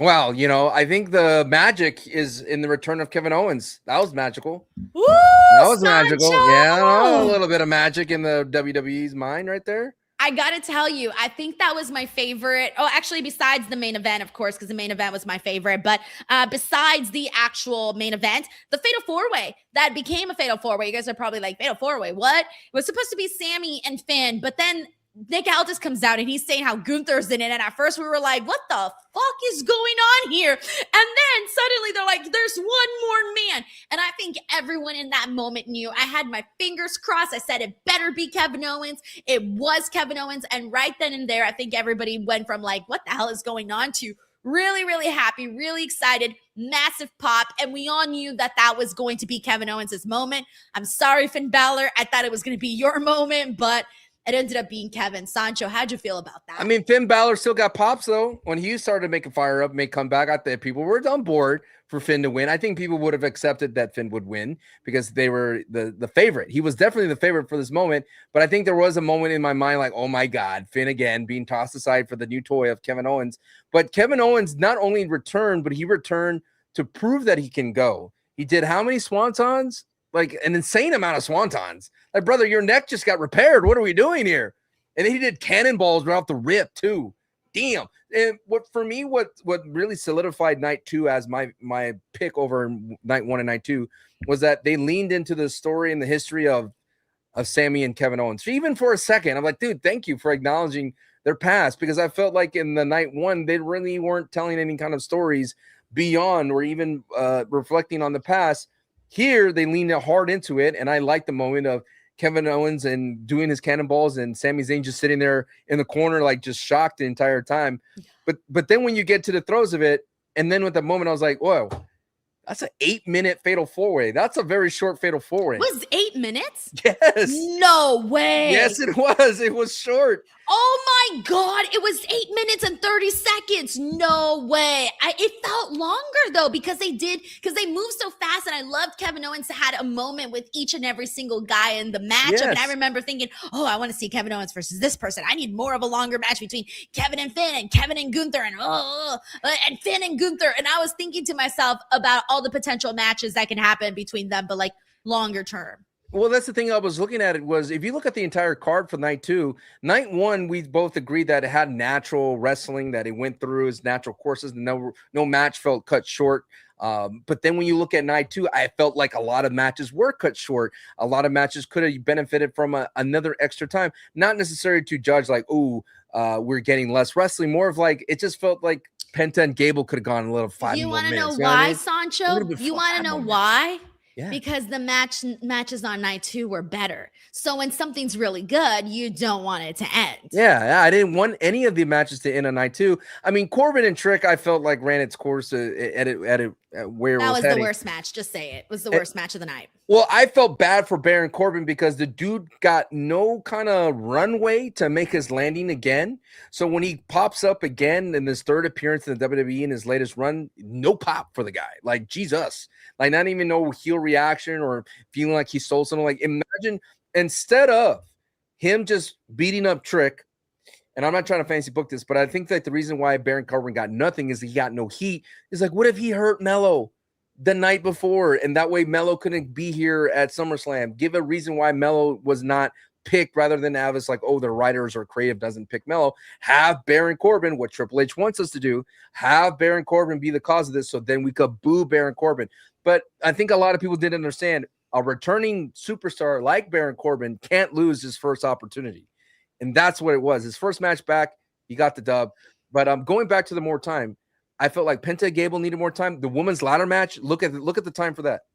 Let me see. The women's ladder match was like 11 minutes. 13 minutes and 5 seconds. For a ladder match? Yeah. That's kind of crazy, right? That's kind of fast. Bro, I'm surprised. Baron Corbin and Trick Williams got more time than the Fatal 4-Way. Yeah, they got 9 a minutes. minute. No, like they got 35 seconds more.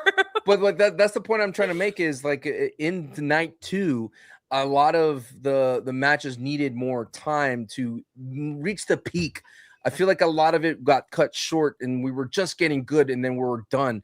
Like when and then when we got to Roman and Seth, I understand like that needed all the time in the world, but I still felt like whoever managed the time, they cut themselves short from a really memorable night across the board versus a hot start, a great memory for Chelsea Green, and then the Gable's moment was cut short by an ad literally in ring with a mascot dog. Like, what are we doing? Yo, these are the weirdest things I ever think of when it comes down to a bizarre night of SummerSlam.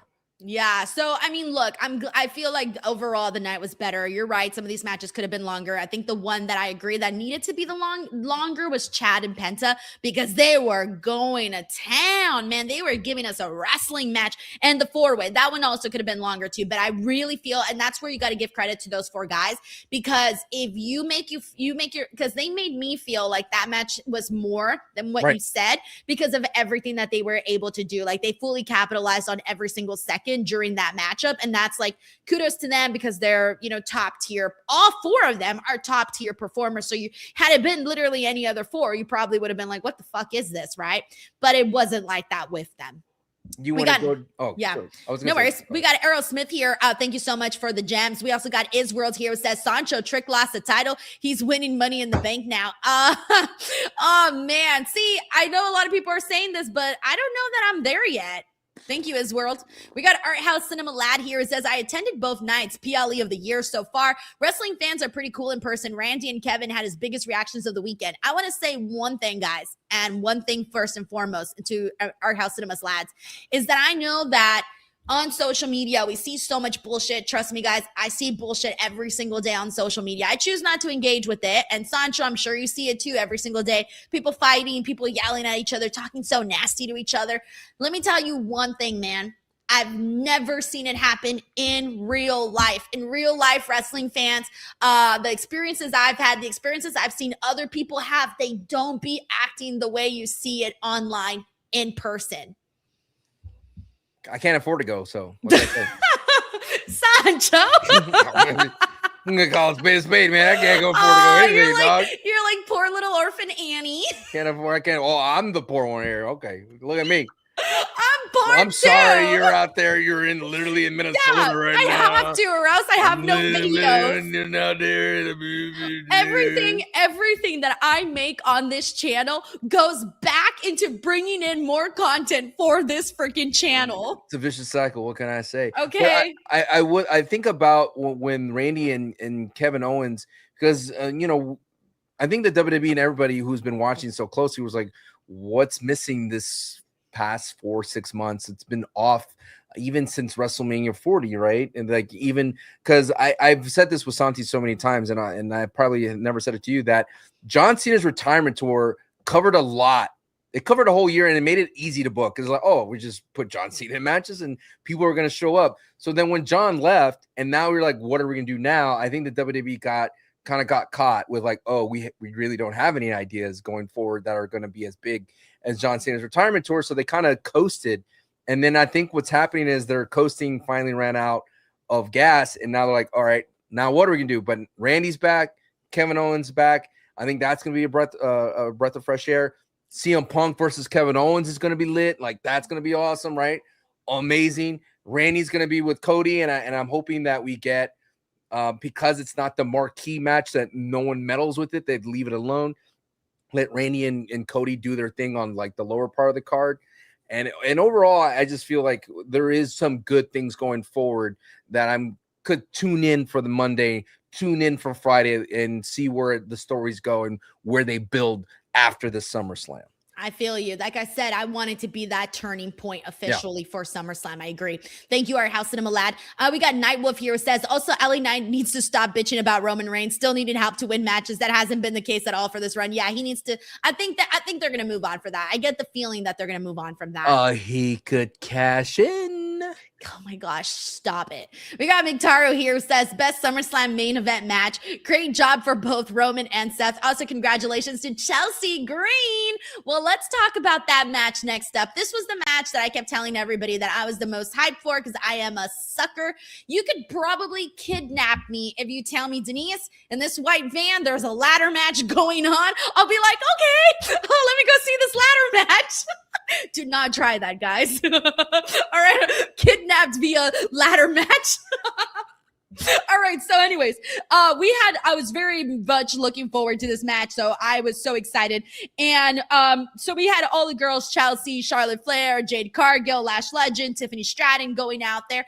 And I'm not going to sit here and be like, oh, this match was one of the greatest ladder matches I've ever seen. Definitely not. I think there were some stronger women's ladder matches and all. But I think for me, the moment was primarily just seeing Chelsea Green. I do have one minor little tweak that I wish they would have done differently.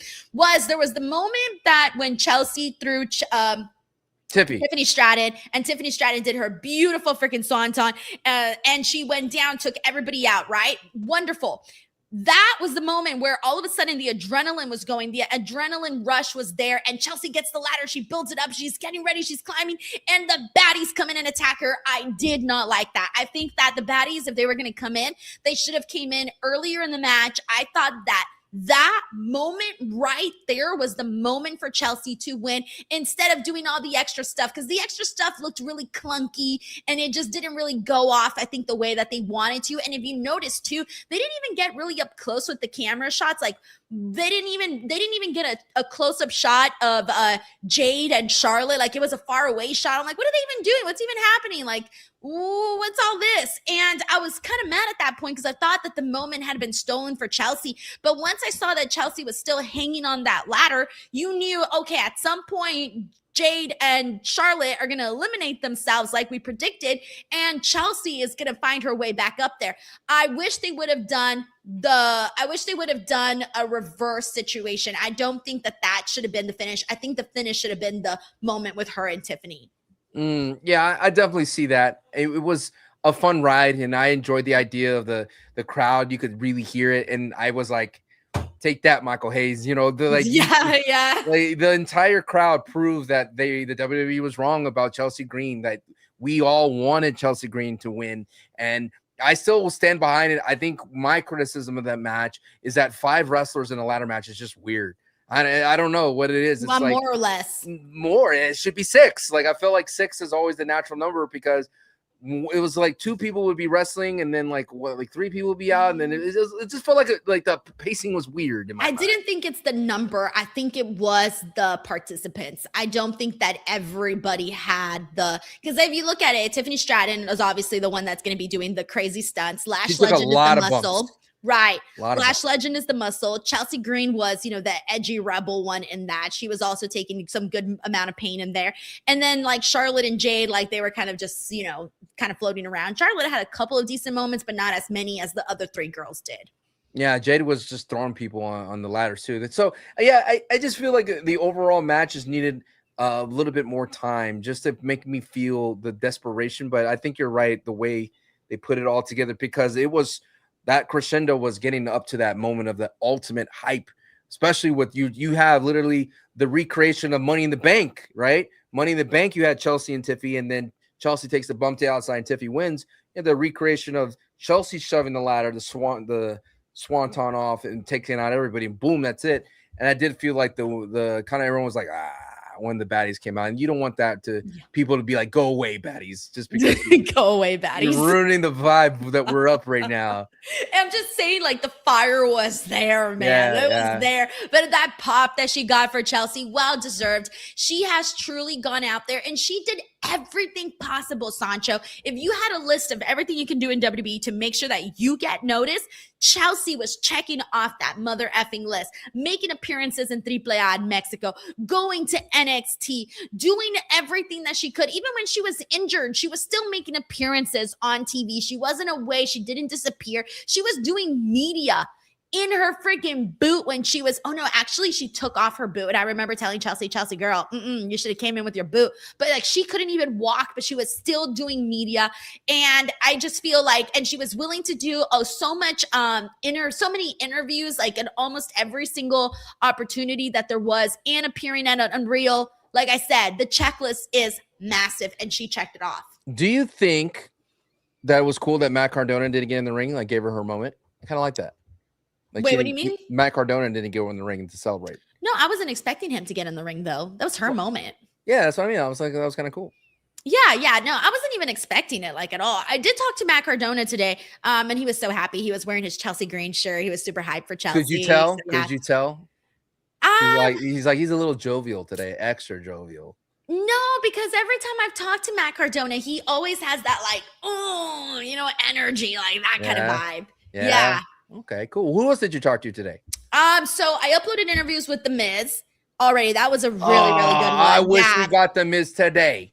That's what was missing. Well, we didn't talk about that match yet, but continue. Yeah, so The Miz, I spoke with The Miz, and we had a really cool, like, little off-air conversation too that I loved. I'll share with you privately. And then also I spoke with Natty. That's gonna go up later. I haven't posted that yet. I spoke with Ethan Page. That's up. And I spoke with who am I missing? Matt Cardona. I just spoke about it. That'll go up later too. So quite a bit. I think I uploaded 9 interviews and I still have like so many more videos to post though. Is it harder to talk to a wrestler that has a more of their like, I am my gimmick 24/7 like Ethan? No, because in interviews he's normal. Like he's normal in interviews. Like every now and then he'll add a couple of stuff from his character, but for the most part it's like just talking to you. Oh, I'm not normal at all. No, you're a weirdo. Mm-hmm. Okay, I was gonna make a whole song about it, but they already did. Radiohead already did. All right, we got Lions 1079 here says we got Kevin Owens, Randy Orton, Cody Rhodes, and CM Punk back on the same brand. SmackDown is about to cook. Is SmackDown the stronger brand? Does it have potential to be the stronger brand right now? 2 hours hurts it though. Ooh, okay. Hot take. Thank you, Lions. We got JJ Castillo here who says, what a great SummerSlam. So many cool moments and surprises. How do you both feel about the length of time of matches compared to WrestleMania 42? So Sancho went in depth to that right now. In comparison to WrestleMania 42, though, do you think, again, I think it was just the match quality at some point. WrestleMania 42 had all good matches in terms of like matchups, but had no time. Like every match was cut for time, it felt like. This one had good matches that you just wanted more of, like you said. Thank you so much, JJ. Yeah, exactly. We got Tracy here. Says, hey, Sancho, let's calm down on the Seth slander. We got Tracy is the #1 Seth fan. What did I say? I said he was part of the story, and I don't know. But Tracy will hear you because I've been caught. I've gotten in trouble a lot by Tracy for Seth slander. I like Seth Rollins. Okay, do you think Seth Rollins is better than LA Knight or LA Knight's better than Seth? LA Knight did beat Seth Rollins. Okay, you didn't answer my question. Is LA Knight better than Seth or Seth better than LA Knight? That's what happened, Denise. Who's pinned him? I know, but you're not answering my question. 2 men that have pinned him. Answer the question. It's a yes or no question. 3 men that have pinned him. Sancho, it's a yes or no question. Is LA Knight better than Seth Rollins? Yeah, in the bank. Now Tracy's going to have beef with you. I set you up. Thank you, Tracy. We got Jay here who says, I'm betting on Team Ova versus Team Roman for War Games. Why is it Team Ova? Who's going to be on his team, LA Knight. Hello. It could be a whole replay of games. Everyone who hates Roman Reigns. In the bloodline. Yeah. Oba, Solo, LA Knight, Rollins. Who would be the 5th? Royce. Right? There you go. I don't know. I think let's come up with a different lineup. All right. Thank you, Jade. Now we need to spice it up. It's got to be a little spicier. We got Jeff Words here who says they should have injected the guy who was originally supposed to be in the Shield, Chris Hero. That's a good pull. That's a good pull. Oh, hilarious. Well, Chris Hero is also over on the AEW side. That's what CM Punk wanted. Yeah, crazy, huh? Like crazy. Well, I mean, Chris Hero, I remember back in the day, like I used to be a big Chris Hero fan. I used to see him at PWG, at AWS. I was a big Chris Hero fan. In fact, I met Chris Hero when I was a kid at PWG, and he roasted me. For I being what short? he roast. I told you that story? No, I'm just guessing. What the fuck? You guessed correct, Sancho. How'd you guess that? Are you psychic? What else is there to talk about it? I went up to Chris Hero, and for those of you who don't know, Chris Hero's fucking tall, and so I went up to Chris Hero, and I, was asking him for a picture or whatever, and he was like, "Oh my god, you're so short," and I was like, "Womp womp womp." I can't believe you guessed that. Hilarious. Thank you, Jeff. We also got thank you, Errol, for the jewels. We got Kevin H here who says, do you guys think this match was better than Roman versus Punk? Also, Roman just proved that he should always be in the main event. Okay, I was arguing about this on the watch along, but I do think Roman versus Punk was better than Roman versus Seth. All right, what's your pick, Sancho? Roman Punk told a different story that was more about Punk being like too old to keep up with Roman. Like remember there was that moment where he was doing the double GTS and he just ran out of gas and collapsed. How can I forget? Right? And nothing like a double GTS. You're old. But when the thing that surprised me most about Rollins and Roman that I did not expect was telling the story of the Shield. And I think for me, because the Shield, I like the Shield a lot. It means a lot to me. I like that match a lot better. Recency bias, all right? That is recency bias. Roman and Punk could have got there, but they got dumb with their story of like mind games and you're old. No, but I'm talking about the physical matchup, okay? And I know you're talking about this story within the match too. Roman? Sorry, I mean, I was part of the Roman and Rollins better athletically than Roman and Punk. But Punk and Roman was fucking exciting too, though. Like extra level exciting. You asked for my opinion and then you hate on me for it. I don't know what to do. Because I wanted your opinion to be my opinion. Compare it up. All right. Thank you, Kevin. All right. We got Infamous Raider Loco here who says, shout out to KO for bringing up Rebel and praising her. Oh, I love that. Thank you. Thank you, Infamous Raider Loco, for bringing that up. The post show is happening right now. I was going to say, I didn't know that happened. So thank you for bringing that up. We got KM Harris. Thank you for the jewels. We got Night Wolf here who says, I can see Roman versus Oba being announced for Money in the Bank and the match getting ruined by the Money in the Bank winner. And they keep Roman and Oba away from each other until WrestleMania. Oh, I hate that because I could so see them doing that. I don't like it, but I can see them doing it. Oh, brother. Do you know how many people are going to be so annoyed if they do Roman versus LA Knight instead of Roman versus Oba? And it's going to be because of Sancho. Thank you, Night Wolf. Don't care. We got Aussie 9696 here. It says, hey, Denise and Sancho, do you think Miz will ever be WWE champion again before he retires? I'm going to say no, because I think we're on to like a new, like there's just too many other people that we're on to a new phase in WWE. We're on to, bringing in new names and having those people get their ops and opportunities and things like that. Like there's your Obas, people like that eventually people want to see become champion. So I'm going to say maybe not. I was hoping we would get Miz versus Cena one last time, but we didn't get that. So thank you, Ozzy. We got McTaru here. It says, Sancho, come on now. Answer our DWO queen. Yes or no? Well, he eventually did answer it. So yeah, thank you, McTaru. We got Anthony Giuliano here. It says, hey, Denise, how you doing? How do you like your vacation in Minnesota? Night 2 is better than night 1. Well, technically, it has not been a vacation whatsoever because I've been working the whole time. But I will tell you, I'm loving being out here in Minnesota, Sancho. You want to know why? There's a heat wave right now in Los Angeles. It's over 100 degrees over there right now. And I don't want to be nowhere near that. Did you go to the Mall of America? No, I didn't have time. So my days have basically looked the same. I wake up early in the morning at 6, eat breakfast, get ready, head over to the media day. I'm there by 8, and then I'm there until about noon. And then like 11ish. And then usually I go to WrestleCon, or like today I had a separate interview at another location. And then after that, I come home, upload, edit stuff, and get the ball rolling all the way up until SummerSlam. Do you enjoy the conversations in the Uber? Like, what's all this happening here? You like wrestling? What? I've gotten very lucky this trip. No one's talked to me. Perfect. Yeah, so I've actually gotten lucky. I've had quiet Ubers, which has been nice, or quiet lifts, I should say. Perfect. Thank you, Anthony Giuliano. Alrighty, hold on. I need to look through this card because I already forgot what we talked about. You forgot about Danhausen and Dom? Yes. Oh my gosh. Well, no, I was looking right now to see what we hadn't talked about. Well, hold on. Before we get to that, I don't feel like we talked enough about Chad Gable and Penta. Like, we haven't actually broken down that match here.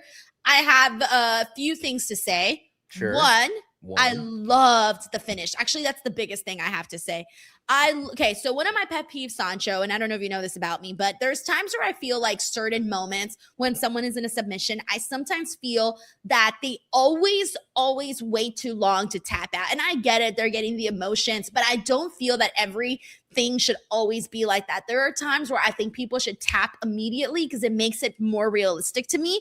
And I love that when Chad got the ankle lock on Penta, if you recall, that Penta tap was rather quickly, and I thought, yes, because it sold that ankle lock so much more. That was my favorite part. Love the match, great match, but that finish, I think that was probably the best finish that I saw on today's show, which I know a lot of people are going to be like, what? But legitimately, I was very happy with that. I'm the opposite when it comes to Penta and tapping out quickly because the man showed no fear.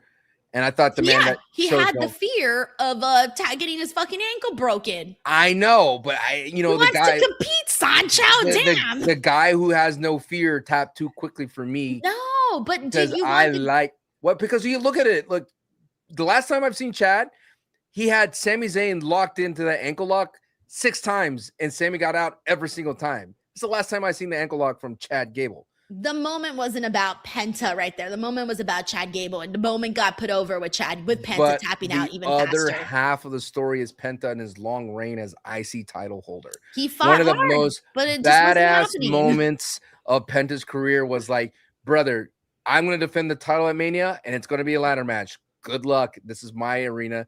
I have no fear. So, like, the whole point when Gable does it, I'm like, cool, that's fine. Like, I get it. Like, this is Gable's moment, hometown. I'm not upset about the decision. I like Chad Gable. What irked me was they try to replicate his magic in Mask versus Mask by giving him a speech. Fine speech, great speech, emotional. They brought out his family, and God bless his family. They didn't know what to do in the ring. His mom and dad didn't know what to do in the ring, right? They were just standing there. But I think you still ruin the moment by having a root beer spot right after. That's probably why they gave him that moment to cut the speech, because they wanted the moment with the advertisements. I don't know. It just shows you how not soulless, not shallow. I said WWE sometimes right now with all the advertisements, especially for SummerSlam, they felt like Times Square. You go and you're hit with all these billboards and everything's everywhere. And it's so aggressive in your face.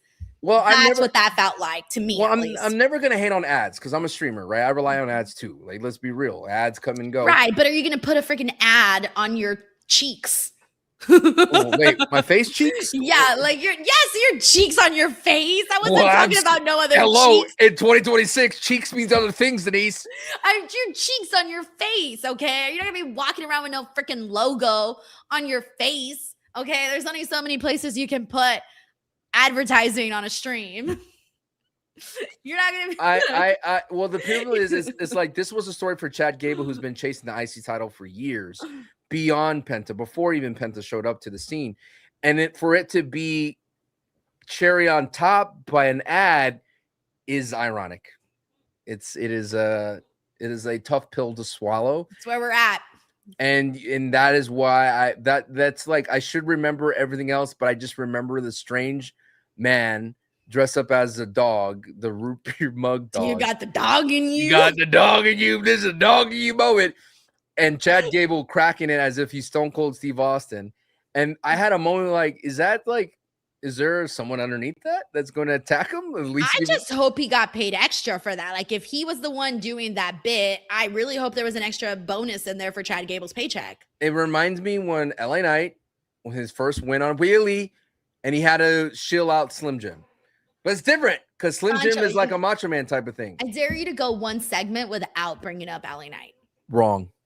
Jesus Christ. I wanted to say, now I forgot. Thanks, Sancho. I had a whole thought that I was going to get off here. Oh, yeah. We made a joke during my live stream that pretty soon we're going to be seeing, because you know how they have the advertisement on the steel chairs? Pretty soon, right. Pretty soon we're going to have Twix on the kendo stick and Tic Tac on the thumbtacks. Oh, I like that. I thought about a McDonald's fry for the kendo stick. Yeah, that's good too. Yeah, that's good too. You see, we're just giving them ideas right now. Did you enjoy the purple motif from everybody? Because remember in Philadelphia WrestleMania, everyone wore green for the Eagles. Yeah, and they did it for Minnesota. And they wore purple for Minnesota. Did you like everyone wearing purple? I like purple, so yeah. Okay. I'm cool with that. I don't really care. Wear whatever you want. All right, we got Anthony Giuliano here. It says Chelsea dedicated the title to Michael Hayes. If you saw the Unreal show, he said she was never going to be a world champion. Oh yeah, we saw it. We talked about it. It went viral for a lot of reasons online. And you know what? I think that made people even want to cheer for her even more. Whenever someone says, "Oh, you can't do it," if someone goes out there and trashes someone and says, "Oh, you can't do it," or blah blah blah, whatever it is, people are gonna be like, "Oh, this person's the underdog now. We're gonna root for the underdog." Well, that was season 2 Unreal. And I think when that moment happened, she was a heel, but then she started to be a babyface after that. Everyone started to root for her.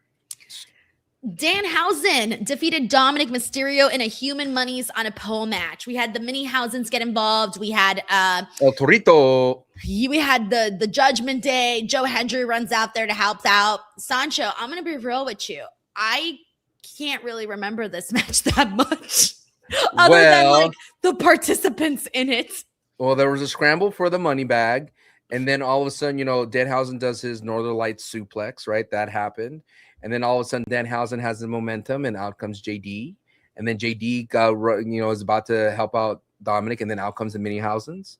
And then JD goes. You really paid attention on this one. I felt like I was joking about this, but I'm not really joking. I felt like I had memory loss during this. I was watching, but like I wasn't processing what I was seeing. So the mini Hausens come out, and JD's working them, and all of a sudden, one of them is El Torito, right? El Torito starts going, and then all of a sudden, El Torito takes a crazy bump on the outside, and out he goes, right? And then you have Danhausen and JD fighting in the rail and the ramp, right? And then out comes Joe Hendry, right? You're like, oh my God, Joe Hendry comes out, guitar shot to JD. Then he like clears the ring, and then he's like, all right, you and Dom go, and Dom and Dan are on the thing. You're thinking a Spanish fly is going to happen, right? But no, Danhausen falls and hits his nuts on the rope. Oh yeah, that was funny. People were calling it the testy Hausens. Right. And then all of a sudden, Dom's about to reach for it, and then Danhausen does what he does always. His finisher is not a scorpion death drop. It's not a headbutt. It's not any of that. It is pyro, brother. He does "You Are Cursed." Boom, pyro hits. Down goes Dominik Mysterio, and then Danhausen collects his monies, and that's it. So there you go.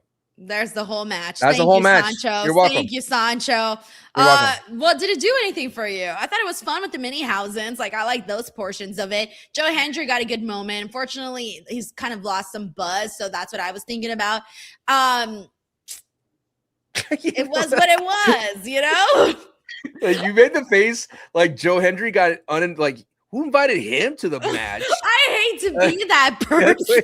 There's a face you just made. You're like, who invited him to the party? Look, my first reaction was, oh yeah, Joe Hendry's part of this. Well, that's the thing I want to kind of lean on, because Joe Hendry was added late to this feud, right? Pretty late to this feud. He just did the fucking concert. That was literally it. It was this Monday. Right, for him to come in. I forgot. And then for them not to have Zombie Miz, Zombie Kit Wilson, and not to have Undead Gingerbread Man, I was like, wait a minute. I was promised a lot more characters into this fray. And when none of them show up, and it just became just like, again, really fast pace. And I noticed things, and let me know if you notice things, because you watch a lot of wrestling too, that when the signatures come out early, you're like, okay, we are fast. This is a fast match, because we already hit a signature. And I felt that when all of a sudden Baron Corbin hit a deep six, I was like, okay, we're here. When Sammy hit a blue thunder bomb, when those happened early, okay, we're getting near the end all of a sudden out of nowhere. So that's how I felt when I saw Danhausen hit his Northern Light suplex pretty early. I was like, wait, that's one of his moves. And then he hit a Scorpion Death Drop early. I was like, where are we heading here? Yeah, it's usually like a little telltale sign. Right. It's like we made this pit stop too fast. So that's the thing that I felt about this match was, if it was the match at Saturday Night's Main Event, felt like the match that should have happened at SummerSlam, like in terms of quality of absurdity, in terms of escalation into all of a sudden freaking Carl Anthony Towns comes out, Cathausen. We get that moment, and that felt like a bigger moment for Danhausen than the run-of-the-mill Joe Hendry and the Mini-Hausens, and then grabbing the monies. And then he throws out the monies, and they're fake money. And you're like, yeah. But I'm not tired of Danhausen. There's no way that we're going to be throwing free money into that crowd, Sancho. Well, there was a couple of dollars in there, like dollar bills. But the point I'm going to make is, like, I don't think Danhausen, if you look at the crowd, the kids loved it, right?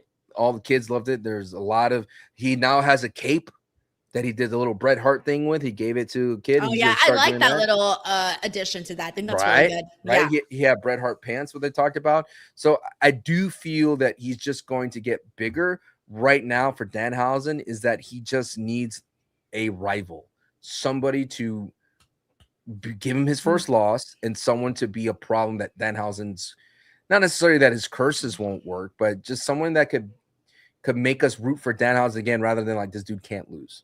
Right. I see what you mean. Well, who knows? Maybe Danhausen will create his ops and his cloning machine, so maybe that'll happen. Ooh, and yeah, this was a relatively short match too. Yeah, but that'd be sick, like a someone that's uncursable. But who? I don't even know who they would even put in this situation. I like would love Rusev like to do something like that. Oh no, I don't think so. I don't see it.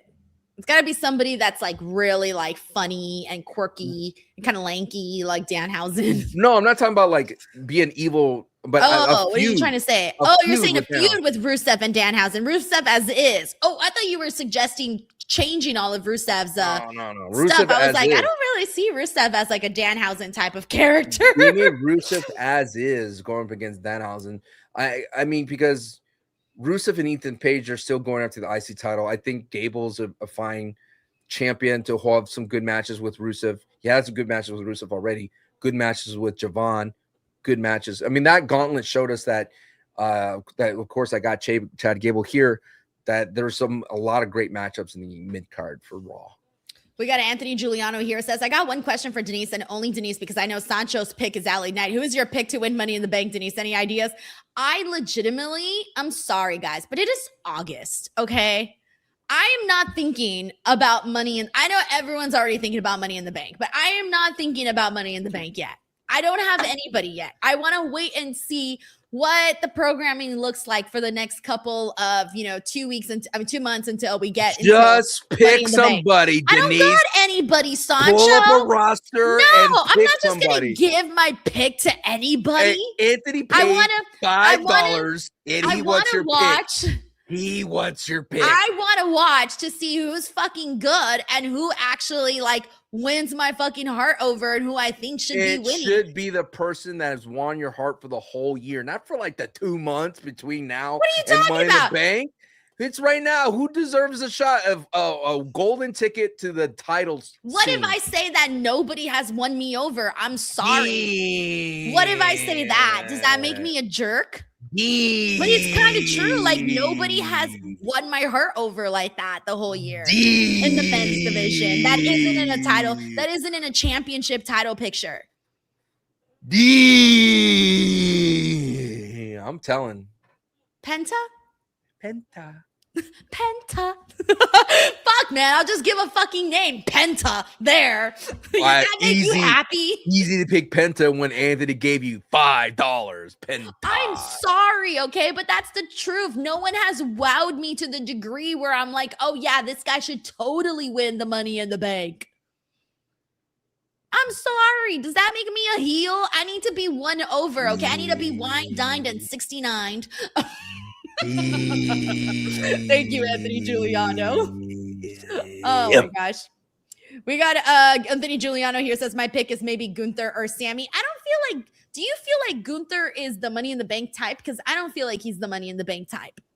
No, he's the kind of guy that's a Royal Rumble, King of the Ring type of avenue, which is he used before. Sammy. Okay, Sammy. Is he a Money in the Bank type? Does he have a fun catchphrase? Let's go. Nah. It's not like you did the Bluey theme. Whatever. David Primero here says the big quest is which men women's need the Money in the Bank. The only one I have for the women, I like everyone's choice of Roxanne. I like that. The big question. That's he abbreviated question to big quest. The big quest. The big quest. Thank you, David. So since you asked me as well, David, you know, there's a lot of great men's superstars out there that could really be a Money in the Bank winner. When we think about Money in the Bank, what does that mean? You know, does that mean somebody that could, you know, easily be a champion one day? You know, there's so many great Money in the Bank winners of the past that were able to capture world titles. Names like Damian Priest, Seth Rollins. But then you have names like Austin Theory, who were unable to cash in on the world title scene, decided to cash in on the United States. Sancho, I'm thinking, hold on. Whoa, wait, hold on. Plane. I'm asking, hold on. Wait. This isn't a sermon. Let go. Let me pull up a roster list to see. Oh, no, you're not. Let's see. My Lord. Just say the motherfucking name. Just say LA Knight. Yeah. Okay? And then Jesus. for the ladies, I do like Roxy, but I think this screams Blake Monroe. I don't hate that. I don't hate that at all. She's got to have a match eventually, darling. Yeah. Okay. Thank you, David. Also, thank you to Eric Diaz for the jewels as what well. What are these Very nice jewels? of you. They're from YouTube Shorts, I know, but no, they're not from YouTube Shorts. You do them on YouTube Live too now. They incorporated it. Wow. Yeah, YouTube Live, you can do them. And they're really cute when you're on the chat. They come up and they look really cute. And they do like big, like it takes over the whole chat they screen. make it glamorous. Yeah, it's really good. It's really good. It's really cute. I like it. Alrighty, well, with that being said, guys, that was SummerSlam Night 2. Tomorrow, Sancho and I will be here chatting about Monday Night Raw. But Sancho, again, tell the people where they can follow you, support you, and check you out. You can follow me at Sancho West Wrestling. I already have my review for night 1. I will have my review for night 2 shortly before the night's over. And then I'll have another video talking about what was better night 1 and night 2 in terms of breaking it down. You can see me at there. But hey, if you want more, check us out on Patreon, patreon.com/SantiZap, part of the Wrestling is Cool podcast, the coolest podcast on the planet. Besides this one. Yeah. Sancho's like, yeah. We got Dr. Summer Vibes. Thank you so much, bro, for the jewels and everything. No. What number? Oh God, 6'7". Hey. Yeah, we got an Uncle Lurk. Thank you, Eddie Kings. I love the Uncle Lurk. The Uncle Lurk is really funny. That's for you. Thank you. Because you can't even pick one superstar. Bro, you're older than me. Eddie Kings here says Uncle Lurk. You're the Uncle here. Interview superstars, and there's not even one you fell in love with throughout the year that you go like, yeah. Look at my face.